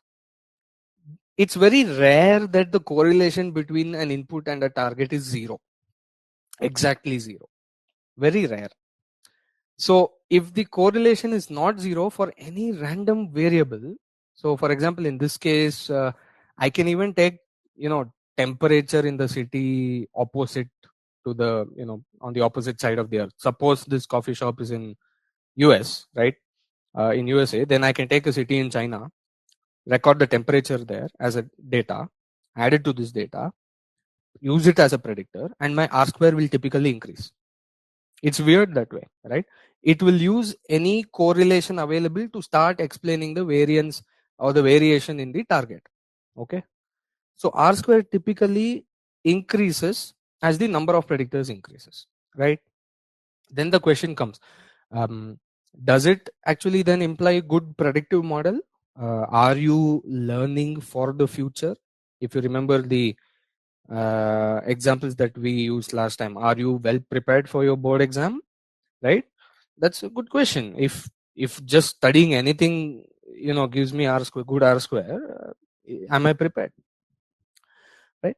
So just having a high R square does not uh, ensure you, at least I will say, it may give you some confidence that you have a good model. Okay, but it does not ensure at all that it's going to perform well on unknown data, right? So there are some ways to handle this. So one thing you may have noticed in all of these stats model summary results, beneath r square there is something called adjusted r square. In fact, yeah, if you see here, right, there's something called adjusted r square, and you will notice that it's much less. Look at this, right? The r square in this case is 90% and the adjusted r square is 77%. This is all the variables taken together model, right? So there is this one concept called adjusted r square. So the only thing you need to know here is there's a formula for it. Nobody's expected to remember the formula, but understand the denominator here, n minus p minus 1. So p is basically the number of predictors. So you have minus p. Okay. So the more the number of predictors you have, the smaller this denominator is going to be, because minus p, and smaller the denominator means greater the fraction. Greater the fraction, you are actually subtracting from 1. So finally your adjusted r square is going to be less. Essentially, more predictors if you use, it is adding a penalty. Okay, you are adding a penalty on the linear model. If I'm using more predictors, then I'll not go with the actual r square, I'll adjust my r square. Okay, so there's this formula for adjusted r square. So more predictors, less adjusted r square. It decreases the r square value. So if you apply the same to these models, again, these are the models on the coffee data set. We just saw these, right? These are the uh, hmm, yeah, so these are the r square values that we saw. Okay, so as you typically, by the way, I said typically, so please don't say income model has 75% r square and job has 50, so it decreased. That's not what I'm saying. Typically, when the number of predictors increases, typically it will increase. Okay, here and there you might get higher and lower, but generally speaking, the r square increases. Okay, now look at the adjusted r square value. So if you see, in each case it is negative. In some case it is negative. Sorry, not each case. In some cases you will find it negative also. And in most cases, what's happening is it is reducing the r square value. So 78 became 72, 81 became 72. In fact, if you see these two models, it's very interesting, right? Just to show you how to use this adjusted r square for comparison, consider these two models. Okay, income and age, job and income.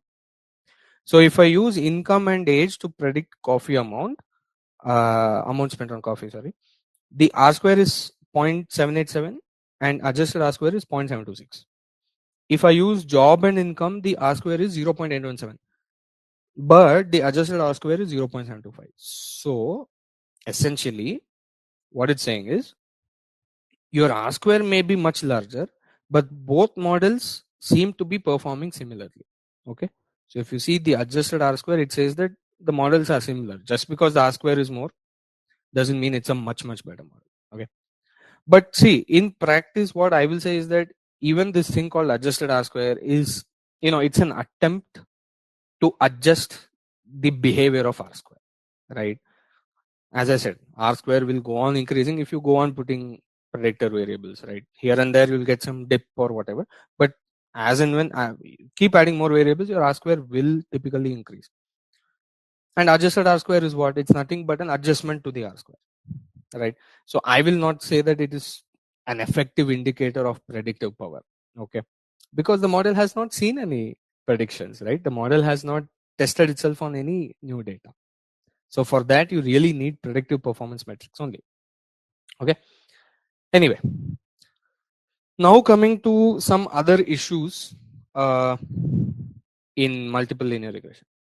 So you see, if you remember, we started linear regression, simple linear regression, all this we started using scatter plot and correlation. If you remember, right, we said, hey, correlation is a nice metric to understand whether one variable and another variable are influenced or not, right? It's a good way. High correlation means something is happening, low correlation means something is not happening. Which is what we started the series with, right? Scatter plots and correlations. And then we said correlation cannot be used for prediction. Okay. So if a predictor is correlated with the target, that's usually a good thing. That's a good thing, right? You want to understand target variable variation using an predictor variation. There has to be correlation. Okay, that's usually a good thing. But if a predictor is correlated with another predictor, okay, if two predictors are correlated, then we say there is this situation called multicollinearity. Sounds very fancy, right? But what it means is that one of your predictors may actually be explained as a linear combination of some of the other predictors. Let's take some time to understand this. Okay, so in this case what happens is that the predictor becomes redundant. See, if you can explain a predictor using some other predictors with, say, a high goodness of fit value, then why are you using that and this to predict the target? Okay, it increases the complexity of the model essentially without offering any additional ability to learn. Okay, and what it does is it ends up inflating the goodness of fit of the model. Why? Because you're using more variables. We just established that using n number of variables will inflate your r square value, make your system more complex, right? And if there is some predictor which is a perfectly linear combination of some other predictors, then we don't even need the predictor. Okay, so how do we identify such things? One way is correlation matrix. So in my coffee data set you can see there are only two numerical features. So age and income are not correlated. 0.16 is okay, no problem. For categorical predictors you have to convert to dummy variable, and then you can do all this, and you can see is there a high correlation, low correlation, you can see. So this is almost uncorrelated, gender and income. Okay, um, government job and income seem to be correlated, so on and so forth, right? One problem with this is that the correlation matrix gives you only pairwise correlation. Okay, so my question is, what if more than 2-3 predictors are influencing one more predictor, and where can I get a combination of those influences? Correlation matrix will give you some understanding pairwise, right?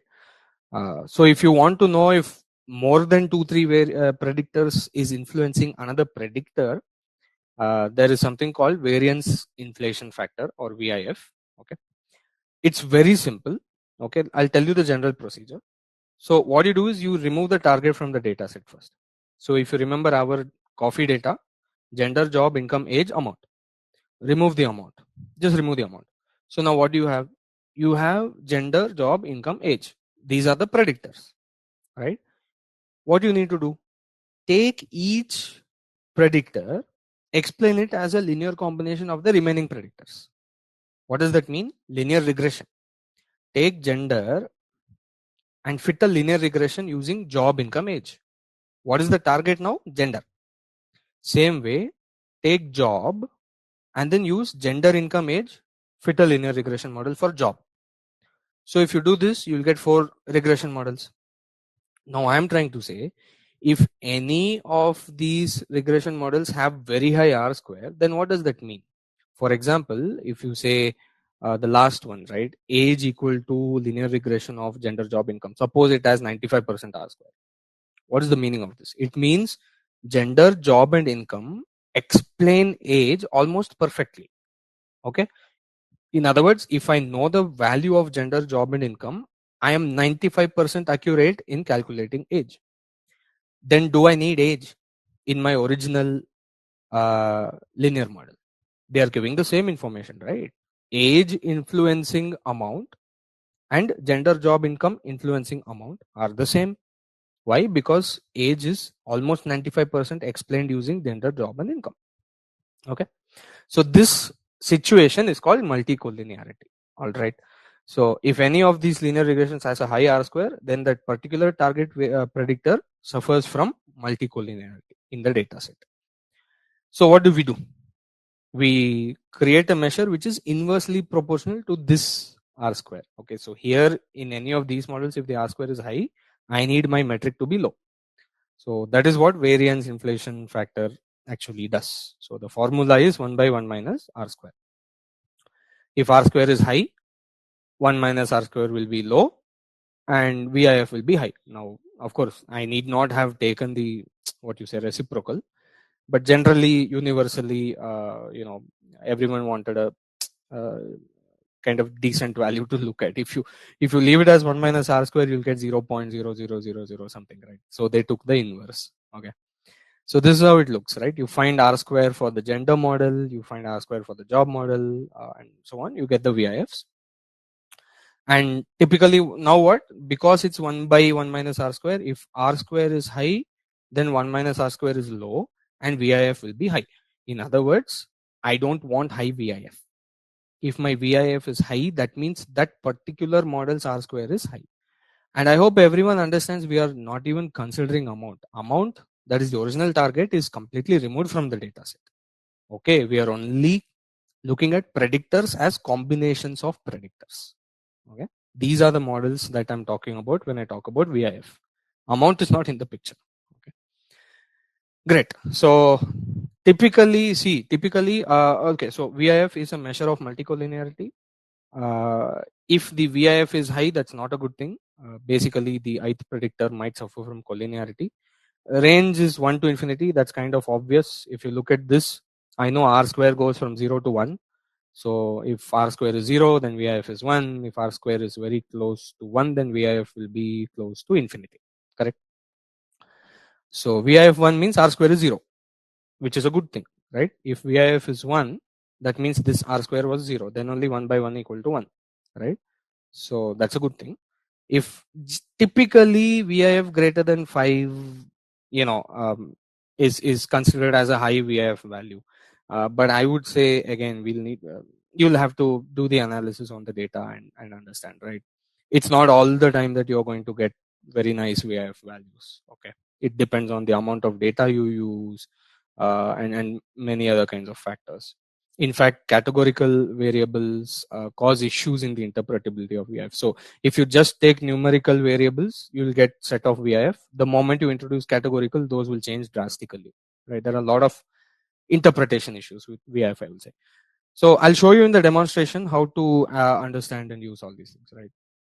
Anyway, so when you're dealing with multicollinearity, what are the things you can do? You can drop some features if you feel that they are highly multicollinear. If you feel something is well explained in terms of some other variables, you may choose to remove it. You can also create interaction features, right? You can do multiplication, things like that between features. We'll not get into that too much, right? You can also do a transformation, like you can change the scale from whatever it is to log scale, things like that. You can try these. We will be focusing on the first method, as we go ahead. All right. Yeah. So before getting into feature selection, now, as I said, right, in multiple linear regression, we can blindly use all the the predictors and call it a day. I have 20 predictors. My MLR model has 20 predictors. Okay. End of story. That sounds nice and sounds good, but I gave you multiple reasons why it's not good. Why? You think you're doing good, you think you're doing good model building because your R square increases. Why R square is increasing? Because you're using, let's say, 20 predictors, all the predictors in your data, very high R square. But I just told you it's not indicative of the predictive power. Secondly, there are issues called overfitting, okay, which we will see in later next session. But please be informed, there is something called overfitting. Okay, you cannot overfit your model onto some limited training data, then it will not perform well on testing data, right? And we saw many other reasons. Complexity. Why do you want to waste computational resource? Many reasons why you shouldn't blindly just build an MLR using all the predictors. Okay, having said that, what should we do? We should select features, right? But feature selection in general is not a straightforward process in linear regression. Later, when we do some other ML models, we will be talking about feature selection and things like that, and you will think, oh wow, it's so easy, right? In linear regression, it's not that easy. Okay, feature selection is not straightforward. Maybe easy is not the right word, but it's not straightforward. Okay, there are techniques that you can explore, right? I'm not going to do these in my demos, right? But you can feel free to explore. Recursive feature elimination is very popular method, right? First, I would suggest you implement and play with the notebooks that we are doing, right, then you may go ahead and as an additional reading, I would say, try RFE and things like that. Okay. So we will try to do this manually, okay, and understand things. Male, female, and so on. Okay. So here I have male, suppose female, and then I have female, and then I have male. Okay, MFFM, suppose. So here, convert this to dummy variables, right? So you're gonna get gender male, and then you're gonna get gender female. So GM and GF, gender male and gender female. So in the first entry, your gender is male, so that's 1 0. Second entry, gender is female, so 0 1, and so on, right? 0 1 1 0. This is how it's going to look. Now if you choose female, which is alphabetically comes before male, I think, so female will be default. So suppose y equal to some intercept, right? Y equal to some intercept plus you have beta times, what will you get? GM, beta times GM. So you're gonna get no, there's some y equal to intercept plus some issue with the net, I think, plus beta times GM. Okay, gender male. Great. That also didn't come properly. Beta times GM. Yeah. Now for the first entry, value is male. So we are talking about male. Suppose y is amount of coffee. Okay. Suppose y is amount of coffee. So for the male, I'm going to put GM equal to 1. So now what is the y predicted value if it is a male? Then that is equal to intercept plus beta, because GM, gender male, equal to 1. For a male person, the male variable will be 1. So now you have intercept plus beta. Okay, INT, intercept plus beta, right? Intercept plus beta. That is a constant. You will agree that is a constant, right? Now for the second entry, F, which is female, so your M variable is going to be 0. So your linear regression equation will just be intercept, correct? So YF, right? YF is equal to intercept. Now, don't you think this looks like a bar graph? So what I'm asking you is, don't you think this looks like a bar graph? If I just make a graph, right, and I just do categorical using male and female. So I put M here, I put F here, right? I put M here and F here. The average amount of coffee that males spend according to my linear regression model is intercept plus beta, whatever some constant. So you're going to get some bar like this. That's all. And same way for females, because the GM variable will be 0 after one hot encoding. So that's just intercept. So the amount of coffee spent by females is a little less on average. This is exactly what a bar graph does, right? When you do bar graph and you choose what you say, the categorical variable as the x-axis, on your y-axis you get average target values, right? When you don't have any target, it's called a count plot. You're counting the number of entries. When you have a target, you get the different bar sizes, right? That's actually giving you the average target value. And this is the exact same thing you can do using pivot tables also, right? So visually, this is exactly what is happening in the linear regression. Now, suppose you add a numerical variable into the mix, then it's nothing but shifting of the line. So, right, suppose I have graph like this, and suppose I'm also taking age. Now you have asked what if there are two categorical variables, say male and female. That is one variable, gender. What if I take age also? So what you might end up seeing is something like this. Okay, you will see one line here, and just shift it up, you will see one more line here. This difference is essentially this beta. If you put male equal to 0, then you're getting the linear regression for the female. If you put male equal to 1, you're getting the linear regression for the male. So this difference here, if you see this difference, that is um, exactly equal to this coefficient of the gender variable. Okay, so here if I just show with arrows, yeah, so this will be equal to this gender beta.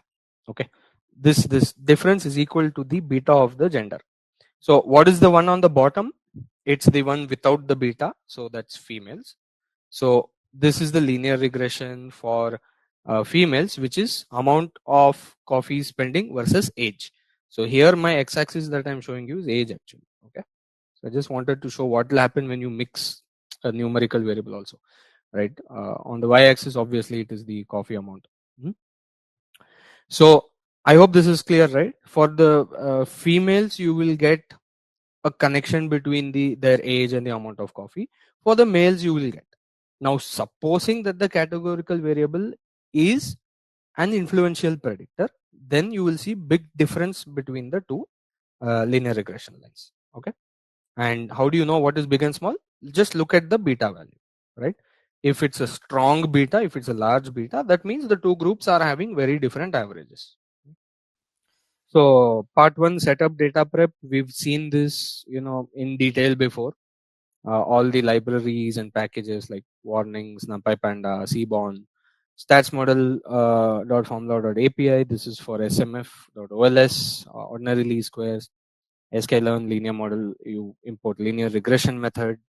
From model selection, you're using train test split, and we are using mean square error as a predictive metric.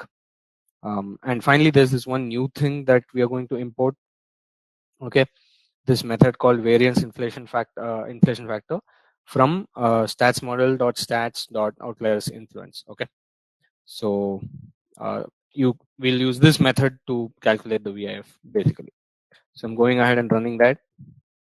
The data source, as I said, is available in this link. It's the UCI, University Library. Yeah, car prices is the data we are looking at. We remember all this, I hope. Symboling is some kind of risk rating, I think is what we saw. And then you have all these different variables: car body, hatchback, convertible, engine location, front, back.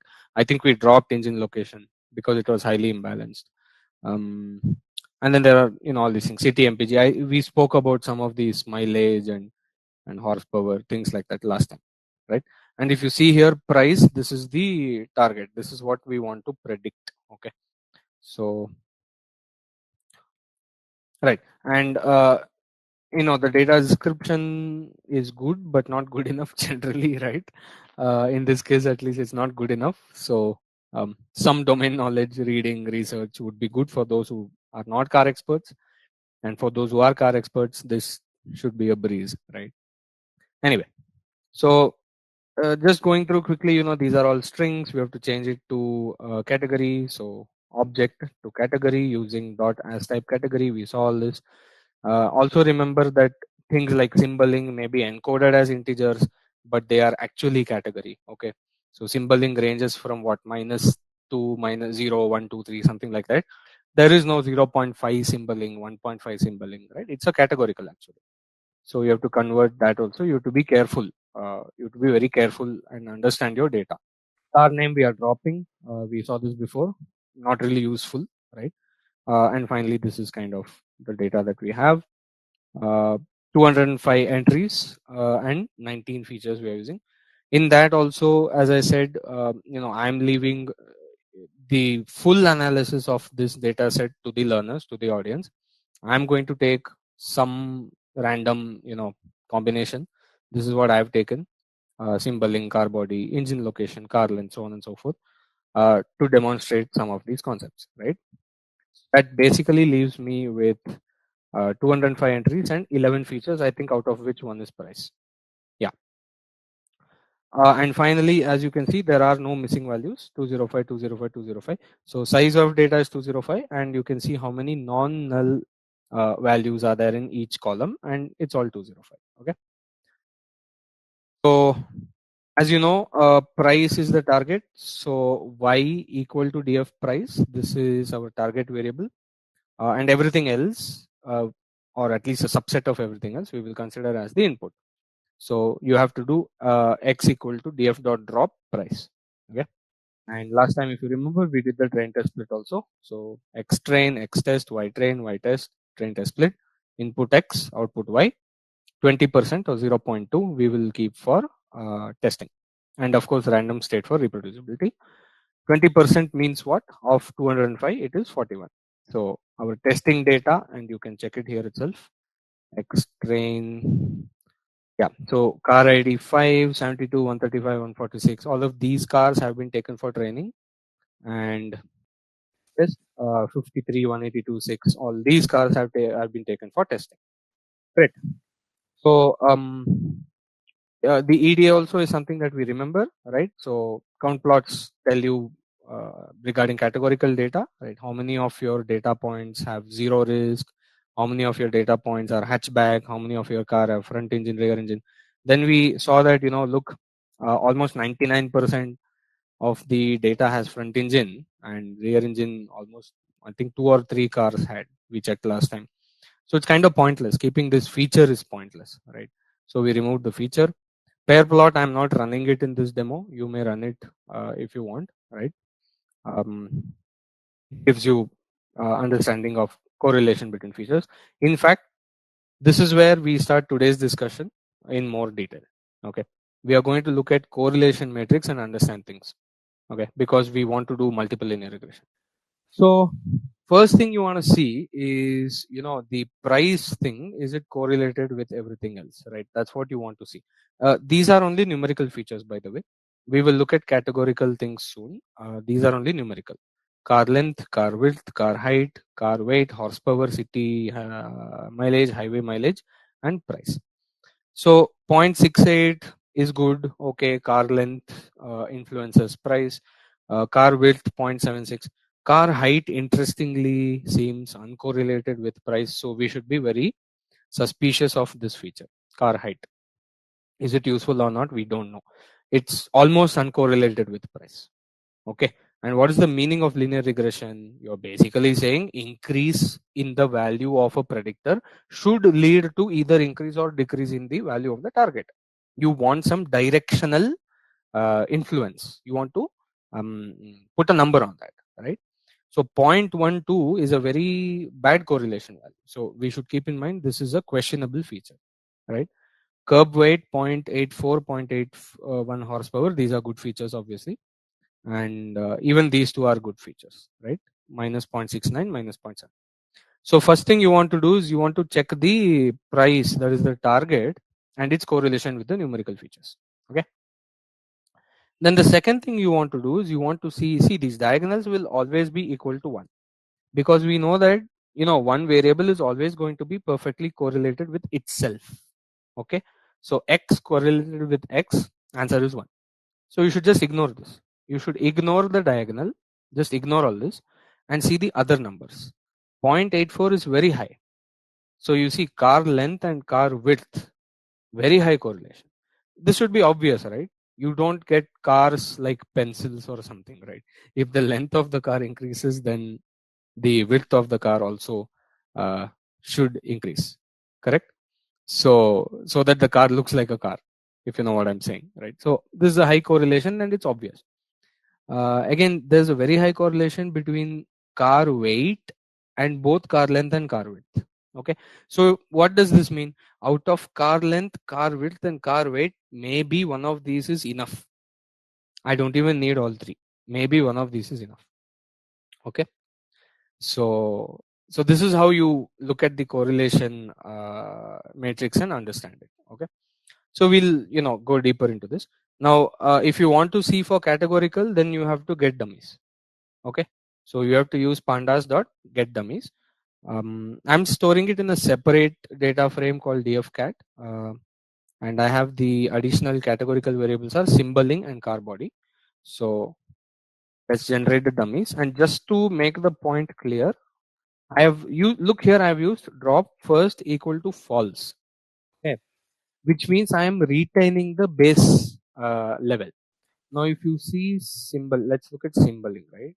Df symboling dot unique, let's say, right? Symboling has values 3, 1, 2, 0, minus 1, minus 2, 6 values. Okay, it's written here 6. Okay, it has 6 categories. And therefore I should get 6 dummy variables. 1, 2, 3, 4, 5, 6. Okay, why did I not drop? I'm not building linear regression model right now. Just for analysis sake, I said drop first equal to false. Okay, and what does drop first mean? It means the base category. Okay, so if I put true here, then I'll not get this minus 2. This column will not be there. Okay, anyways, so that's how that works. Yeah, so let's look at the correlation matrix, right? Now the numerical stuff, that is clear already. Okay, the numerical variables we already understood. You look at these, right? These will give you some idea of correlation with the numerical, right? So if you see symboling minus 2, that's basically symboling value of minus 2. Same way, car body convertible means car body of level or value convertible, right? And then you look at these values here. One thing you'll notice is that it's kind of difficult to interpret correlation when you involve categorical variables like this, correct? In fact, if you see symboling 3 minus 0.03 correlation with car length. Now, why is it the case? Why is it the case? This is problem because numerical variables, right? See, if you take car length, car weight, all the different values of the numerical variable are on the same variable, right? But if you want to understand correlation with categorical variables, unfortunately, we have to do one hot encoding. What is this one hot encoding? I just showed you, right? 0 and 0 and business. So 0, 0, 0, 0, 0, and then 1, and then 0, 0, 0, 1, right? So now you have what? 6 variables for one tiny piece of information. Okay. That's the issue with categorical variables. Okay. When you treat them in a numerical way, they tend to cause a lot of interpretation problems, as you can see, right? One thing we can understand is it positively correlated or is it negatively correlated, right? You can interpret that much, but strength of correlation interpretation, it's not really that straightforward. Okay, so how to handle these things, as we continue, we'll have a look. Okay, oh, I guess we went through part 1 and part 2. Yeah, okay, we finished part 1 and part 2. Let me pause here. Let me know please in the chat if we can go ahead with the MLR models.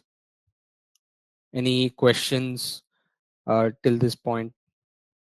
Mostly everything was the same, but we've essentially started thinking in terms of correlation and things like that. Okay, soon we have to use this understanding to choose our features. So now what we'll do is we'll train MLR models. First, we'll go ahead and refit an SLR model. If you remember, we are using stats models here, so I'm using the complete data DF. I'm not using X train and all that. Okay, for analytical purpose, I'm using the full data. I don't remember the last time, but I think it was car length or something.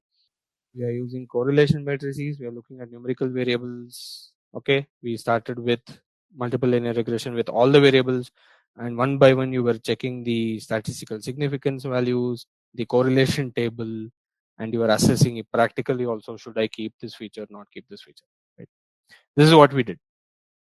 I'm assuming there are no doubts, so I'll go ahead and continue. So if you remember, we spoke about this thing called variance inflation factor. Okay, and by the way, everything before now, I haven't gone into the details of the Python code because it's exactly the same, right? Everything we've seen is the same. The only new thing is, at least in this series of lectures, is correlation, but that's pretty straightforward, right? Pandas dot correlation, right? Data frame dot correlation. This is what you're using, right? Everything else you have seen, right? PD get dummies also you have seen, and I've showed it also here, right? The only thing you need to think about is which columns you want dummy variables for, where you're storing that new variables, new columns, where is your original data, and whether you want to keep the base category or not. Okay, so drop first by default. I don't remember. I think it's true. Yeah, drop first, as you can see here by default. No, it's false. Yeah, drop first is false, but we can set it to true in case you're generating dummy variables, which we will be doing, by the way, for sklearn, right? For stats models, dot as type category is sufficient. So if you remember, we converted all these object things into category, right? That is enough if you want to do stats models. But if you want to do sklearn, then we need to convert into dummy variables. Okay. Anyway, so moving on with variance inflation factor. Now remember that these are the numerical columns that we are using: car length, car width, height, weight, horsepower, city mpg, highway mpg. Okay, 1, 2, 3, 4, 5, 6, 7. 7 numerical columns. Now this is very standard code chunk that you can find anywhere to generate variance inflation factor. You can even create your own code or function, no problem, right? But this method called variance inflation factor, you're seeing it here, right? It only gives you the value for one instance, right? So as you can see, these are the input parameters to that function, variance inflation factor method. This also comes from stats models. Okay, this VIF method comes from stats models. So here, see, here you're actually giving it the data, okay, and then you're giving it um, the output, right? So not output in the sense the target variable from the predictor. Now if you notice here, where is prices? Prices is not there. That's the whole point. Prices is the target, right? So you don't want to put prices inside this. You might put prices inside this thinking it's numerical. No, it is the target variable. So you do not want to put prices inside this. Okay, only the predictors. And as you can see, it is calculating the VIF for each, each of these outputs. So when I say output, I mean each of the temporary target, you can say, right? Temporary as in, first it will create a linear regression model between car length and rest of these variables. Then it will create a linear regression model with car width as the output using the rest of the predictors, and so on, right? And then it will calculate each of these VIF values. Okay, and you can store this in a data frame, which is kind of what I'm doing here. You know, uh, initialize a data frame and give the names of the columns, all of those things, right? So if you just run this, this is what you will get. Notice the values, right? Now we said that VIF values greater than 5 typically are considered problem of multicollinearity, things like that. Yeah, sure, right? And what does that mean? That means all my VIF values should be less than 5. I'm telling you, when you practically work, maybe if you have such a large data that you're getting really nice correlation between the input variable and the target, and you're getting almost no correlation between your predictors, then you might encounter this kind of case, right? But otherwise you should look at VIF in a more relative way. So if you see all of these VIF values, which has the lowest VIF value? That is what I would see. And for me, it's clear, right? Horsepower is the lowest VIF. Car weight is the second lowest, 198, I think. And city mpg 369 is the next one, right? So instead of, basically what I'm saying is, instead of doing this full correlation analysis that we did, right? We did all of this correlation analysis, and what did we end up with? right? We ended up with car weight, horsepower, and city mpg. Correct? We saw correlation values, we saw significance values, we saw all those things, model by model by model by model, right? And finally we kind of saw that a very conservative but good model is car weight, horsepower, and city mpg. If you see the VIF values, car weight, horsepower, city mpg, these are your three lowest VIF. Okay, so instead of doing all of that correlation analysis, you can directly, in most cases at least, you can directly use VIF as long as you're dealing with numerical features. Okay, categorical features are going to cause problems. We will see that soon. As long as you're dealing with numerical features, you can go ahead with VIF. So I can just look at this and get the top 3 or top 4. That's also fine. Okay, so in fact I want to go one step further, and I want to say that 369 is such a large VIF value. I don't want it. Suppose I'm only taking top 2. Okay, suppose I'm only predicting using car weight and horsepower. So if you see here, let me just use car weight and horsepower. Now my R square is starting to dip a little bit, is what I would say. So here it was 78 and it's going to 77. So I am starting to lose real information. Okay, so the moment I removed what was that, city mpg, I think, yeah, the moment I removed city mpg, I started to lose information in a real sense. Okay, my R square is going down, adjusted R square is going down, so on and so forth. Cool. This is more or less how you analyze multiple linear regression models using stats models. Let's quickly look at sklearn. Okay. If you remember, in scikit-learn we have this method called linear regression which we imported. You initialize the model and then you fit the model to the training data. So this time we will be using the training data. Let's first just take the simple model, that is car length, simple linear regression used to predict the price. Okay, so X train car length and Y train, this will be your training data, right? So let's fit this model, and if you remember, we saw these attributes, right? Each of these sklearn objects, even the stats model object has attributes, right? But if you want to obtain the intercept coefficient, you have to you have to access the value from the object in scikit-learn. In stats models, you can just print and see. So here you get intercept and coef, right?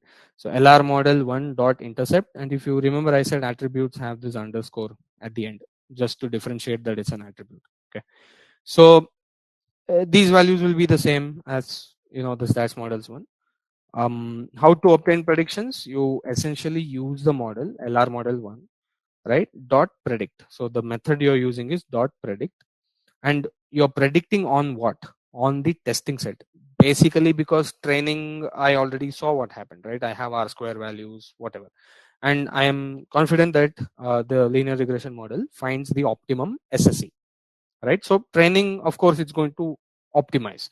What I really need to check is the testing, right? And if you remember, I also said that um, uh, validation is something you can keep doing in between. Testing you should only do at the end. But I also said, when we are learning all this, let's use the testing data. And in the next session, it will become very clear what is the meaning of validation and testing. Okay. Anyway, so in this session, we only have training and testing. If you remember, there are only 2 data split. So this is how you get the prediction, right? In fact, you can put the prediction along with the actual, price of the car and look at it as a data frame. So these are the model 1 predictions. So if you see here, the actual price of car number 53, whatever that car was $6,795, and this LR model 1 predicted $6,500, right? Car number 182 was around $15,000, and your model predicted 19,000, bit on the higher end, so on and so forth. We also saw in the last session how to calculate the mean square error, the MAP, so on and so forth, and keep adding these values to the data frame so that we can compare the results. So what am I showing this RMSE MAP on? I'm showing it on the testing data. Okay, so look here, X test car length. Okay, these are the predictions, and mean square error between what? Between Y test and Y prediction from this. Okay, so whatever you predicted from the X test, that is here, and then the actual Y test values, that is the actual prices of the cars in the testing set, are here. Same here. Okay, what we are looking at is the testing performance. Testing performance means what? Model did not see the testing data, it was trained on the training data. Okay, so this gives me a fair way of understanding, is my model performing well on new data or not. Okay, so this is the simple linear regression model. Now what do you do in MLR? Okay, so suppose I want to predict price using car length and car width. Okay, you use exact same code, but this time you select two features. So if you remember, X train is not one feature. Okay, X train actually has all the features. It has symboling, car body, engine location, car length, car width. X train has all the features. So select two features, select car length and car width, and then just do the same thing again. Right? You fit it, you can obtain the coefficients. Now if you do LR model 2.coef, you can clearly see it's a list. Okay, now it has two values. So if I just do this, right, LR model coef, it's an array of two values. First value is 99, so this is the coefficient for car length, and the second value is 2324, which is the value for what? Car width. Now let's see, do we have a stats model model with car length and car width? Let me see. Car length and car, we have it. Please see the coefficients here. 97 for car length, 2354 for car width. 97, 2354. So you're getting very similar here, right? 99 and 2324.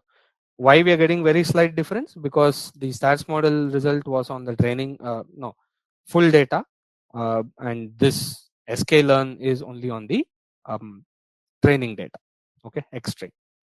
So anyway, this is how you can get the coefficient. You can, interpret the coefficient, build the model, whatever. So again, how do you do prediction? LR model 2 dot predict and use the correct X test data. Okay, so so this model predicts using what? Car length and car width. What do you think is going to happen if I add something else? Car height. Can anyone just guess? So here I have put LR model 2 dot predict X test car length, car width, car height. Can anyone guess what will be the output of this cell right now? If I run this cell, what's going to happen? So if I just write, if I just predict using car length and car width using LR model 2, I am getting these predictions, right? My question is, if I just add car height, I believe that is also a feature. What will happen if I run the cell? No guesses. Right? I don't see any guesses. It should throw an error saying there's a dimensionality issue, I think, or feature unknown. Yeah. So the feature name should match those that were passed during the fit. Okay. So I'm just running this and showing you the error to motivate the fact that everything is stored inside this object LR model 2. So once you do the fitting, so here you see LR model 2 dot fit, X train, Y train. From that moment on, everything you need about the model is in that object. Okay, LR model 2. And let's also inform ourselves what type of object this really is.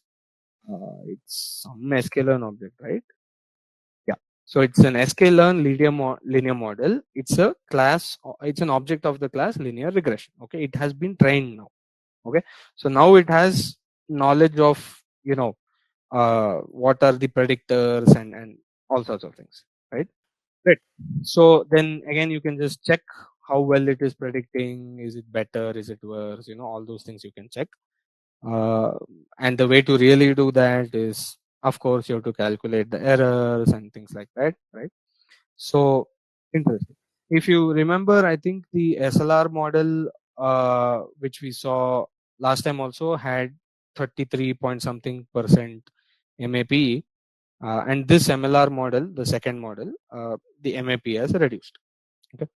Now I don't want to go model by model by model, right? I want to quickly go through combinations of variables, right? So it's a simple job. It's a simple job of create a list and get the name. So I'm just creating a list, appending the SLR model one as a separate thing, and then using some text functions, string functions to create this list. Okay. So my model names this thing as all the required names, right? It has the first SLR model whose MAP is 33.78. It has this MLR model, which is car length and car width used to predict the car price, and then all of these different models. Okay. So I have all the names. Now, what about the predictors for each of these models? So corresponding to this list called model names, I will store a list of the predictors. So SLR model 1, the predictor is car length. MLR model 2, the predictors are car length, car width. MLR model 3, I have car length, car width, car height, and so on and so forth. Okay. Now here I'm doing it for a limited number of models. You are of course free to do it for more combinations of the features. Okay. So, and there is this thing called numerical columns here, which is essentially all the numerical variables. It's a list. Okay. So the list is already stored, which is why I'm directly using it. Car length, car width, car height, car weight, horsepower, city MPG, highway MPG, all of it. Okay. So all of these models I want to fit and I want to test on my testing data. So, I'll initialize a data frame. Okay. So the index, what is the index of this performance data frame going to be? It's going to be the name of the models, right? These names. And what are the values? What is the data in this data frame? I need the RMSE on the testing data and I need the MAP, right? So, okay, initialize and then do what? And then just do for loop. That's all, right? Fit linear regression models using each of these various combinations of input predictors, calculate the testing performance in each case, store it and see it. Simple. Okay. So for model input, in model inputs, I think that's the list which contains the different list of predictors. Create a linear regression, fit it on the exact input predictor list, the current one. Okay. So for I is just there to count. I think it's just a counter. Okay. So for the first model, use only car length. So here you'll get X train, car length, comma Y train. For the second model, use both, right? So on and so forth for loops. That's all, right? You get RMSE, you get MAP, and just run this and have a look at it. There. So now our job is to analyze this, right? Off the top of my head, MLR model 7 looks pretty good, right? 21.8%, which is the least MAPE. And if you see in terms of the RMSE also, it is the smallest. So what is this model? Model 7 is the second last in the list, this one. Car weight, horsepower, city MPG. Okay, car weight, horsepower, city MPG. Do we have this model somewhere in stats models? Car weight, horsepower, city MPG. Here, this one. So it's that one model we went one step further, if you remember, right? So if you remember in stats model, the previous model was also good model. So see, it had the predictors car width, car weight, horsepower, city MPG. Okay, it had 78.5 R square, and all four of these variables were significant. But we went one step further due to what? Due to domain knowledge. We said, look, car width and car weight, the data shows that it is correlated. Where is it? Here. So car weight and car width, if you see, the data shows is correlated. And practically also, we know that the wider a car, it should be heavier. Should be. Typically, I should be able to replace the weight of a car with the volume, right? Interchangeable values. So due to this practical knowledge, we said, okay, let's remove the car width also, and let's only use the weight and the horsepower and CTMPG, and we arrived at this model, right? Slightly less R square, but we arrived at this model. That model is currently outperforming all the other models. It just goes to show how important domain knowledge really is, right? So MLR model 7 is doing pretty well with 21%, 22 almost, right? And close contender is MLR model 4 with 22. MLR model 3 is pretty bad with 34%. I don't know which model that is, but it's pretty bad. So this is how you can use sklearn and testing data to see what's going on. And by the way, we should not be using testing data. As I said, it's only for the demonstration up till this point. Okay, so from next session onward, we'll not be using testing data to make comparisons and things like that. So now, till now, what we have seen is how to handle multiple numerical predictors when trying to predict the target. Essentially, that's all we've done. Okay, using linear regression for MLR. When there are multiple numerical predictors, how do we use that to understand which predictors to use, and which are good predictors, which are bad predictors, things like that is what we've seen. I would also reiterate at this point that please remember I am using this data set, which is around 205 observations. It's a real data set, but it is limited, okay, in its scope. It's pretty limited, right? 205 car models, right? And I'm also using a subset of the original 20 features. I think there are 20, 25, I don't remember, around 20 features. I think I'm using 10 features to even do my analysis. So from those 10 features, I'm seeing, okay, which are the features which look good in a statistical sense and practical sense. Okay, both I'm seeing, and then I'm building the models. So I urge the learners that when you work on this, and as I said, we'll see what's going on. I'll get these notebooks shared with you pretty soon. But yeah, when you do work on these things, please try to use all the features and do the analysis yourself. That is the intention as well, right? So I want to show you for this limited thing. You please take the data and take the the code that I'm using. See if you can do better, right? Are you able to build better analyses on this data? Are you able to build better models on this data? Okay, so that's the intention, as I said. So for me, for 10 models or whatever, I'm getting 20% or something, maybe 21%, which is still not good, by the way. I want this to go to 10 or something, right? So if you see the RMSE, it's 4.5k. So essentially, and I told you, right, how to understand this is just go do this df price dot median. So with median price of $10,000 in your data set, 4.5k difference is not good. At least we should bring it to 2k, right? That could be 10% MAP or something. Okay. Anyway, so now how do you include categorical predictors?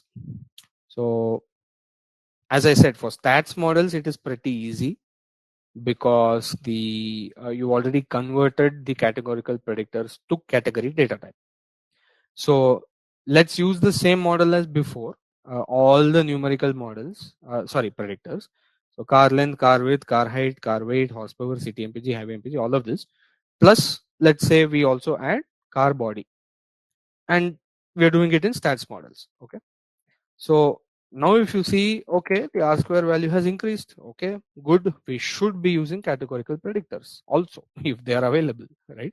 So R square value has increased 82%. And if you see here, it shows you, it breaks down the categorical variable into levels by default, if you have already converted it to category data type. So I'm seeing here hard top, hatchback, sedan, wagon. What is the base category? I really don't know. So we'll have to check that. BF car body dot unique. Convertible. Okay. This is alphabetically coming first, right? C, convertible. So convertible is the base type. That's why it's missing here. Okay. And I mean, I hope it's immediately clear why categorical variables, make a lot of difficulty in linear regression. See, car body, hard top, right? This level of car body is showing a statistical insignificance, 0.465 p value. But if you see hatchback, 0.000, so statistically significant. What does this mean?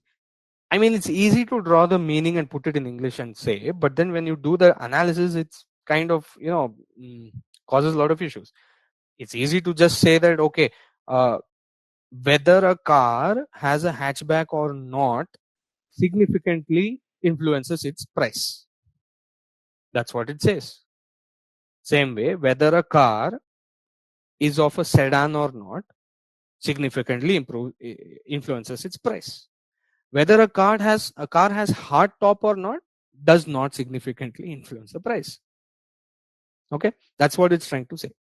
But when you're using categoricals for prediction, many a times it doesn't make sense to look at the p-values for categorical, because how can you use a categorical variable for prediction without using all the required levels, right? How can you just remove hardtop or hatchback? So it becomes a very weird, awkward conversation when you do things like that. So generally you can look at p-value, sure, but when you retain the features, you either you retain all of them, or if you are retaining only hatchback, sedan, wagon, then uh, you know uh, then maybe you should have a reason for that, right? When you present the analysis to somebody, you should say very clearly that, okay, this hard top thing didn't matter, so I did not use it. uh, you know that's how you should present it. Anyway, so this is how in stats models it's very easy, right? Just do plus car body and then you have the summary. Okay. Let's also use the other one, which is the other one, symboling. Okay, so here I have all the numerical features and I've added car body and I'm adding symboling also. So now I have 83, not bad, but initially I had 82. So you should keep a track on the difference between R square and adjusted R square. If it becomes very, very big, then that's a problem. Okay. So it is, as I said, it is a measure to adjust for the overfitting. Okay. So here, if you see, the difference is 0.01, right? So 0.824 minus 0.814, 10%, right? Here again, keep an eye on the difference. 14, 10, yeah, 14%. So here it is 0.0. Sorry, that's not 10%, 1%. Okay, I'm very sorry. The previous case was 1%, 0.01. And in this case, now you have 1.4%. It has started to increase. So you should keep in mind, maybe you are adding too many features. Okay, so this is a starting point to think like that. And of course you can see here, the base value is missing, which is -2. The symboling, by the way, if you remember, it is some sort of risk rating. Okay, so -2 is missing. And yeah, as usual, it has wildly varying statistical significance values. As I said before, guys, nobody is saying that the p-value doesn't make sense.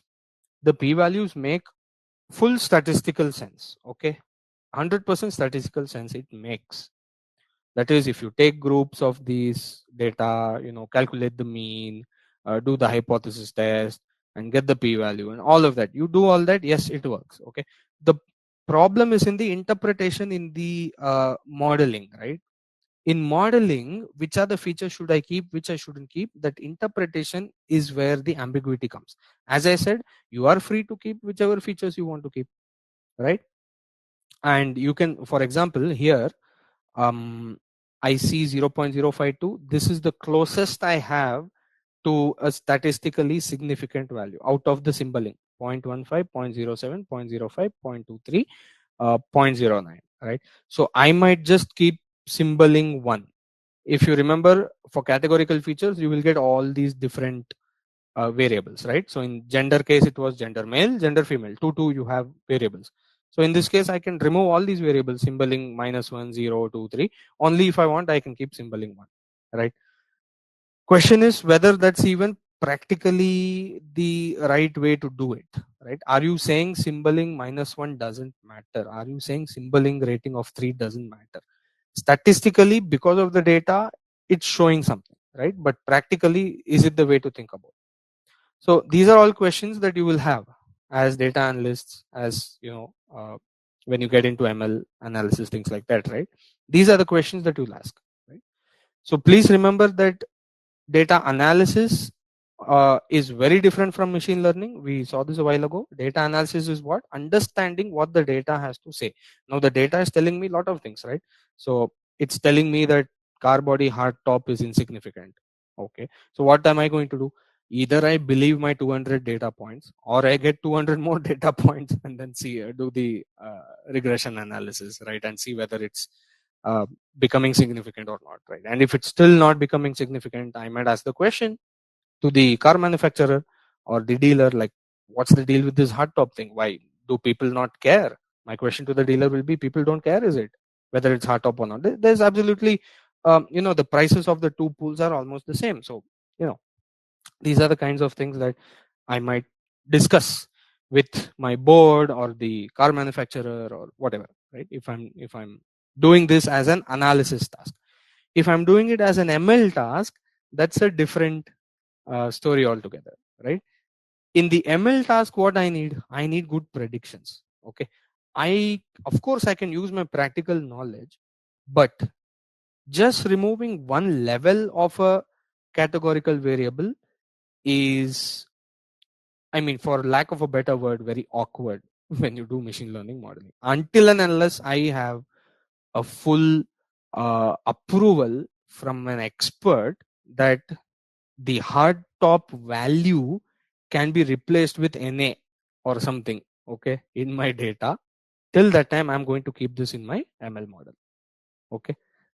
So I hope that part is clear. Anyway, so you can of course look at all these p values, all of that, but ideally what you want is you again you should do things like VIF and testing it on the testing data, right? Now okay, how do you do it for sklearn? So as I said, we need to get dummies. Okay, so right now this symboling and car body in the original data frame DF, as you can see here, DF, um, they are the category data type. So you don't need to do get dummy and all that. All that happens in the backend. But for sklearn, it doesn't work that way. You need to create the dummies. Okay. So I am creating the dummies, and this time please notice I am putting drop first equal to true. I do not want additional correlations. Okay, I do not want. I know that if I have 4 levels in car body, I don't know, car body 5. I have 5 levels in car body, so I will retain only 4.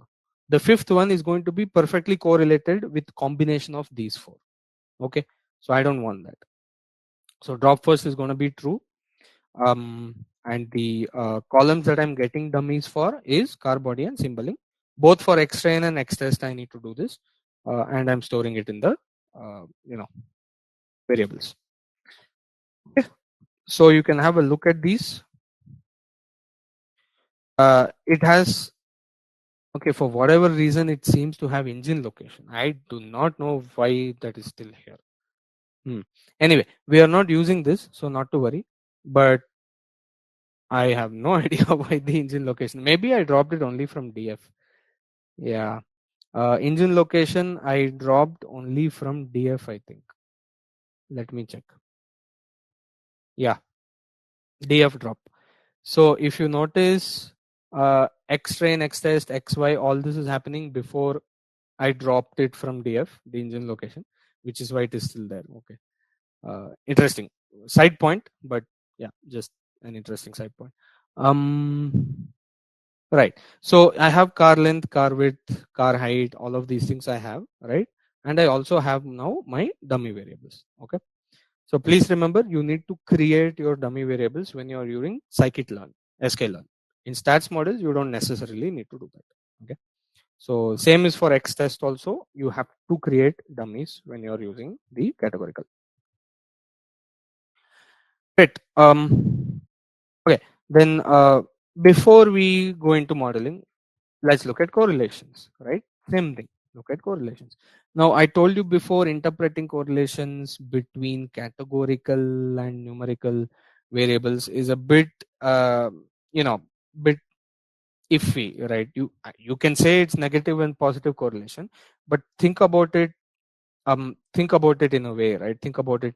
uh, if you take any one, so suppose you take car body convertible, either the value is 0 or the value is 1. That's all. Car body convertible has only two values, 0 or 1. So the column, if you see, it is 0 0 0 0 0 1 1 1 0 1 0 1. That's all the values are there. Okay. So now if you try to find correlation with a numerical variable, what exactly are you correlating? Correlation means what? Correlation means when a variable increases, then another variable also increases or decreases. You are analyzing change. Okay, change behavior. What is changing? 0 1 0 1? What so much change? Either it is 0 or it is 1. So the maximum information you're going to get from a categorical is, hey, is it positively correlated or negatively correlated? Because it's not going to give you complete information about magnitude. The magnitude of the correlation in this case comes from the numerical variable scale, right? So it's not the best way to interpret it. It gives you some idea, but not the full idea. Okay. So again, you can do analysis like you know uh, set an arbitrary threshold. And by the way, I set a threshold of 0.6 correlation. Okay, this is arbitrary. You can set any other threshold just to analyze, right? 0.8, 0.9, whatever. Okay, but please be informed that you are never going to have a data completely rid of correlations. That's never going to happen, right? So whatever threshold you set, it needs to be practical. Okay, don't expect all your predictors to have with each other 5% or 10% correlation, right? That's almost never going to happen. You're going to have some correlations practically. All right.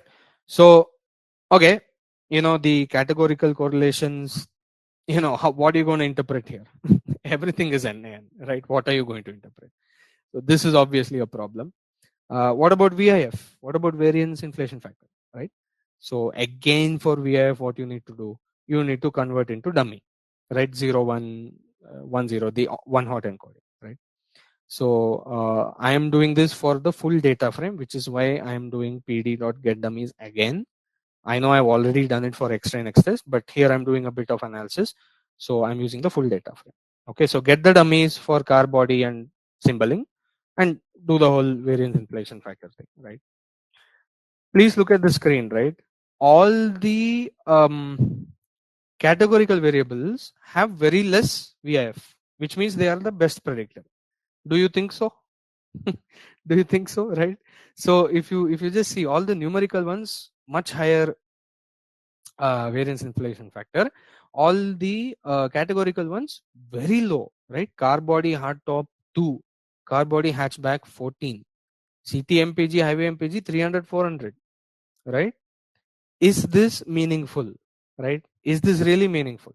So would you basically look at this and say, I will not use car length, car width, car height, car weight, horsepower, CT none of this. I will use not a single one of my numerical variables. I will only use categorical to predict. Does that make sense? No, right? So this is the limitation of even this metric called VIF. It was doing well when we were doing with numerical variables, but when we came to categorical and numerical combinations, even it started uh, posing issues because of the categorical variables, right? So is there any point, right? Just to drive it home, just suppose I will use all the features with less than 50 VIF. Okay, so let's just see who are these. Horsepower is the only numerical feature with less than 50 VIF. Everything else uh, are essentially just the categorical, right? Suppose I build a linear regression model using this. Using what? Using only horsepower, car body, and symboling. Okay, so I'm using sklearn, not stats models. You can of course go back to stats models and see what does this look like. In fact, let's look at that before we look at this, right? Let's build a stats model first. Okay, then we can look at sklearn. So here, what are the ones I need? I need horsepower, car body, symboling. So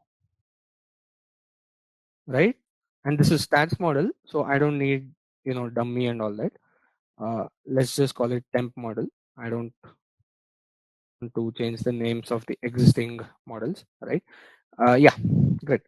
So 72% R square, not bad, actually not bad. I have to say, actually not bad, right? This might be because of the limited data. Okay, we have 200 data points, so within the data point, these two categorical features are being able to separate the groups into different average prices, right? That's what's going on. So not bad at all, but not good enough. If you remember before, we had models with around 80% R square, which were performing well on the testing. Now we should also check the testing. So this is the stats model telling me 72% R square, and let's also use sklearn, okay, and find the performance on the testing data. So here I am looking at the predictive performance on the testing data. Now which model is this? Remember, it is the model blindly I have taken whichever feature is less than 50 VIF, variance inflation factor, which should be obvious that it is weird, right? If I do that, right, I'm going to ignore highway mpg, city mpg, car weight. I'll ignore every numerical feature and I'm only going to go with categorical, right? So this is just to show you that it's not the best model. Okay, so let's calculate the RMSE and everything for this. So you just have to do dot predict, use the correct test data, and this condition here gives you the columns, right? The features whose VIF is less than 50, right? 24% MAP, $5,000 RMSE. This is higher actually than some of the values that we have seen before. So even if you blindly take VIF less than 50, you're still not getting a better model. Typically, if you see, when you're only dealing with numerical features, you can say, look for less VIF, right? Now suppose I do VIF less than 10, then what's going to happen? A lot of these things are going to be ignored, and you're going to get a very weird model which only depends on whether it's a hard top or not, whether it's a wagon or not, and you can use it for some interpretability, but in predictability it's going to get worse. Okay, and it has got worse. So here the MAP is 24. What is MAP? It is percentage prediction error on the testing data, right? So this model, even though you're using the variance inflation factor rule, the predictive performance is 24%, which is bad. It should be less, right? And we had a model, if I remember, which went almost close to 21-ish, right? So as you can see here, MLR model 2 is going to 21%. It's better. $4,500 error only, right? This one is 5,000. So I hope it's clear that you can use VIF for numerical features, at least to understand, what's a good feature, what's a bad feature. For categoricals, you essentially have to try it out, right? You have to include them and try them out. Okay, so so that's what we're going to do. So I mean, again, you can look at correlation tables, things like that, but we remember, right? We remember that car weight was a good predictor, horsepower is good predictor, and city mpg was good predictor. We remember these three, right? This is our 79% model, R square model, with what, 21 point something percent error. This is the exact model. Okay, model number 7.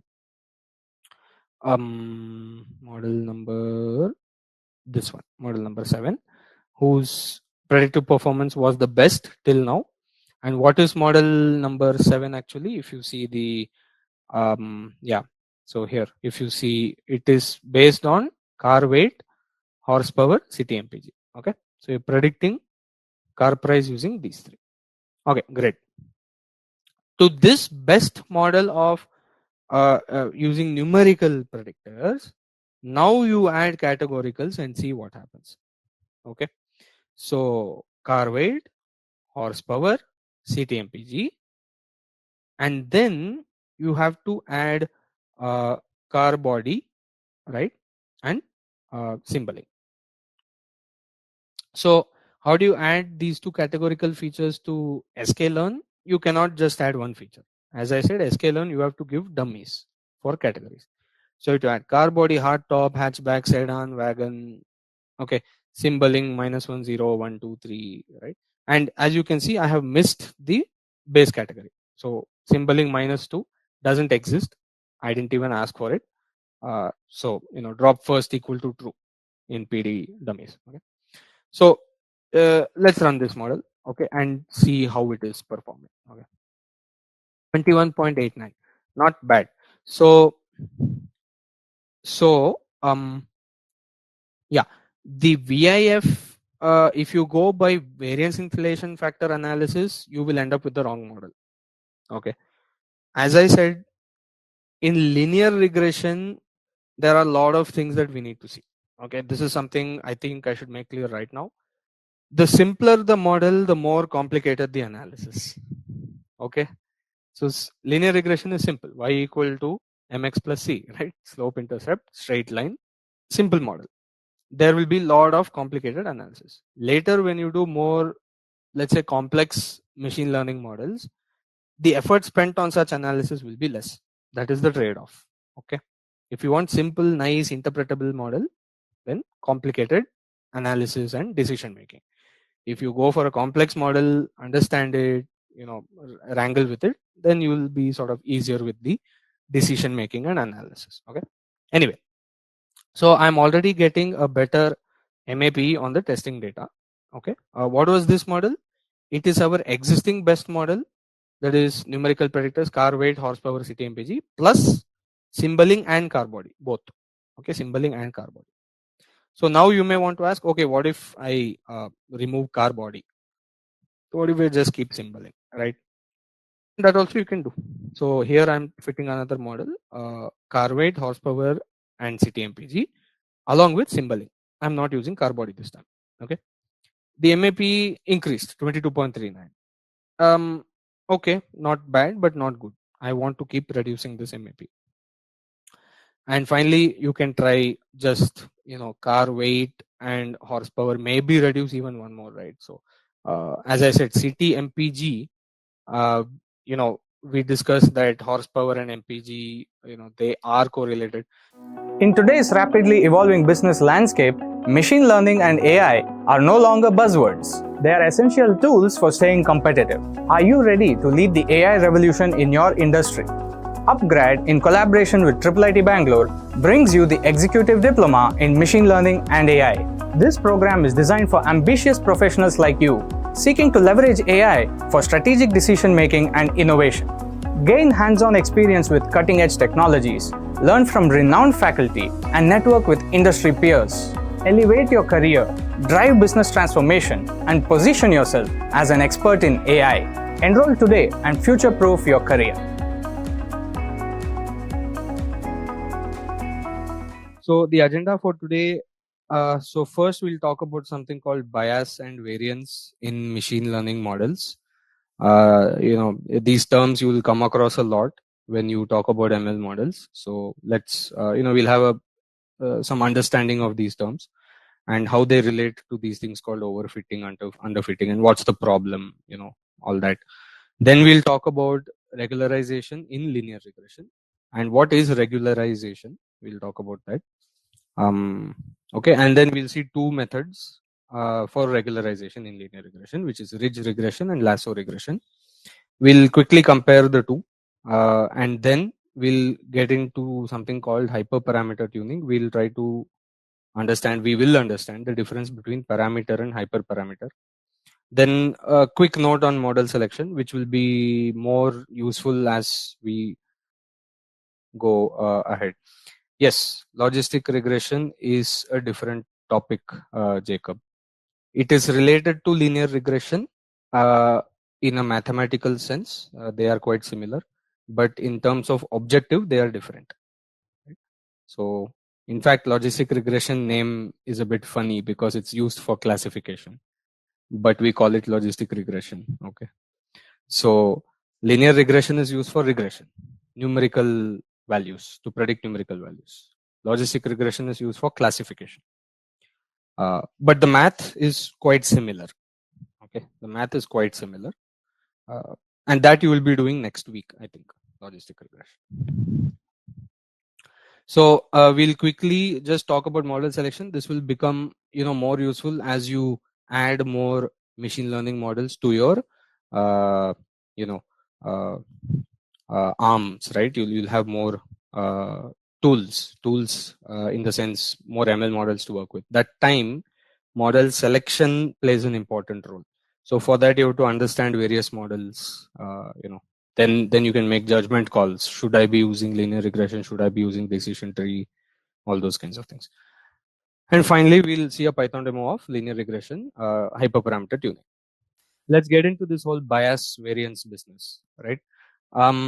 So if we remember, what we studied about ML, the aim of machine learning is essentially to impart the ability to learn to a digital computational system. Okay, we call it machine, computer, whatever, right? We want to impart ability to learn. That is the ultimate goal of machine learning. And we saw one of the methods or one of the ways in which we do that is called supervised learning. Right? How do we impart ability to learn? We need some protocol, right? One of those ways of thinking is supervised learning, in which if we all remember, right? So I hope everyone remembers this diagram. You have one feature which is output or target, and then you have all these input features, right? uh, and given this data set, we would generally consider splitting into training and then some kind of testing data, and we'll understand what validation data is in further detail today. Okay, so generally this is what we do. We train it on the training data by giving it the relationship between the input and output, right? So here if you see, the model is able to see the input and the corresponding output. So this is why it is called supervised. Okay, because the learning is supervised by the truth, the true values, right? On the training data, and then you check the performance on the validation testing data. Okay, and then finally you use it on the new data to predict whatever you want to predict. So now comes the question. Okay, this is the way we are training it. How do you evaluate? I mean, we have seen ways of evaluating before. Let's formalize that. So basically, this is the data that you have, right? This is your historical data, right? It could be for everyone, it's going to be different data based on the domain that you're working in, right? It could be business data, it could be hospital data, whatever. This is the historical data that you have. Now, what we do is we split it into three things. One is training data, one is validation data, one is testing data. Now, generally for training testing, if you remember, we said go for 70-30, go for 60-40, 80-20, something like that. In this case, you could do something like 60-20-20. Okay, that's also fine. 60-20-20. Now, 60% of the data that you have, you will use that to fit your model, fit or train. The word you can use is fit or train. In Python, most commands will be .fit. All right, .fit, .fit. So you use this training data to fit the model. The purpose of the validation data is essentially for the model to see how it is performing and give a chance to improve itself. So we will understand what this means in further detail today. This improving business, right? We'll see what that means. Because last time I told you that once you have a linear regression model for a given set of input predictors, you don't change the line. It's a fixed line, right? The line is fixed, end of story. You have the coefficient values, you're not changing anything. So how's the model improving, right? So we'll see today methods that we use to regulate or improve the model. As you see, I'm using the word regulate, right? Regularization. Finally, testing data. The model did not see the data. You made sure that the model did not see the data, so that finally you can check the performance in a fair way before deploying. After deploying, the model has to now go and perform on the new and unseen data, right? So this is essentially the full evaluation, training to evaluation life cycle. Okay. There is this thing called ML model inference. It's essentially just the process of understanding how the model is performing after training. So there is usually two phases in machine learning training, right? One is training, one is inference. So you train the model, then you infer the model. How is it performing? Train, infer. Okay. So when you do the model inference, that's when you're doing, RMSE and all that, right? You're evaluating on the validation and testing data. And there are a lot of points that we need to keep in mind, right? When we do this, we might see bad result, we might see good result. And then we need to know why we are seeing bad result, good result. So some questions that we can think of is, did you expose the ML model to sufficient amount of training data, right? Do you have enough data to learn from? Then what type of training data have you used? Is it relevant training data? Are you using unnecessary kind of data? Did you choose the right ML model for the problem statement, right? Should it be a linear regression? Should it be a decision tree? Should it be something else? And then the question also is that, did you use the right algorithm to train? Okay, so some models have different objective functions and algorithms you can train it with, right? So these are all questions we want to keep in mind when we talk about the goodness of a model, okay, in the end.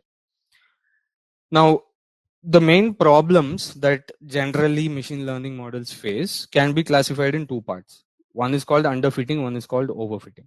Now, underfitting happens when the model has not learned well enough from the training data. There can be many causes for this.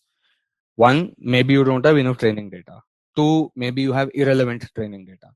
Three, maybe your model is not the right model. So you see why I put all of these questions in the previous slide, right? So when you see that your model is not performing well, right, you shouldn't think, oh no, something is, we can't solve this, right? If you think in terms of these four questions, 4 or 5, of course there are many other similar questions which I can put in this list, but broadly this is what we are talking about, right? The data and the model, right? So underfitting happens when the model does not learn well enough. As I said, very less training data, nature of the model, there are many reasons why it could happen. Generally what happens, underfitting leads to poor performance on training and unseen data. Okay, so you'll have bad predictions on the training data and you'll have bad predictions on the new data also. What is overfitting? Overfitting is on the other end, right? So overfitting happens when the model learns too well. In fact, we can even replace the word learn with memorize. Okay. So there's a fine line between memorizing something and learning something, right? So we don't want the models to memorize, because if that happens, then it will work well for you in your instance. The moment you deploy it, it's not going to work well. So, what we need from good machine learning models is good generalization. Okay, we need the model to generalize well on any kind of new data, that it is able to learn some pattern from the historical data, use that knowledge to predict or classify from the new data. That you will say is a intelligent model, right? So overfitting, it will lead to bad generalization. It will perform well on the training data, but it will not perform well on the new data. Okay. So what we have understood, underfitting and overfitting, right? Underfitting, model did not learn well. It is anyway a bad model, so it's not going to be of any use. Overfitting, the model has learned too well from the training data that it doesn't know how to predict anything except the training data. So both of these you need to avoid. Okay. How to avoid? So as I said, increasing the amount of training data can help you with underfitting issues. Diversity of classes or values again can help you with underfitting issues and can help you with overfitting issues also. Class balance is very important when you're working with classification problems. Keep in mind all this. Don't need to go detailed right now, because next few weeks you will be learning so many different models. All of these things will be mentioned and it will be like bread and butter, right? When you're discussing logistic regression, decision tree, you have to keep in mind all these things and it will keep coming up. So no need to memorize what's on the screen. Okay, just setting some context. You can improve class balance. Then one important thing is choosing the right type of model, choosing the kind of algorithm, tweaking hyperparameters, and so on. There are many things that we can do and should do to improve model performance. Okay. Now this brings me to a very interesting concept called bias and variance. And let me just put it simply that models with higher bias, essentially you can think of it as more restrictive models. That is, they are making more assumptions. So in a way, you can say, you can compare it to something like a close-minded, right? Generally, a higher bias leads to poorer learning from the training data, and generally, typically, it might lead to underfitting. Okay, that's bias. Bias just means that the model is making too many assumptions. You can say it is rigid. Okay, bias means your ML model is rigid in its assumptions. It is not allowing for free learning from the data. Okay, that's one way to understand it. Model with higher variance is what, and the reason I'm talking about bias variance right now in this session is you might hear it again and again as you go through the various ML models and everything, and when you start exploring and when you read articles and look at anywhere else on the internet, right? These things will be mentioned, bias and variance. So it's important to have some idea what is bias and variance. So bias means what? The ML model is too restrictive, rigid, makes too many assumptions, does not allow for free learning from the data. Variance is the opposite, right? Higher variance models make less assumptions, and what they do is they allow for more variation in the learning, right? It's more flexible in a sense. So you can use the word flexibility. And what they generally do is they try to match the variation in the training data much better, right, than a moderate variance model, right? High variance model will try to match almost point to point. So that generally leads to more complexity and can lead to more overfitting. So generally higher variance leads to better learning from the training data, yes, but it leads to overfitting. Now, these things will become more and more obvious when you understand different ML models. For now, I'll give you two examples. Okay, a high bias and low variance model example is linear regression. Why do I say that? So if you remember in our second session, we discussed a few slides in which we took the scatter plot and then we fit a line and then we fit a quadratic curve and then we fit a cubic curve. I hope everyone remembers this, right? We fit a line and then we fit a quadratic curve and then cubic curve. So you saw very clearly that the line has the maximum error. Okay, when you fit a line to random scatter plot data points, it will have more error. When you try to fit using a curve, you're going to have less error because you have more flexibility. So if you're using a higher polynomial to fit, you are allowing for more variance. Okay, but if you're using a linear model, you are not allowing for any such variance, right?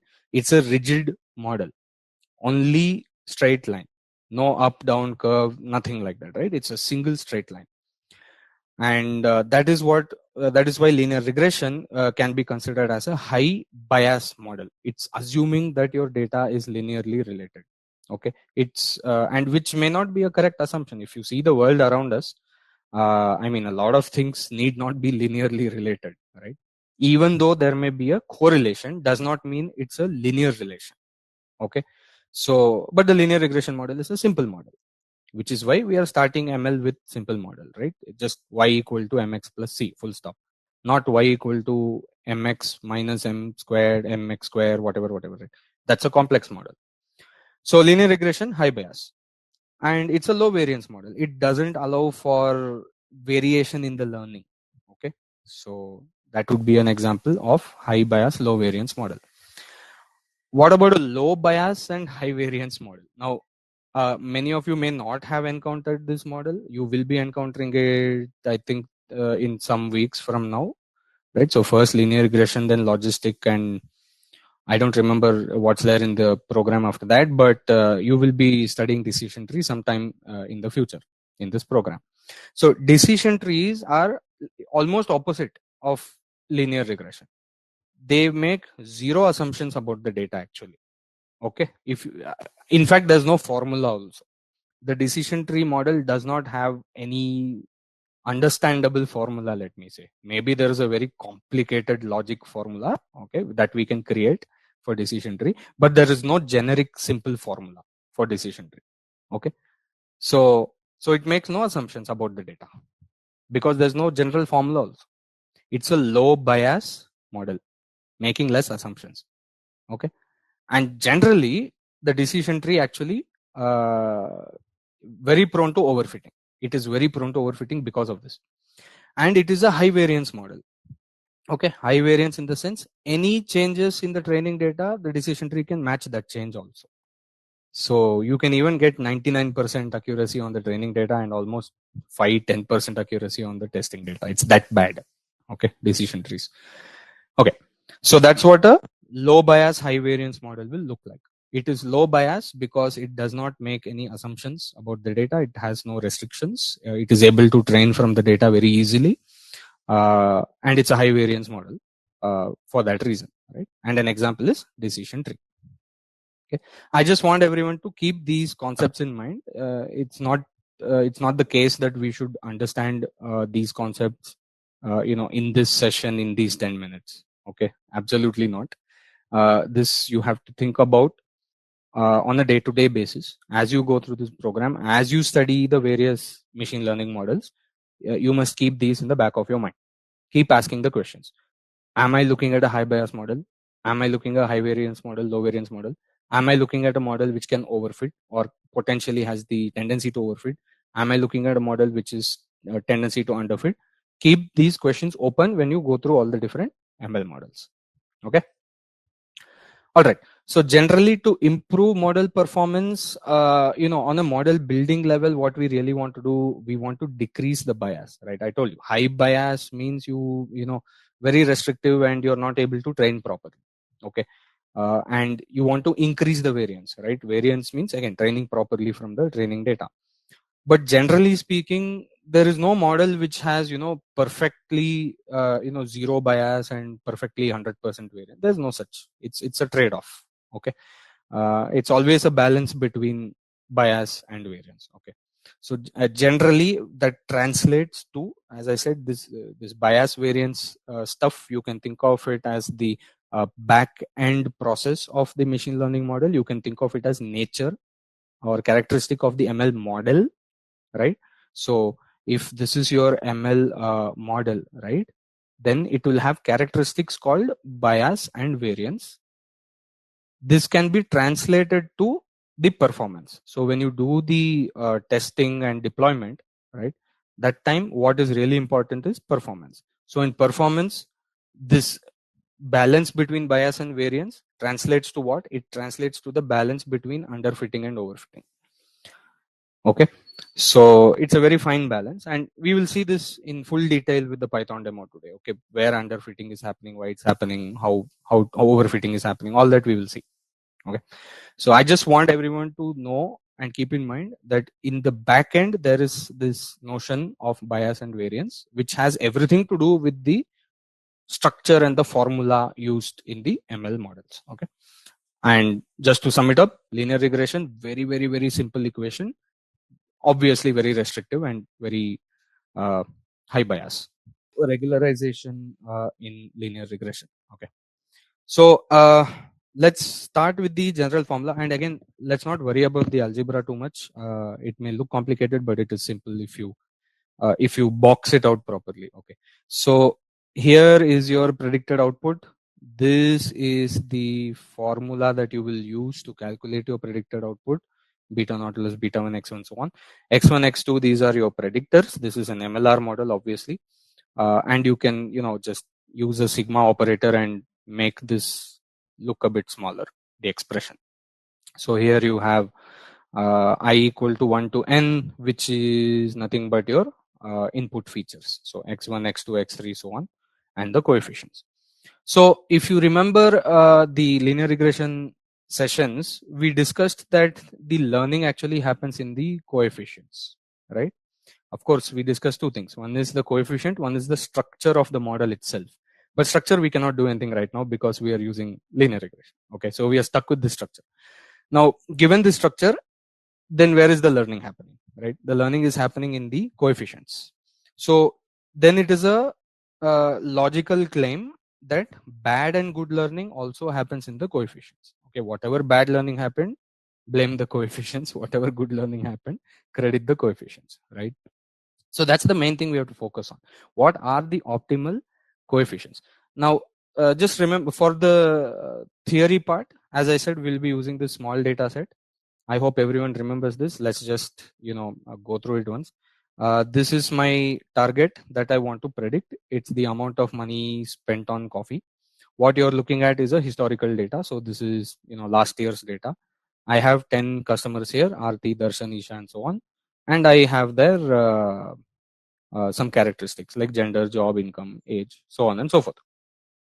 Okay, and the objective is essentially to train linear regression model to predict how much a new person will spend on coffee. Okay, so let's consider the full model, so to speak, right? Let's full model in the sense we will use all the predictors. Okay, so explain amount as a linear combination of gender, job, income, and age. So you're using all the four to predict amount, right?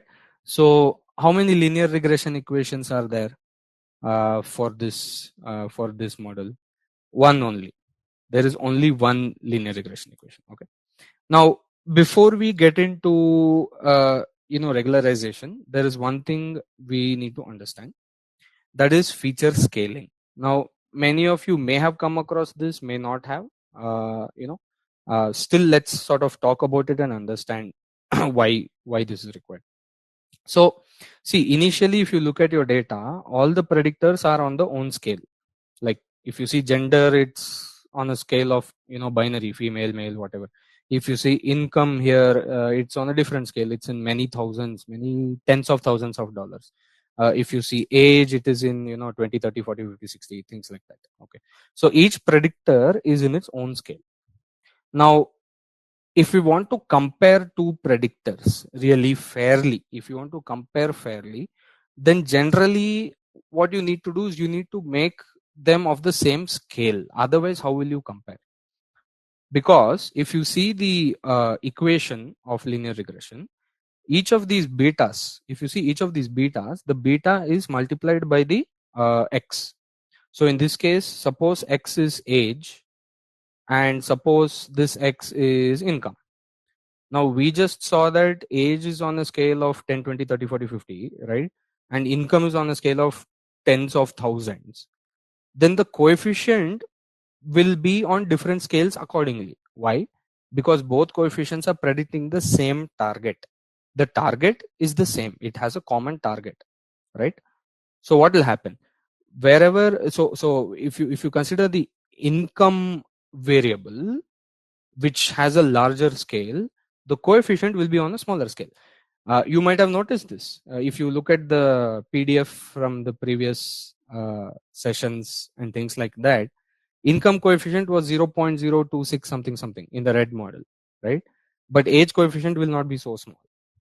Age will be on a bigger scale. The age coefficient will be on a bigger scale because age is on a smaller scale, right? And why these two are related? Because they're predicting the same target. Target is the same. So when you're doing the prediction, there is this difference in the scale of the coefficients because of the difference in the scale of the inputs. So if you want to fairly compare the different coefficients, then you need to have the same scale. Otherwise, there's no point in saying that age coefficient is 50 or 60 and income coefficient is 0.05. So income is not important. No, that is a wrong interpretation, obviously, right? So if you want to compare coefficients, that is essentially comparing the input features. For that, you have to make all the features same scale. After that, you can compare the coefficients and then you can decide what do I want to do with the weak one, strong one. We cannot say any feature is weak or strong without bringing all of them to the same scale. Okay. And how do you compare weak and strong? After bringing same scale, we can look at the beta, the coefficients. Before same scale, you cannot compare the beta. Okay. The only problem is that you will lose the interpretability, okay, of the coefficient. Of course, once you convert your data into same scale, 0, 1, minus 1, 1, whatever, right? Generally, these are the things we do. Interpretability will be lost because they're on different scale now, right? So interpretability means what? If you remember, we said 1 unit change in this variable will cause beta unit change in the target. That kind of interpretability will be lost. But so what? When you are trying to build a model for prediction purposes, it's perfectly fine if interpretability of coefficient is lost. That is primarily important when you're doing core data analysis. When you're doing core machine learning, you are not really interested too much about interpreting coefficients, right? You're more interested in making a model which works for you. Okay. So this is essentially what feature scaling is. Now, there are some methods. Very common methods are these two: normalization, that is rescaling from 0 to 1, and standardization, rescaling -1 1. Standardization, normalization is also called min-max, if you have seen it anywhere before. So in Python we have min-max scaler, right? And standardization is also is the same as z-score. If you remember your z-score, it was what, x minus mu sigma something, right? So you are standardizing your feature. So for example, if you take the income feature 64,000 to 6,000 whatever, right, it essentially converts all of that to z-score and provides you, right, which is why the scale is from -1 to 1. Okay. So these are some scaling methods that we can use. Now before we scale it and then look at it, one thing we should remember is that transformations, before we convert our dummy data here, let's understand one thing. There is something called data leakage or information leakage, it's called sometimes, in machine learning. Very important concept. Basically, transformations of any kind should be designed using the training data only. In other words, if you split into training and testing, but then borrow information from the testing data to do the transformation, then that is essentially unfair. When I say borrow information, what do I mean? Suppose you're doing min-max scaling. Okay, look at this data set and look at the income. What is the maximum income I see? 81,293, I think. So suppose, for example, these three are used for testing. Forget Zishan for a moment. Okay. And suppose the top part, I've already marked it here, is used for training. Now, if I use min-max scaler and use 81,293 as maximum value to transform the values in the training data, that means information has leaked from the testing data to the training data. Of course, because the model is only supposed to see the training data. Now, if the model is seeing the training data, then what is the maximum it should use? If you're trying to do min-max scaler, what is the maximum value? It is Gayatri's salary, which is 72807. That is the maximum inside the training data. Okay. So min-max scaler, just for everyone's understanding, it takes maximum and minimum and gives the value 1 and 0 basically. And whatever is in between, it gives the appropriate value. So for example, here in the training data, 72807 will be given the value 1, and whatever the minimum is, you will get the value 0. And everything in between, you will get values between 0 and 1. Okay. But if the model knows that the maximum is 81,000, that is Trevor's salary or income, then that means information has gone from testing to training, and that is called data leakage. Okay, this is called data leakage. So basically, you must design your transformation using only the training data. Then you can transform the testing data. Don't design using testing data. Okay, so design means you just need the max value, min value in the case of normalization, and in the case of standardization, you need to know where to center your mean and things like that, mean and standard deviation, right? Those are the things you need for this one, z-score, which is standardization. So that information you should only take from the training data. Okay. So otherwise information will leak, and this compromises the legitimacy of the model, right? It will not be accepted as a fair model. Okay. Great. So having understood all of these things, what we will do before we get into regularization is we need to prepare the data. So for that, Categorical features, of course, you have to convert to dummy variables. And let us say, for example, we will normalize the data to 0 1. Okay, you can standardize also, no problem.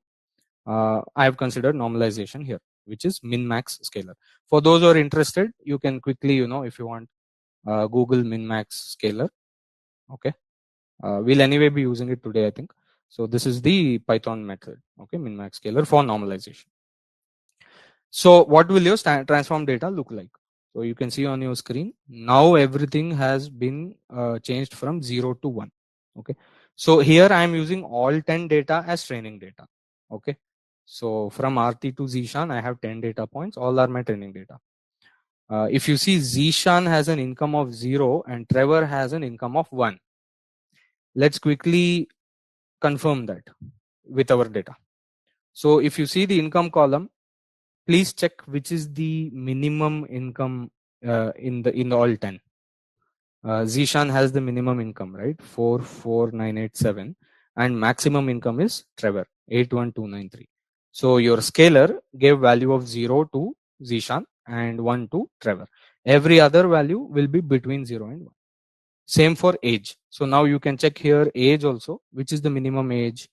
I am seeing Jasmine at 24, and maximum age I am seeing RT at 56, I think. Right? So Jasmine and RT, let's check. Jasmine 0, RT 1. Okay. And everything else will be in between. Cool. So now all of these input features are in the range what? 0, 1.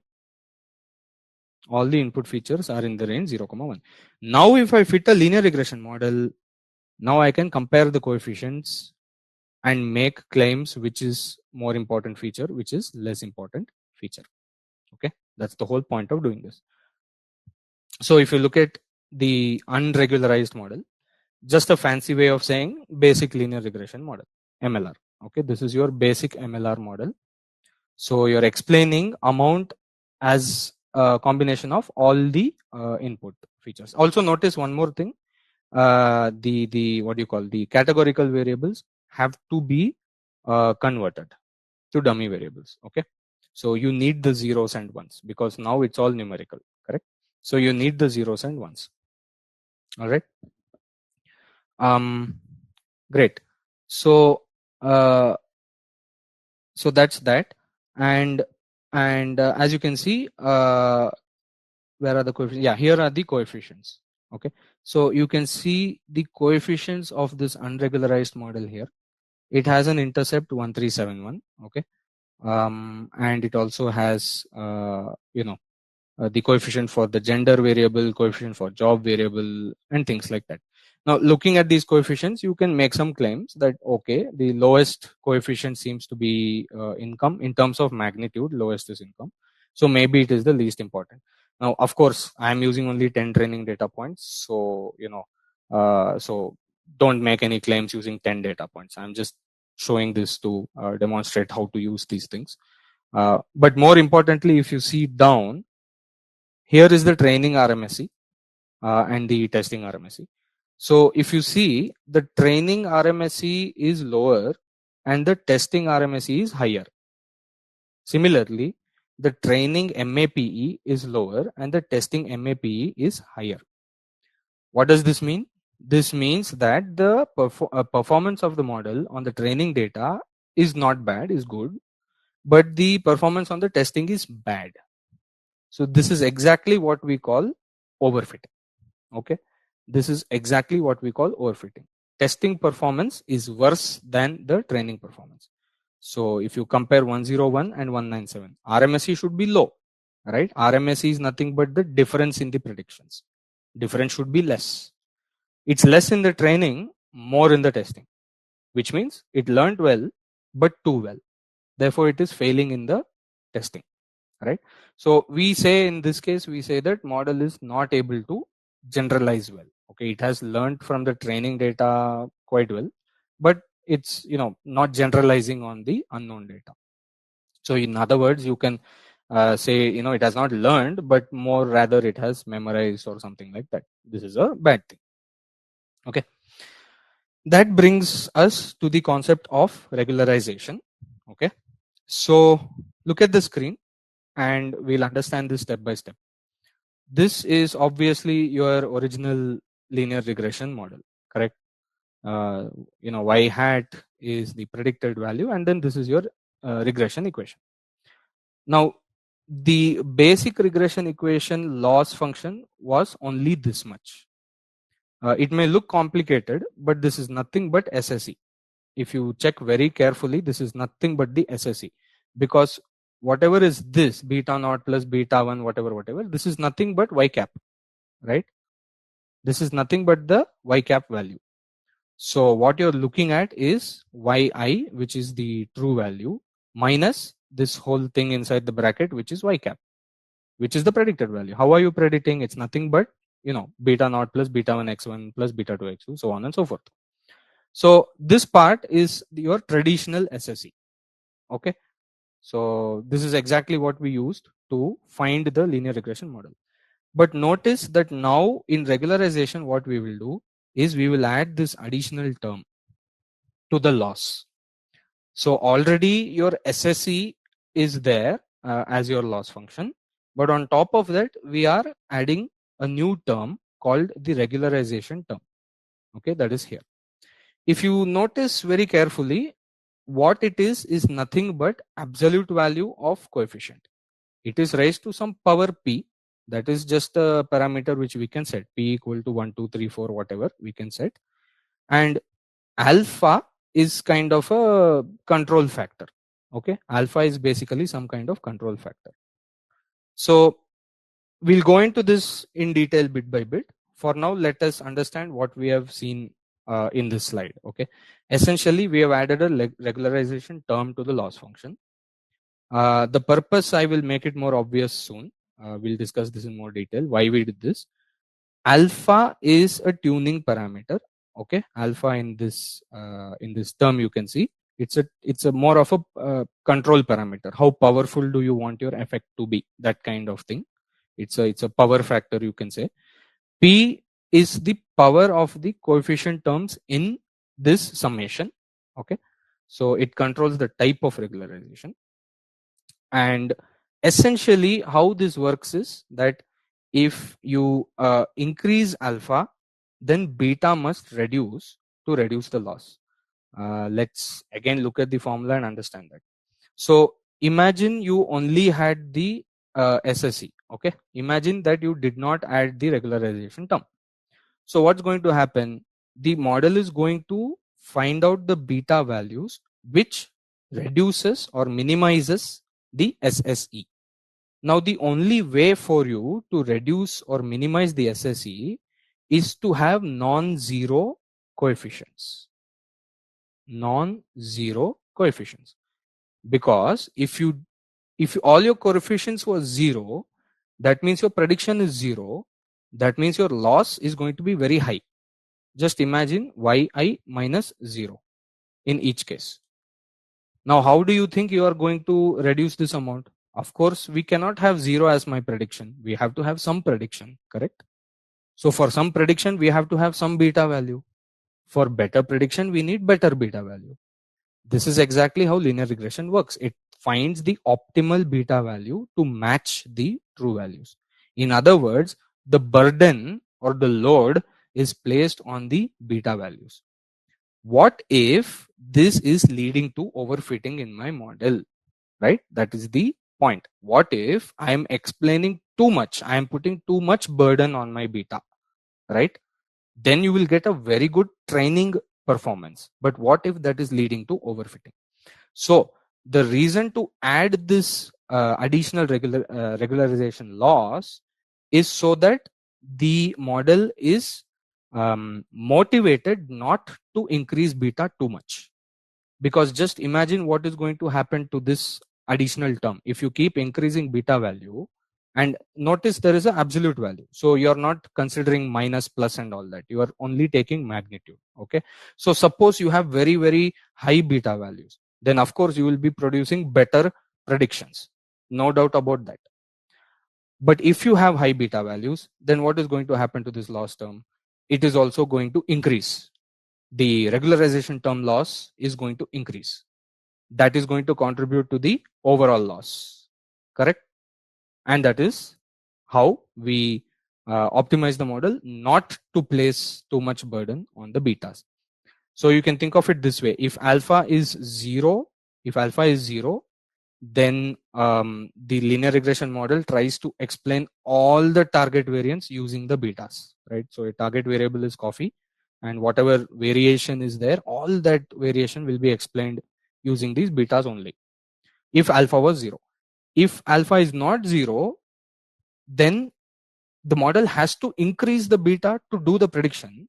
At the same time, the model cannot increase beta too much because you are counterbalancing the loss using this additional term. Okay, it's a positive quantity. Alpha is positive, and whatever beta is there, it's inside absolute value. So that loss is positive.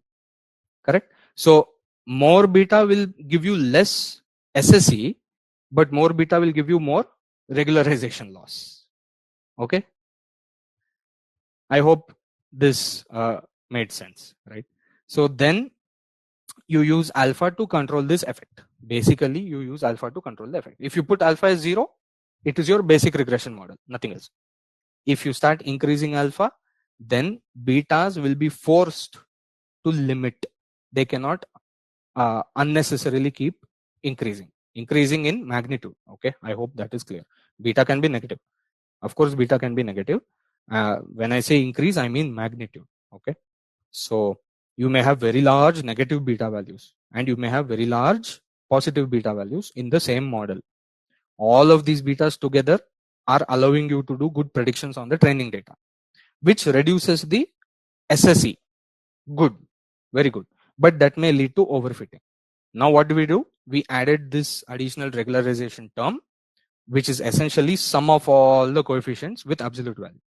So now if you have large negative beta, large positive beta, then this loss will increase.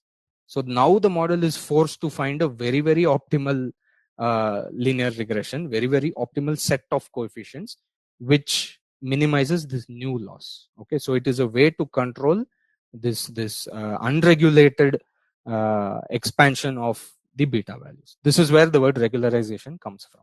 Okay, we need to regulate how much we are allowing beta to increase in magnitude. Okay, great. Now, okay, I think I explained in this slide whatever I was explaining till now. So that's what I've kind of written here. So when the model is trained using this new loss function, it has to balance both components. This component on the right side increases with increase in beta. This component on left side decreases with increase in beta.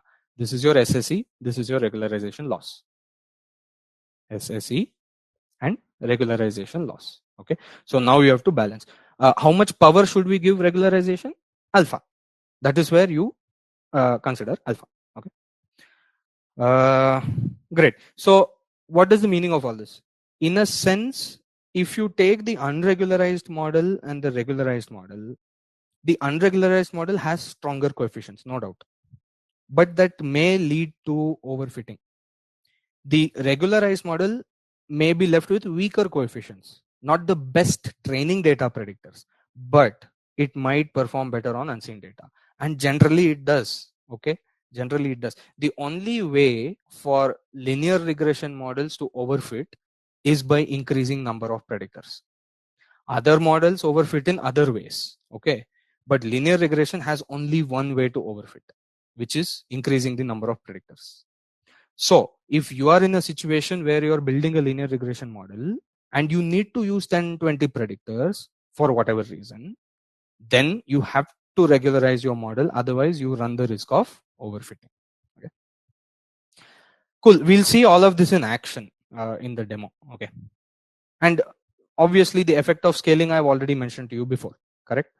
Already I said if you don't rescale your features to the same scale, then you can't compare coefficients. Now, what is regularization doing anyway? It is comparing the betas, right? It is doing an automatic comparison basically, right? So think of it this way. Suppose x1 is in the order of hundreds, that is this feature. Suppose it is in the order of hundreds, and suppose x2 is in the order of thousands, this one. Then what will happen? Since y is common to both, then the beta 1 will be of a higher order than beta 2. because x2 is in order of thousands, therefore beta 2 will be smaller order, right? And since x1 is of a smaller order, beta 1 will be bigger order. But in the loss, you are applying the same alpha to both betas, correct? So let me just write it here. Beta 1 will be of a higher order and beta 2 will be of a lower order. In the loss, you are applying same alpha. Now the algorithm has to minimize the loss, right? That is, in the end, that's what we are doing. We are minimizing the loss.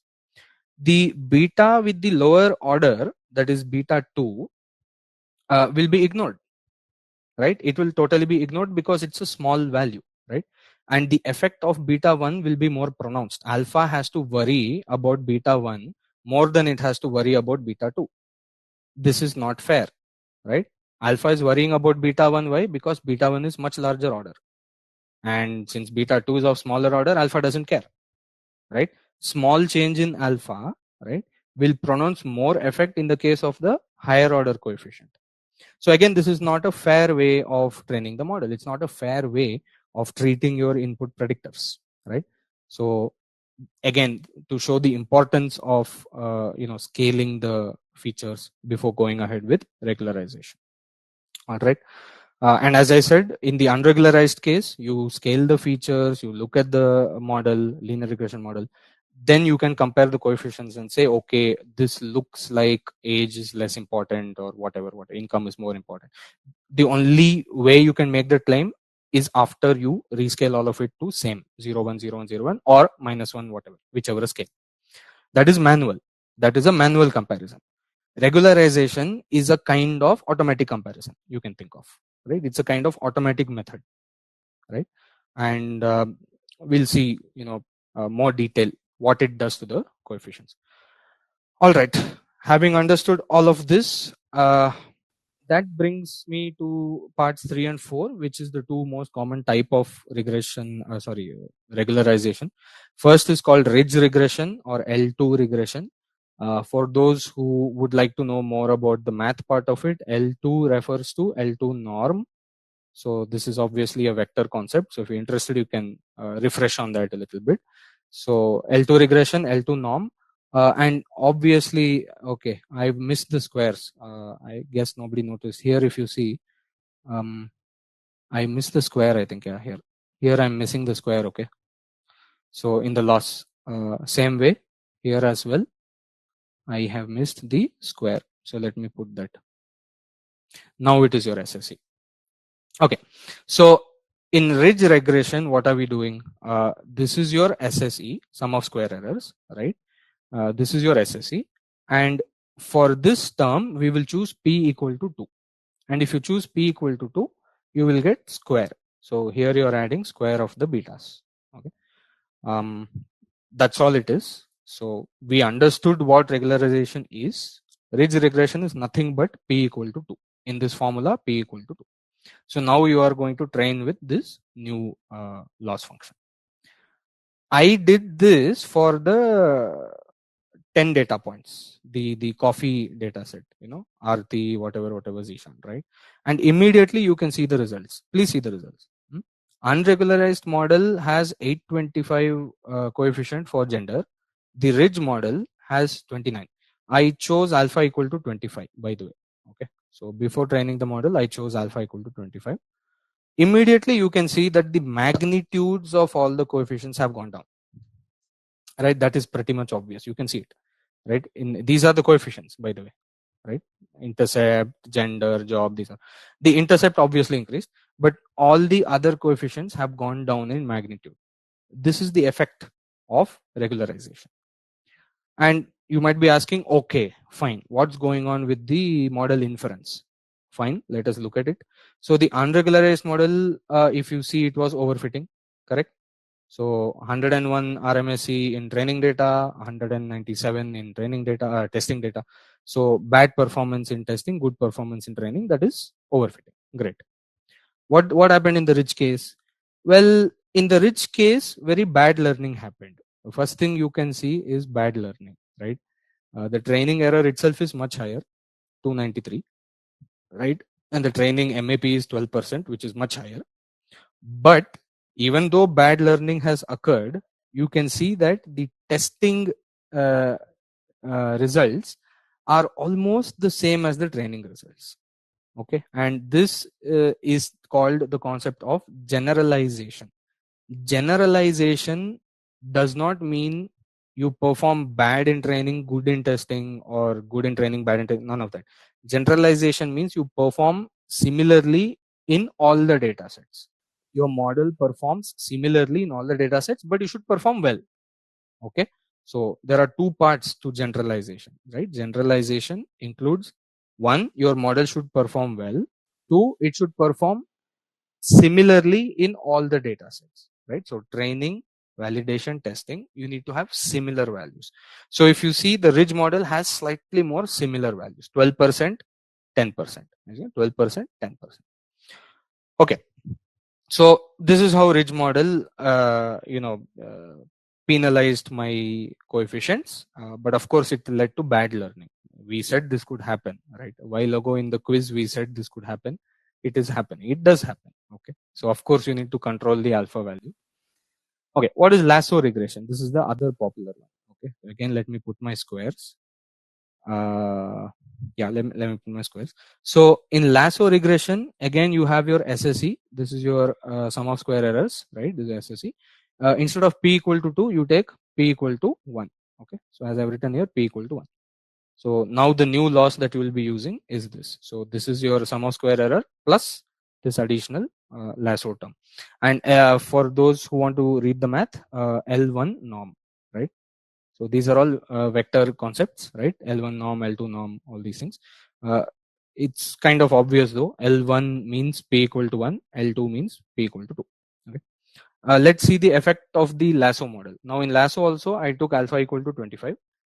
And very interesting thing I would like everyone to see is so many zeros in the coefficients. You can see, right? So many zeros in the coefficients. So I fit the lasso regression model with alpha equal to 25 to the coffee data, and this is what you get. There are many zeros in the coefficients. Essentially, lasso model offers you automatic feature selection or elimination, whatever you want to call it. Okay, automatic feature selection / elimination. If you remember in the MLR demo that we did recently, I might have said something like, we have to look at so many models, we have to analyze all the features, we have to do VIF, we have to do correlation, this that. Now I think that is optional. Right, to some extent it is optional. You do your correlation analysis, you do your VIF analysis, you do all that, but your ridge and lasso and regularization models are doing automatic feature elimination for you. So this again, I want to tell everyone the difference between the data analysis part of things and the machine learning part of things. In data analysis, no feature scaling, manually you have to interpret a lot of things, and all those things, right? Interventions from humans, right? I hope everyone remembers the first session, intro to ML, where we said data analysis involves a lot of intervention, human intervention and all of that. I hope everyone remembers that. And then we said machine learning is what? It is the attempt to remove all of these unnecessary, I wouldn't say unnecessary, but so many interventions, right? We want to let the machine do the job, right? So you can see it in action. Right now you can see it in action, right? So lasso model is doing automatic feature selection, regularization is doing feature comparison for you, right? Using this, you can actually quickly compare, important features and things like that. I would then also finally like to point at the model inference. Okay, so now if you see, the learning is not good, not bad. I'll tell you that much. Learning is not good, not bad. Because see, unregularized model gave you 101 RMSE. The lasso model is giving you 167. Who is performing better on the training data? Clearly, it is the one with the lower RMSE, correct? So 101. So the unregularized model is doing better on the training data. The lasso model is doing worse on the training data. But immediately check the testing RMSE. Immediately check the testing RMSE. The unregularized model has much higher testing RMSE, 197, and the lasso model has 160, which is less than 197. So your lasso model has performed better on the testing data than your unregularized model. Point number one. Point number two, the values are similar. Look at it. 167, 160, almost similar value. This is what we call generalization. Values are now similar. So in this case, the performance also improved, point number one, and point number two, the performance on different data sets is similar. Now we can say that this model has generalized well. Okay, so this is how regularization works. Okay, so quick differences between ridge and lasso. Ridge p equal to 2, lasso p equal to 1. Ridge does not have feature selection because you don't get 0. You can manually set threshold values and do if you want. What I'm saying is, see, ridge does not have 0 coefficient for features. Lasso will end up having 0. So immediately you can remove feature when it is 0. So ridge does not have automatic, but lasso has automatic feature selection. Generally speaking, ridge does well if most predictors influence the response variable, in the sense that the target is explained, or the variation in the target is explained by many factors. Then ridge is a nice model. If you are wondering, out of your say 10-20 features, if you are wondering which is useful feature, which is not useful feature, and many of the features really are not that useful, that is what is written here. If many predictors do not influence the response variable, then lasso will immediately eliminate many of those features with 0 coefficient. Okay, it will give coefficient 0 to that. Both of these allow for multicollinearity. This is another point that I would like to point out. So it's like this, right? Multicollinearity means what? We spoke about it in the previous session, I think. Yeah. And it just means that your predictors may be correlated to each other, right? Now, both ridge and lasso in their own way deal with it automatically. Okay. So what ridge does is it equalizes coefficient values. It distributes the strength of the coefficient between predictors. And what lasso does, lasso removes unnecessary features. Correct. So as I said, this whole thing that we did last time, which is VIF, correlation, everything, all that stuff about multicollinearity, do it for the purpose of understanding your data, do it for the purpose of analyzing your data, perfectly fine, right? But it's not necessary. Once you invent these kinds of methods and techniques, many of those things become automatic, right? So feature selection became automatic, dealing with multicollinearity became automatic, right? It does all of this, ridge and lasso. Okay, great. So I think till now we have basically learned one thing, right? Within the past 1.5 hours, we have learned one thing. What we have learned is that we have added this new thing called regularization term to the loss, right? Which is essentially punishing the beta. That's all it is doing, right? It's essentially punishing the beta, right? And we have seen this allows for better generalization. Okay, if you do not control the rate at which your beta optimizes to your training data, then you will get overfitting. Therefore, we want to control the rate at which the betas are optimized to the training data. Okay, and you've seen the results for yourself in the dummy data. We'll see the result in the cars data also. Okay, now let's get to this part about alpha. So if you saw in the previous cases, I used alpha equal to 25. Now that is an arbitrary number. Why should I choose alpha equal to 25? How should I know how much power to give the loss term? So if you saw in the ridge case, I gave alpha equal to 25, right? So in the ridge case, I gave alpha equal to 25, and the model did not learn anything. The model performed very bad on the training data. So it's a bad model, right? So how should I know? How should I understand what is a good alpha value for my case, right? So that is called hyperparameter tuning. Okay, and this alpha is called the hyperparameter. So quickly, to understand the difference between parameter and hyperparameter, If you see on the left side of your screen, you have the parameters of the model, which is beta 1, beta 2, beta n. Now see, I am not calculating these beta values. Okay, your model is calculating, right? So the question we are answering here is, what is the model learning? And this is estimated using the training algorithm. That is the objective function. And basically you're using the training data set to do this. Okay, we don't decide the beta values, right? The algorithm finds you the best beta value. This alpha is essentially a hyperparameter. Okay, there is no algorithm to find out alpha. Okay, and alpha, basically you're trying to answer the question of how is the model learning? Is it overfitting? Is it underfitting? Whatever. The parameter enables the model to make predictions. The hyperparameter enables the model to make better predictions. That's the difference.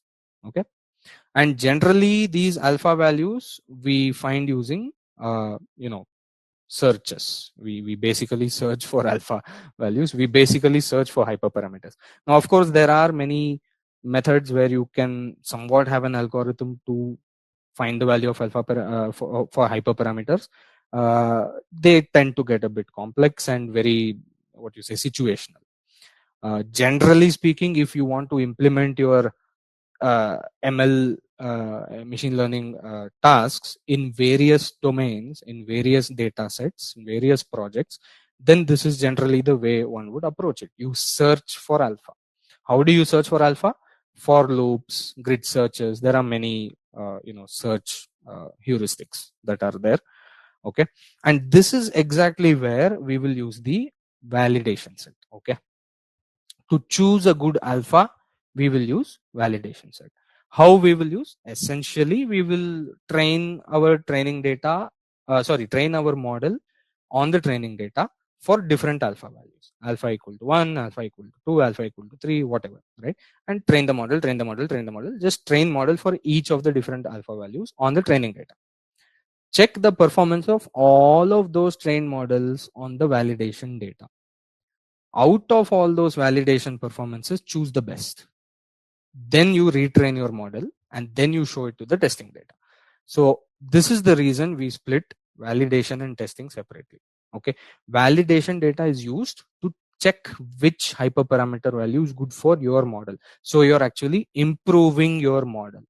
You're looking at the performance on the validation data and going back and saying, no, alpha equal to 2 is not good. Let me use alpha equal to 3.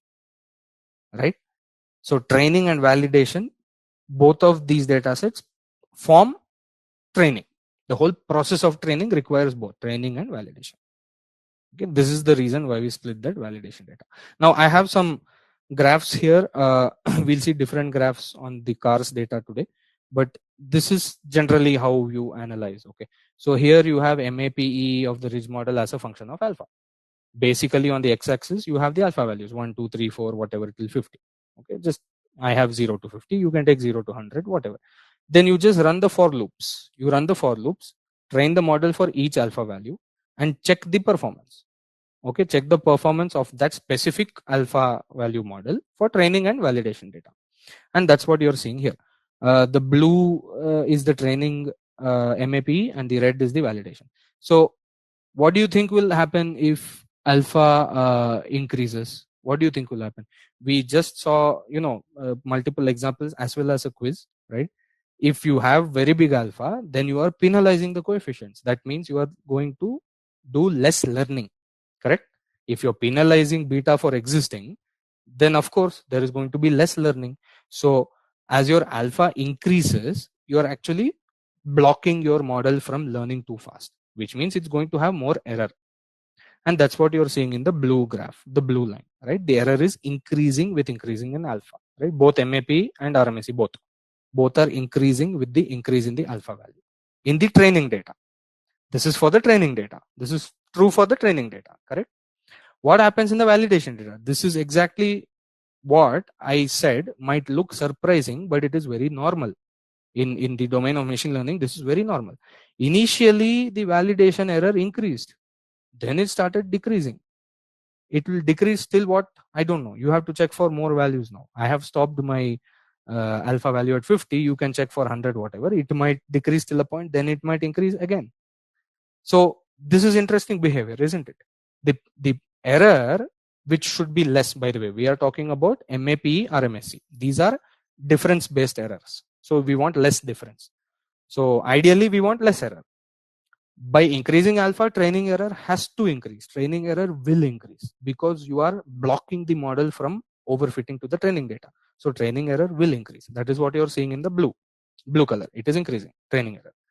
But the red one increased and then decreased. And then if you check for more alpha values, it may start increasing again. Okay. So as I said, this may look surprising, but this is very normal. This is what you see generally when you spend time with ML models. Okay. So out of this, what I might think, okay, I should be using some alpha value around 50, 40, whatever. If you see, I have 10% validation error here. So then I will go back and I will use alpha equal to 40 to retrain my original model. And that is what we can say is improving our model, right? And this whole process is called hyperparameter tuning. And notice that I'm using the validation data to do this, okay, which is not unfair because I still have separated testing data, okay, which the model has not seen. Similarly, for lasso regression also, you do the same, right? You build a lasso model with a certain alpha value, then do for another alpha value, so on and so on and so on. And then you track the training performance, you track the validation performance. So in this case, again, the training error has to increase. There's no other option, right? If alpha increases, then the training error will increase. Okay. So the blue you can see is increasing, but the red is doing all sorts of funny things. It's increasing, decreasing, increasing, then slope is increasing. Who knows what's going to happen after that? So you have to look at this and you have to come up with a acceptable answer. Like you should be satisfied and say, okay, in if you see the left side, the MAP, you have to look at this and say, I am happy with this value. What is this? Around 6.5% MAP, and alpha looks like around 18 or something. So you look at this and you say, okay, for me, alpha equal to 18 is working for my data. Let me build a model using alpha equal to 18, right? Hyperparameter tuning is done. Validation data has been used. Go back, train your data with alpha equal to 18. Now you are ready with your final model. Test it on the testing data, and that's all. That's the final thing, right? Okay. So how do you do the tuning? We use search heuristics. You can use for loop, grid search, randomized search. Things like grid search we will use later in the course. When we do other models. For linear regression, we'll use for loops to start to understand this better. Okay. Randomized search. Once you understand grid search, I think you will be able to do randomized search yourself. So we won't do grid search today. We'll do it later in the course. For linear regression, we'll stick with for loops. Finally, I just want to make a few comments on model selection. So please recall this diagram, the machine learning pipeline. We said this is kind of where we are focusing, right? Defining the ML task, choosing the suitable ML models, build and train the model, evaluate the model. So what we saw till now is for one model. When you're talking about hyperparameter tuning, you are tuning for one model. Now let's build this little by little. Okay. So initially you had your unregularized model. Could you change anything in your unregularized model? No, absolutely nothing to change. Just take the training data and fit the SSE. The sum of square error should be minimum, end of story. In other words, you keep running that code 1,000 times, you will get the same coefficients, right? So in the unregularized model, there is nothing you can change. Then we went to regularization, in which we have one level of control, which is alpha. You can tune for a good alpha value. That is one thing we can do. But still, you cannot change the structure of the model because still we are dealing with the same model. Okay. In the future, you now have to look at different models also, right? So if you are taking your linear regression, then you will be tuning alpha. If you are taking decision tree, you may be tuning something else. Depth of the tree, criterion for splitting. There are many hyperparameters in decision tree. I'm just taking an example. Okay. So the decision tree is going to have its own hyperparameters. Linear regression has its own hyperparameters. So how do you compare between these two? Again, you want to check the performance on the validation data. Okay, so this is called model evaluation. But that's not the only thing. When you choose models, you also need domain expertise. Okay, even you shouldn't only go by validation testing results, things like that. You should try out the different models. Okay, in fact, I think there was some Kaggle competition way back. It's not recent. I think it was way back. That was around Netflix something recommendation. I don't recall it in detail right now, but it was a movie recommendation or something, that kind of a problem statement. It was a Kaggle competition. Right, and many models people had tried: random forest model, neural network model, even linear regression or logistics, something they tried. A lot of people tried a lot of things, right? So many models came par to par actually, right? Some models were doing pretty well but more complex. So for example, linear regression is a simple model. Decision tree is a slightly more complex model. So then you have to think about computational complexity and things like that. So if you use 10 data, 20 data, 200 data, you will not see the difference. Use thousands and 10,000s of data to compute and see. You will start seeing the difference. Time taken to compute. Okay. So all of these things come into play when you talk about model selection. Okay. So again, as I said, no need to understand all of these things immediately today, because over the next many weeks you will be learning all of these various different models, and by the end you yourself will be in a position to compare and understand many of these models, right? Okay. And just as an extension, the question you want to be asking is, what is the right model for my data, right? There are so many supervised learning models. So this is again the same data that we've been working with. So let's start with setup and data preparation, the usual packages. The only additional things I would like to like direct your attention to is these things here, right? So I have something called the min-max scaler from sklearn pre-processing. I also have lasso and ridge from linear model. Okay, so in addition to the linear regression model, sorry, method from the linear model package in sklearn, right? Linear regression. In addition to that, I have lasso and ridge, and scalar because we need to scale our data. So these are the additional things that we will use. I'm just going ahead and running this cell. Let's look at the data and all of that, right? Converting to category. We've seen all of these things before, converting to category and things like that. So the data we're dealing with is car prices data, as you can see here.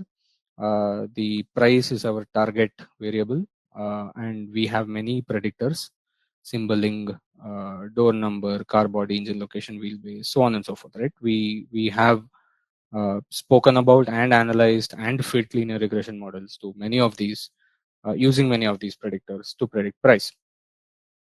And we'll continue with the same thing, convert symboling to category and all of these things, right? Drop the car name, so on and so forth. Now, for this demonstration, I want to use slightly more number of features. Okay, the first thing that you will notice is symboling, car body, car weight or curb weight, horsepower, city mpg. These features we have used before, correct? In addition to those features, I want to use wheelbase, engine size, bore ratio, stroke. Okay, I will use these 4 additional features. The reason is that when we are talking about regularization, as we discussed in the theory part, it only makes sense when your model is prone to overfitting. Now, a linear regression model, it cannot be prone to overfitting if you have less predictors. If you remember, in this session itself, we discussed and we said that the only way for a linear regression model to overfit is to have more predictors. Okay, so let's take more predictors, right? Which is what I've done. I've taken a few more predictors: wheelbase, bore ratio, things like that. And you can, of course, study these things. What are these values? As I said, I'm definitely not a car expert. So those with some interest or expertise in this can study the data and understand more about these features, wheelbase and things like that, bore ratio, all of that. So these are the predictors that I'll be using. So the additional predictors. So let's go ahead and retain that. So this is the data that it looks like for me right now, right? I have price, I have the car ID here, 1, 2, 3, 4, 5, and so on. And I have these predictor features, symboling, car body, all of these. Now out of these symboling, car body, so if you notice engine location, we saw last time that it has a very high imbalance, so we did not take that feature. So I didn't select the feature here itself. Okay, so all the features, final features that I will be using in the demonstration, they are in front of you. Symboling, car body, wheelbase, car weight, engine size, bore ratio, stroke, horsepower, city mpg. These ones I will use to predict price. Okay, so essentially I have 205 records. That is observations or rows, you can say, and I have 10 features including price.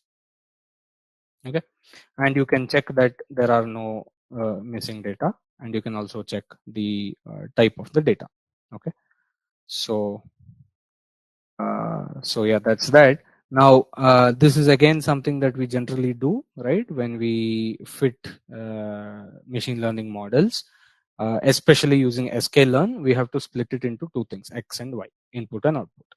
So x is everything except price. So from this data frame, other than price, everything else is going to be my x. All of these features together is going to be my x, and the price is going to be my y.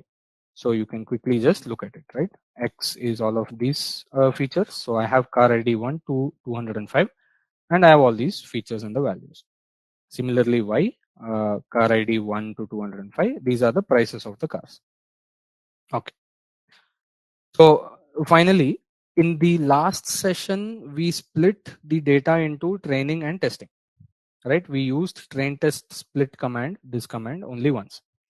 But since we are going to do hyperparameter tuning, which we have seen, we need the validation data.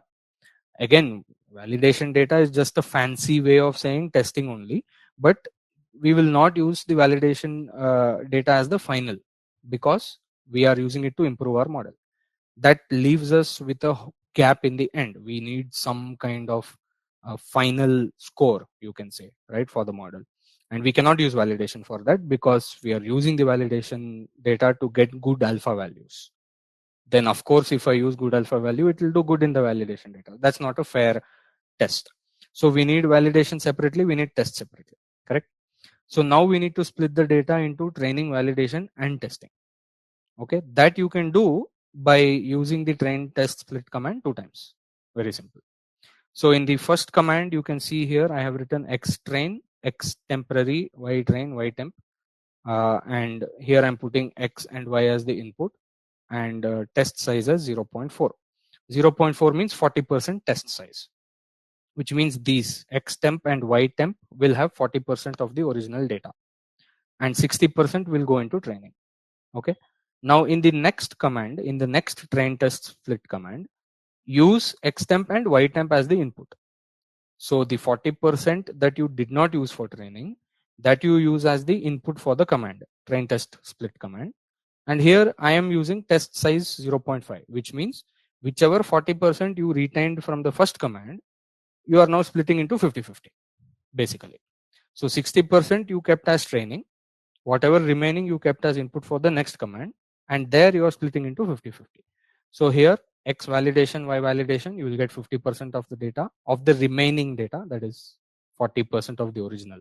So 50% of 40% of original, correct? We can calculate these and see the size. Okay, and x test and y test also will have 50% of the 40% that you kept aside.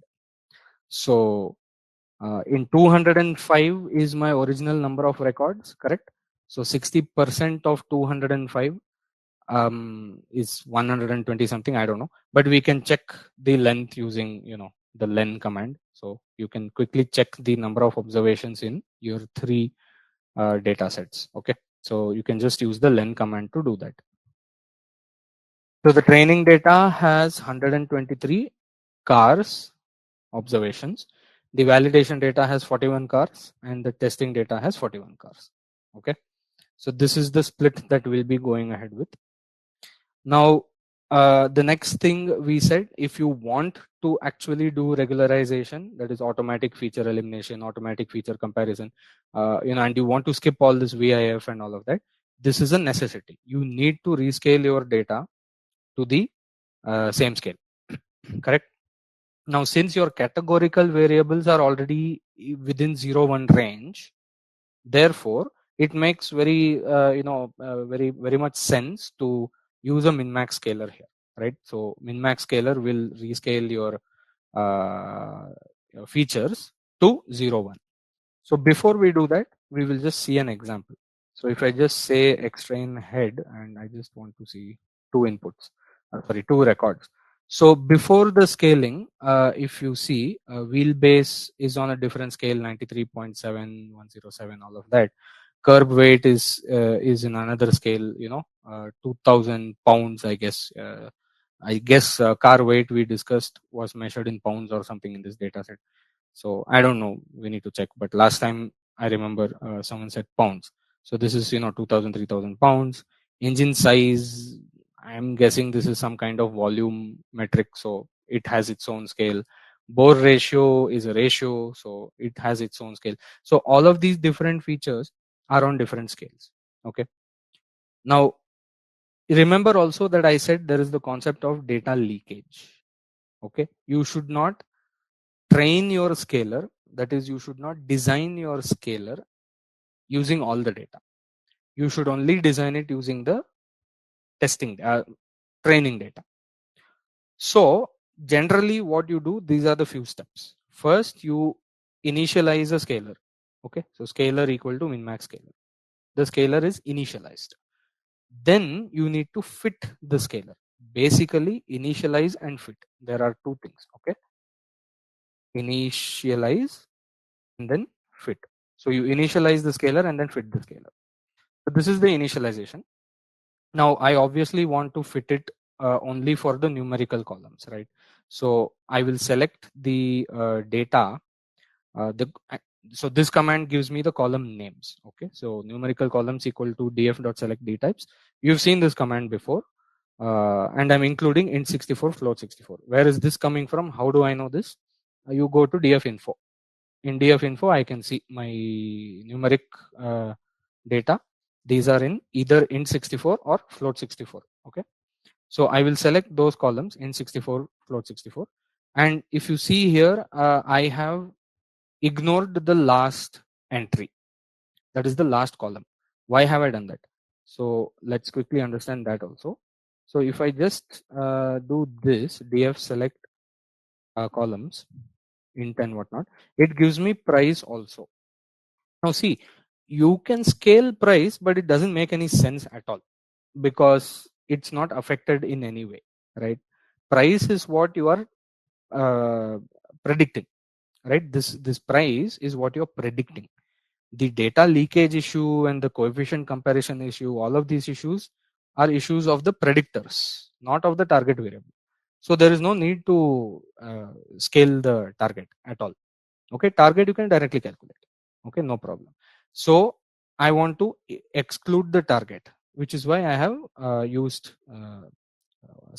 list slicing here, and I have put -1, which means it will ignore the price. So you can check that here. If I just do like this, as you can see, it has removed price from the list. Okay, so now I have all the numerical columns here, which is wheelbase, car weight, engine size, all of this, and price is not there, right? So in fact, I could even direct instead of df, I can directly use xtrain also, no problem. So if I do, for example, if I take this command, right, the select d types, and instead of df, which is my original data frame, I can directly use xtrain also. This should give me the same list. As you can see, it is giving me the same list: wheelbase, car weight, whatever, and it has no price. Why it doesn't have price? Because x, obviously input data, does not have price, right? So you can even obtain the numerical columns using this command also, no problem, right? So instead of this, you can do this, no issues. Okay, so now what you do, you select those columns in your training data, and then you use the scaler to do two things. You are fitting and you're transforming. Okay, so fit means what? You are getting the maximum value, minimum value, all of those things required to convert to 0 1 range, right? Those values you are obtaining only from the training data. That is what fit does. That is obtaining the maximum and minimum. Then using the maximum minimum to change your values, that is called transform. So the scalar object has a command called fit transform. It does both. It is the same as doing fit and then transform. That also you can do. You can do scalar fit and then you can do scalar transform. You can do separately also. Same effect, right? Scalar fit, scalar transform, like this you can do, or you can do directly scalar fit transform on the training data. Now on the validation and the testing data, we should not fit. That is the whole point. We should not fit. Whatever scalar has been fit, right? Whichever minimum maximum value you got from X train. So car weight maybe minimum is 2191, maybe maximum is 3197, right? So if you got this from the training data, that same value you will use as a formula to convert the other values in the validation and the testing data.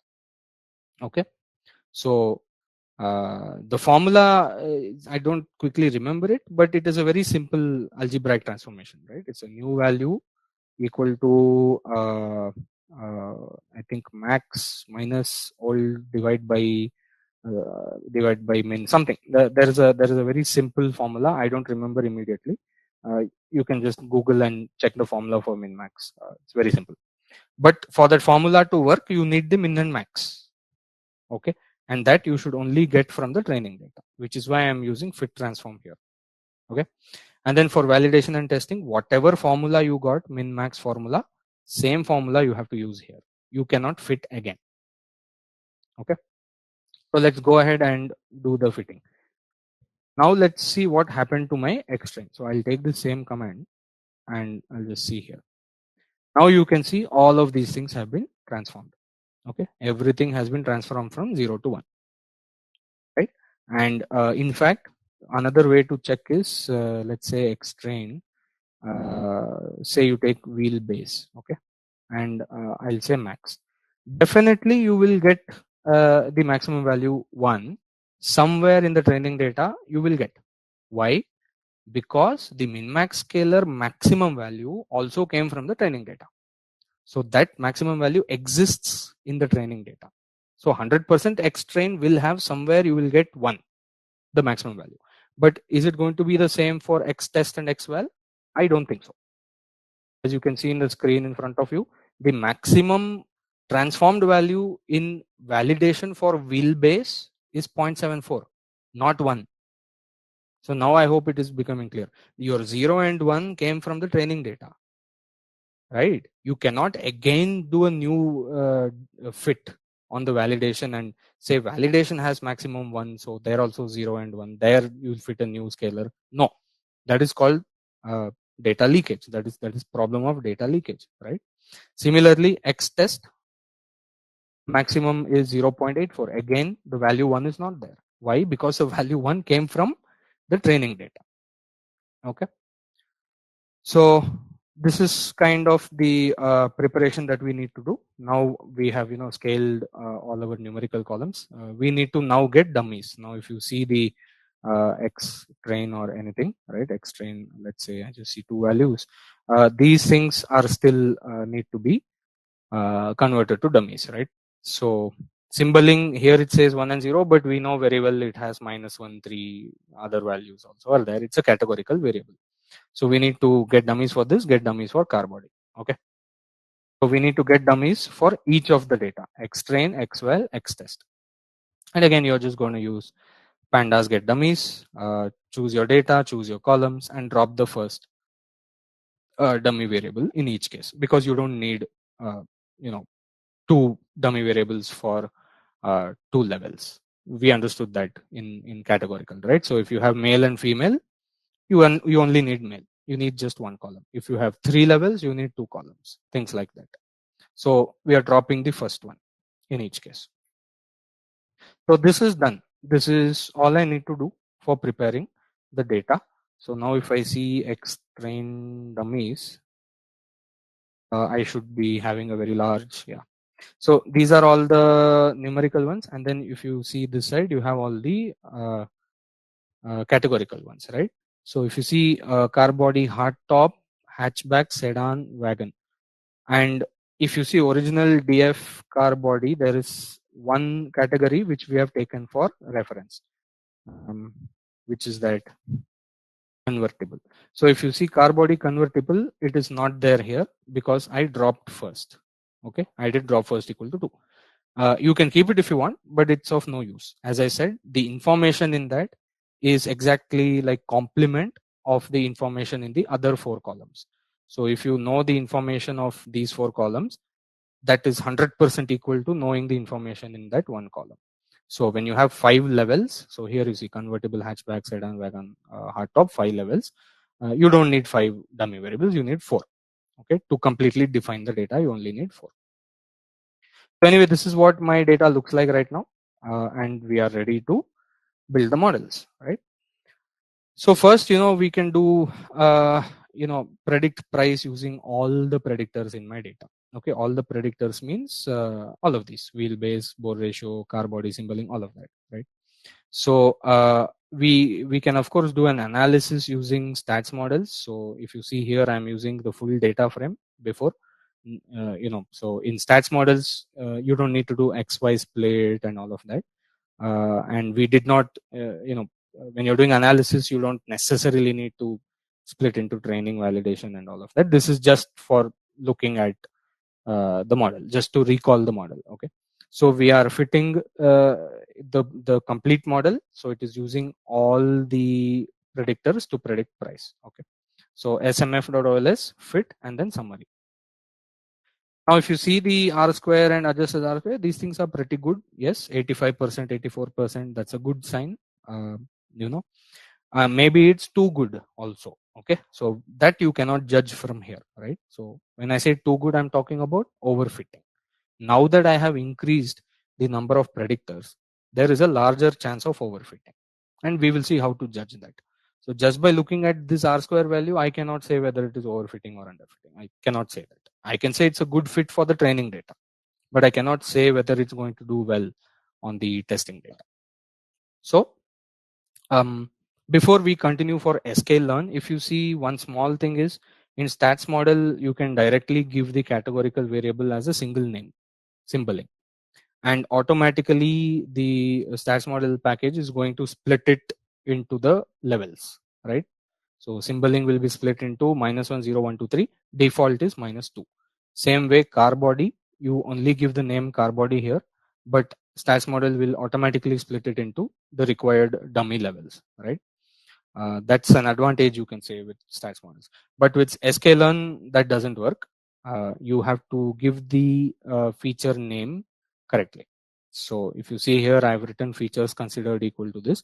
In fact, all of these names you can actually directly get from the dummies, right? If I just say extend dummies dot columns, I'm going to get all of these, right? So directly you can just say features considered equal to extend dummy columns. I've just written it out here to show you that all these features, we have to split it in this way, right? This is the exact same list. Okay, symboling -1, 0, 1, 2, 3. Same thing here, -1, 1, 2, 3, 0, and so on. Okay, so we'll store this list of input features for sklearn in this variable features considered. Okay, for easy reference. Now let us use sklearn, let us use scikit-learn to fit a linear regression model using all the predictors to predict price. Now this time we will only use the training data, because now we are getting into proper model building with sklearn. So we'll only use the training data. So what is the command for that? You give a name for your model, LR model 1, instantiate the model, linear regression. This is the method from sklearn, and then you fit. So LR model 1 dot fit. This is your input, that is X-train dummies and all the features considered, right? X-train dummies, all the features considered, and Y-train. Now I have put it this way mainly because if we want to reduce features and things like that, then we can change this list. Okay, now of course in my analysis I am using all the features, so I don't necessarily need to do this. I can directly just delete this because I'm using all the features.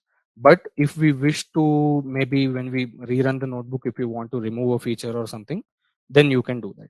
But the necessity is not there, right? In this case, extrain dummies is the same as extrain dummies with all the features considered. This I've written here just to show, okay, I'm using all of these. Okay, so let's go ahead and fit. In fact, if you want, we can not even use that and just use extrain dummies as it is, and you can fit the model. So now your model has been fit, and you can take a look at the coefficients. Now look at the coefficients. Okay, now there are so many coefficients, and you need to match this with these, right? So whatever order, now here I did not give this order, correct? So if you see extrain dummies, originally what is there in extrain dummies, we have to see, right, the order of the columns. So it is starting with wheelbase, car weight, so on and so forth, right? So if I just say dot columns, right? So this coefficient, first is the first coefficient here, that is wheelbase. So you have that one here. Then you have 7617. This is the coefficient for car weight. Then you have 13115 coefficient for engine size, so on and so forth, right? But if you want to reorder that, then we can of course reorder the columns using the referencing, data frame referencing, right? So you can specify the list here, and you should get a different list this time. That is, these values should come up before. Let us see.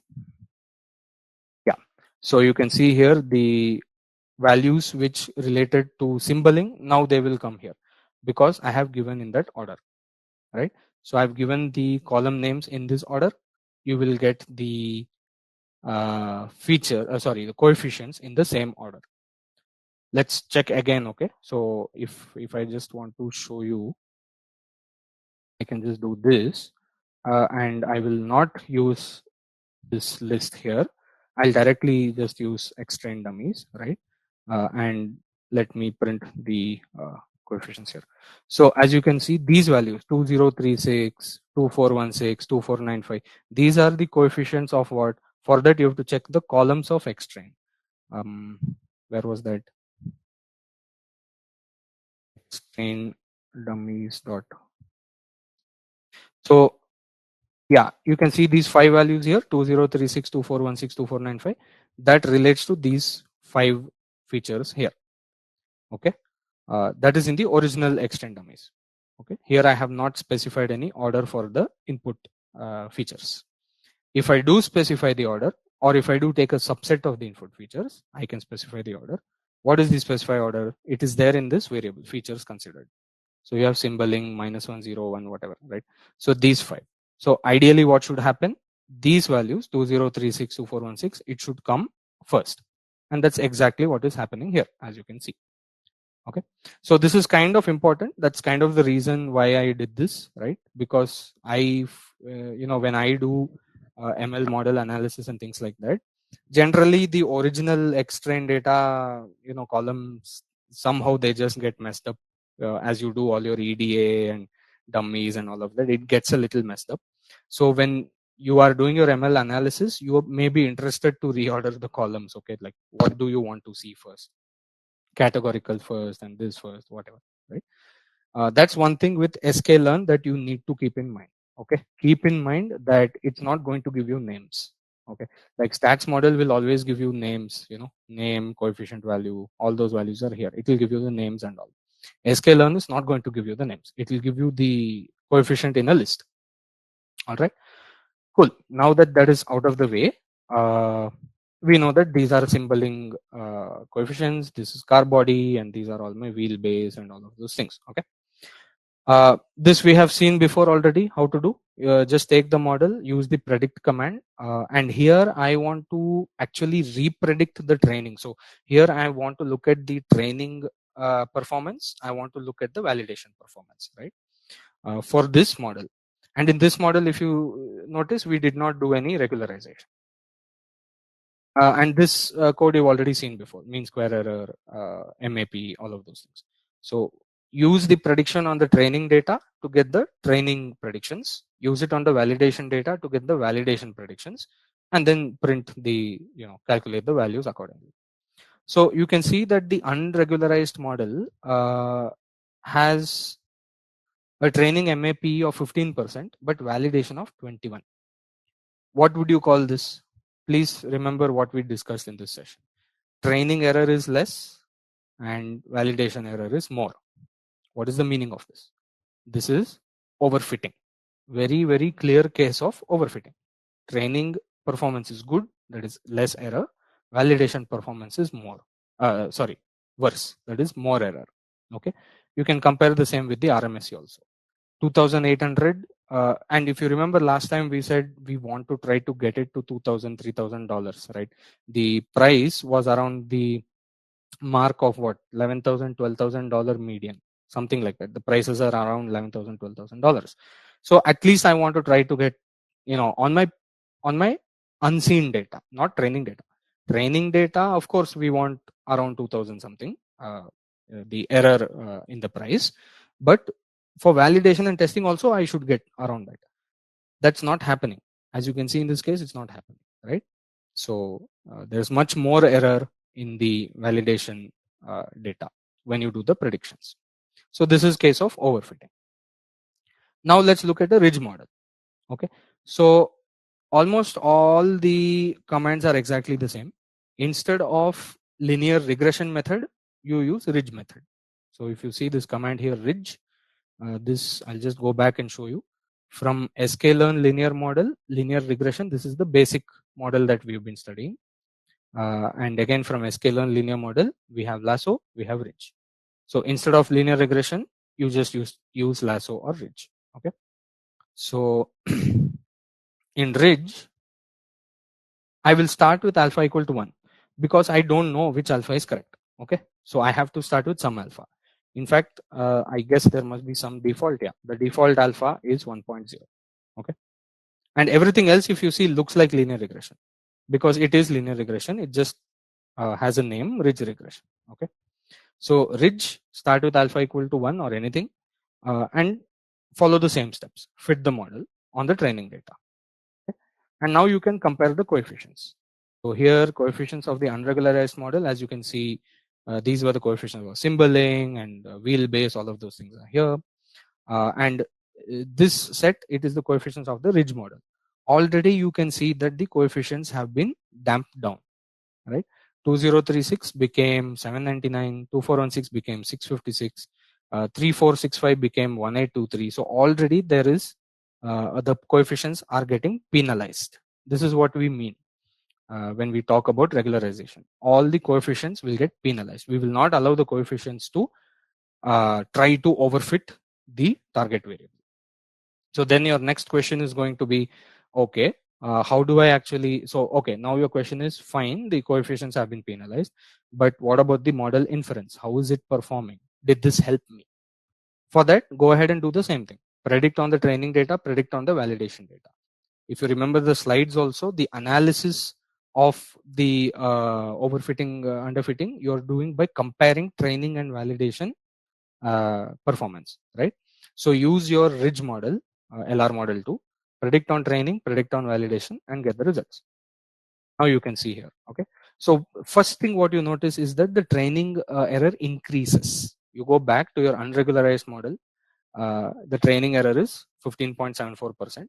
In the regularized model with ridge, your training error is almost 17. So training error increases. But second thing you should notice is validation error decreases. So here it is 21.73 in the unregularized model, the basic model.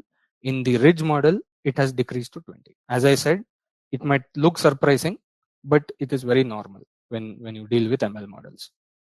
So that is, as you can see, it is already trying to deal with the problem of overfitting. Okay, already it is trying to deal with the problem of overfitting. So that's ridge. What do you do for lasso? Exact same thing. Instead of ridge or linear regression, just use the lasso command. Okay, here also the alpha default must be 1. Default is 1, so there's no need to specify this also. I've just written it here. So just do the same thing. Do lasso, instantiate it, fit it to the training data, and you can also compare the coefficients if you want. So here, this is the unregularized model 2036. The ridge model, it became 799, the coefficient. In lasso, it became 1730. It's still been penalized. Okay, 1730 is less than 2036. Okay, so definitely penalizing happened, but the strength of penalizing is different in both cases. Why? Because of alpha. Okay, how alpha treats these models depends on the value of alpha for that specific model. So yes, coefficient has been penalized, but now the question is how much should I penalize? Right? So we'll get into that soon. You can again check the performance of the model. So I'm guessing that training error must have gone up from the regular, gone up or almost the same, 15.74, and I'm seeing 15.7 almost here. And validation is almost the same, 21.73, 21.51. Validation actually went down. Okay. Okay, so this is how you fit ridge and ridge and lasso linear regression models using sklearn, and this is how you start analyzing the notion of model performance. Okay, when you're dealing with predictions, training and validation, this is what you need to track. So now comes the question of what should be my alpha value, correct? So for that, we have to do something called hyperparameter tuning, and we discussed this before. Basically, we need to fit models for various alpha values and track the training and the validation performance for all those alpha values. Now, what kind of range of alpha values should you use? There are guidelines. Definitely, you can sort of read textbooks, articles to get some idea of the guidelines. What sort of number should I be looking for? Because as I told you, hyperparameter tuning, generally we do it using searching heuristics, for loop, grid search, whatever. So I should know what I'm searching for, right? How do I know it should be 050? So np.arange 051, what does this give you? This gives you a list from 0 to 49, I believe. Yeah. So 0, 1, 2, 3, 4 till 49 in steps of 1. So how should I know? Why am I only checking for these alpha values? Good question. So you will understand this as you spend more time with these models, and as you spend more time with various kinds of data, you will start to understand what kind of hyperparameter values are or the range that you should be looking for. So for linear regression, your hyperparameter is alpha. For decision tree, you will get other hyperparameters, right? So for each model, as you keep understanding how it works, you will develop an idea of what kind of things you should be looking for. So we'll just start out here 0 to 49. Okay, so these are the alpha values for the ridge model that I want to tune, and all of this is just basic Python stuff to finally create my performance graph. But what we are doing is, for every single alpha value in the list, 0, 1, 2, 3 till 49, fit the specific ridge model. So choose alpha equal to current alpha value. So it will run through all the different alpha values, fit the model, do the predictions, get the training performance, predict on validation, get the training validation performance, and then just put it in a list. Okay, and I'm storing my performance values in these lists. So these are the 4 lists. Okay, after the for loop, I have the performance of my 50 models, 0 to 49, 50 models, right? So I have each of those models, I have the training and validation metrics. Directly you can use line plot or something to look at it. So if you run this is the kind of graph that I am getting. So we already discussed that blue cannot decrease, right? This is the training RMSE, which is the blue line or blue curve. Here also you can see the training MAP blue. So blue can never decrease. That is never going to happen. Okay, because why? You are penalizing the coefficients on the training data. You are not allowing it to overfit to the training data. So error will increase the more you increase the strength of the alpha, definitely. So blue will always increase. uh, when I say increase, the error is increasing. So if you're using some other metric, you might see a down graph. Depends on the kind of metric. These metrics, RMSE, MAP, they are directly proportional to the difference between the true and the predicted. So more means more error. Okay, so they will increase. But if you see the red graph, very interesting. Here it goes down actually, and then it starts to increase, right? Here also it's going down, and then it's starting to increase. So definitely there is some regularization happening here. But still what you might see is that generally the validation error is above the training error. So by looking at these two graphs, I'm already thinking that maybe ridge is not the right model for this data. Okay, because the red line, even though it is decreasing and increasing, it is perfectly above the blue line. So there is no case in which they will perform similarly, so to speak. Similar means they have to almost be close. For some alpha value they have to cross actually, right? That is not happening in the ridge case. So by looking at this, I can say even if I get a best alpha value out of this, the validation performance may not be what I'm expecting, right? Anyway, you can go ahead and still find the best alpha. So best ridge alpha, what you have to do, you essentially need that alpha value for which the validation error is least. So I am using MAP to get. You can use the RMSE list, or you can use the MAP list, or whatever else. So in the validation MAPE, find the index of the one with the minimum MAPE and give me that alpha value. So apparently the best ridge alpha value is 1 for this model, right? Similarly, you can do a hyperparameter tuning for the lasso model. So what do? Again, you just choose alphas. Instead of ridge, you are fitting lasso each time. Okay, and you fit one lasso model for each alpha value, get the predictions, get the errors, put it all together in a list, create a graph, all of that, right? Now if you see here, I am tuning from range 0 to 499 instead of 0 to 49, 0 to 499. There are a few reasons why I did that. One, the ridge model has a square term. If you remember the loss, it is beta square in ridge. In lasso, it's not a square. So the effect of alpha will be much more pronounced in the ridge case. Okay, so I can still look for between 0 to 50, 0 to 25, something like that in the ridge case, because the beta is being squared.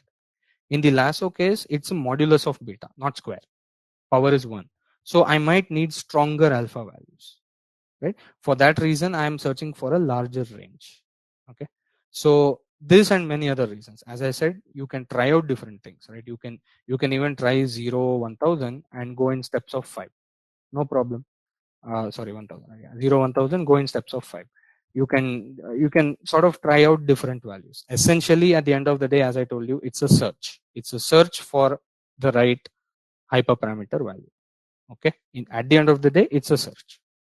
So through more experience with ML models, and understanding how these things behave, right, you will come up with sooner or later you'll start understanding what is a good range and what is a bad range to search for. Okay, these things come with a bit more practice and experience.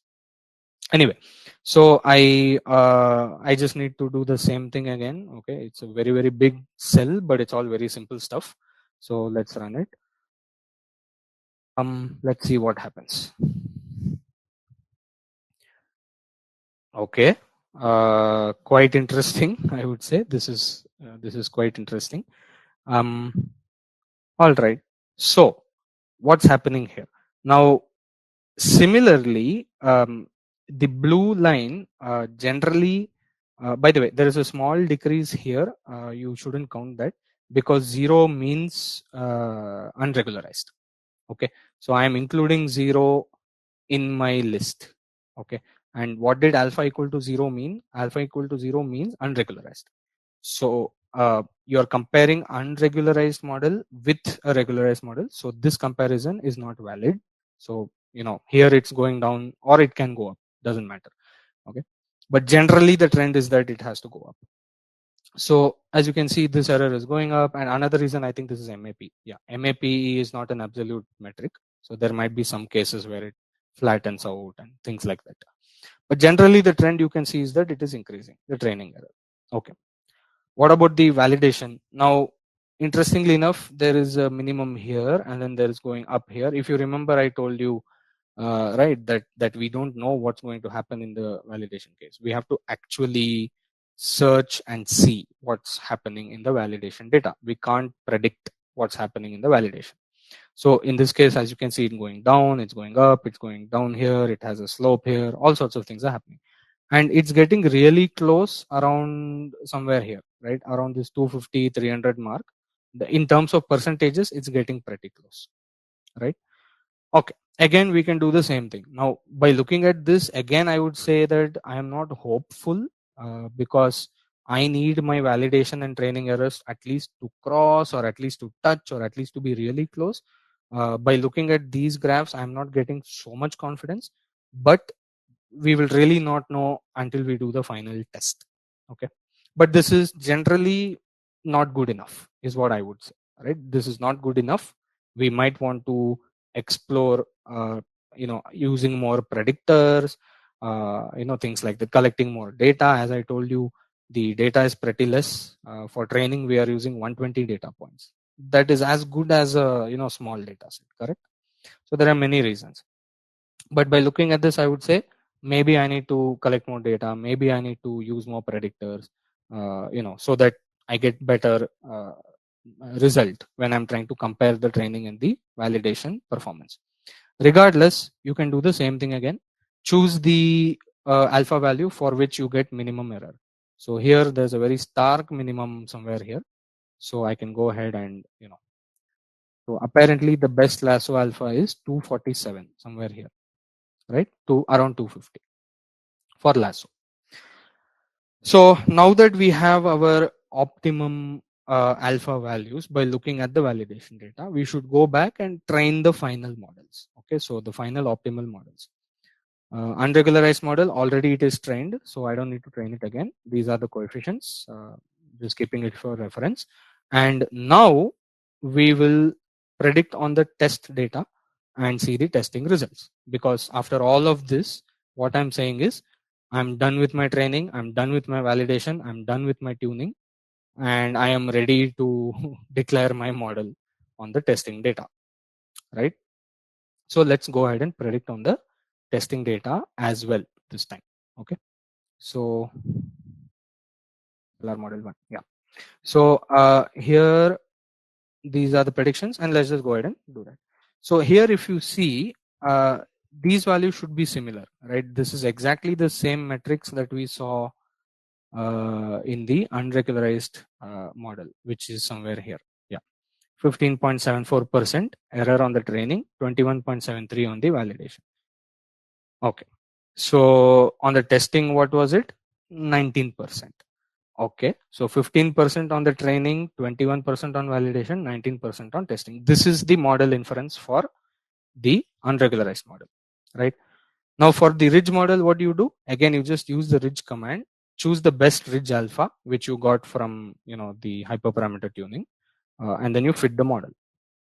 You can of course again confirm that the coefficients are being penalized.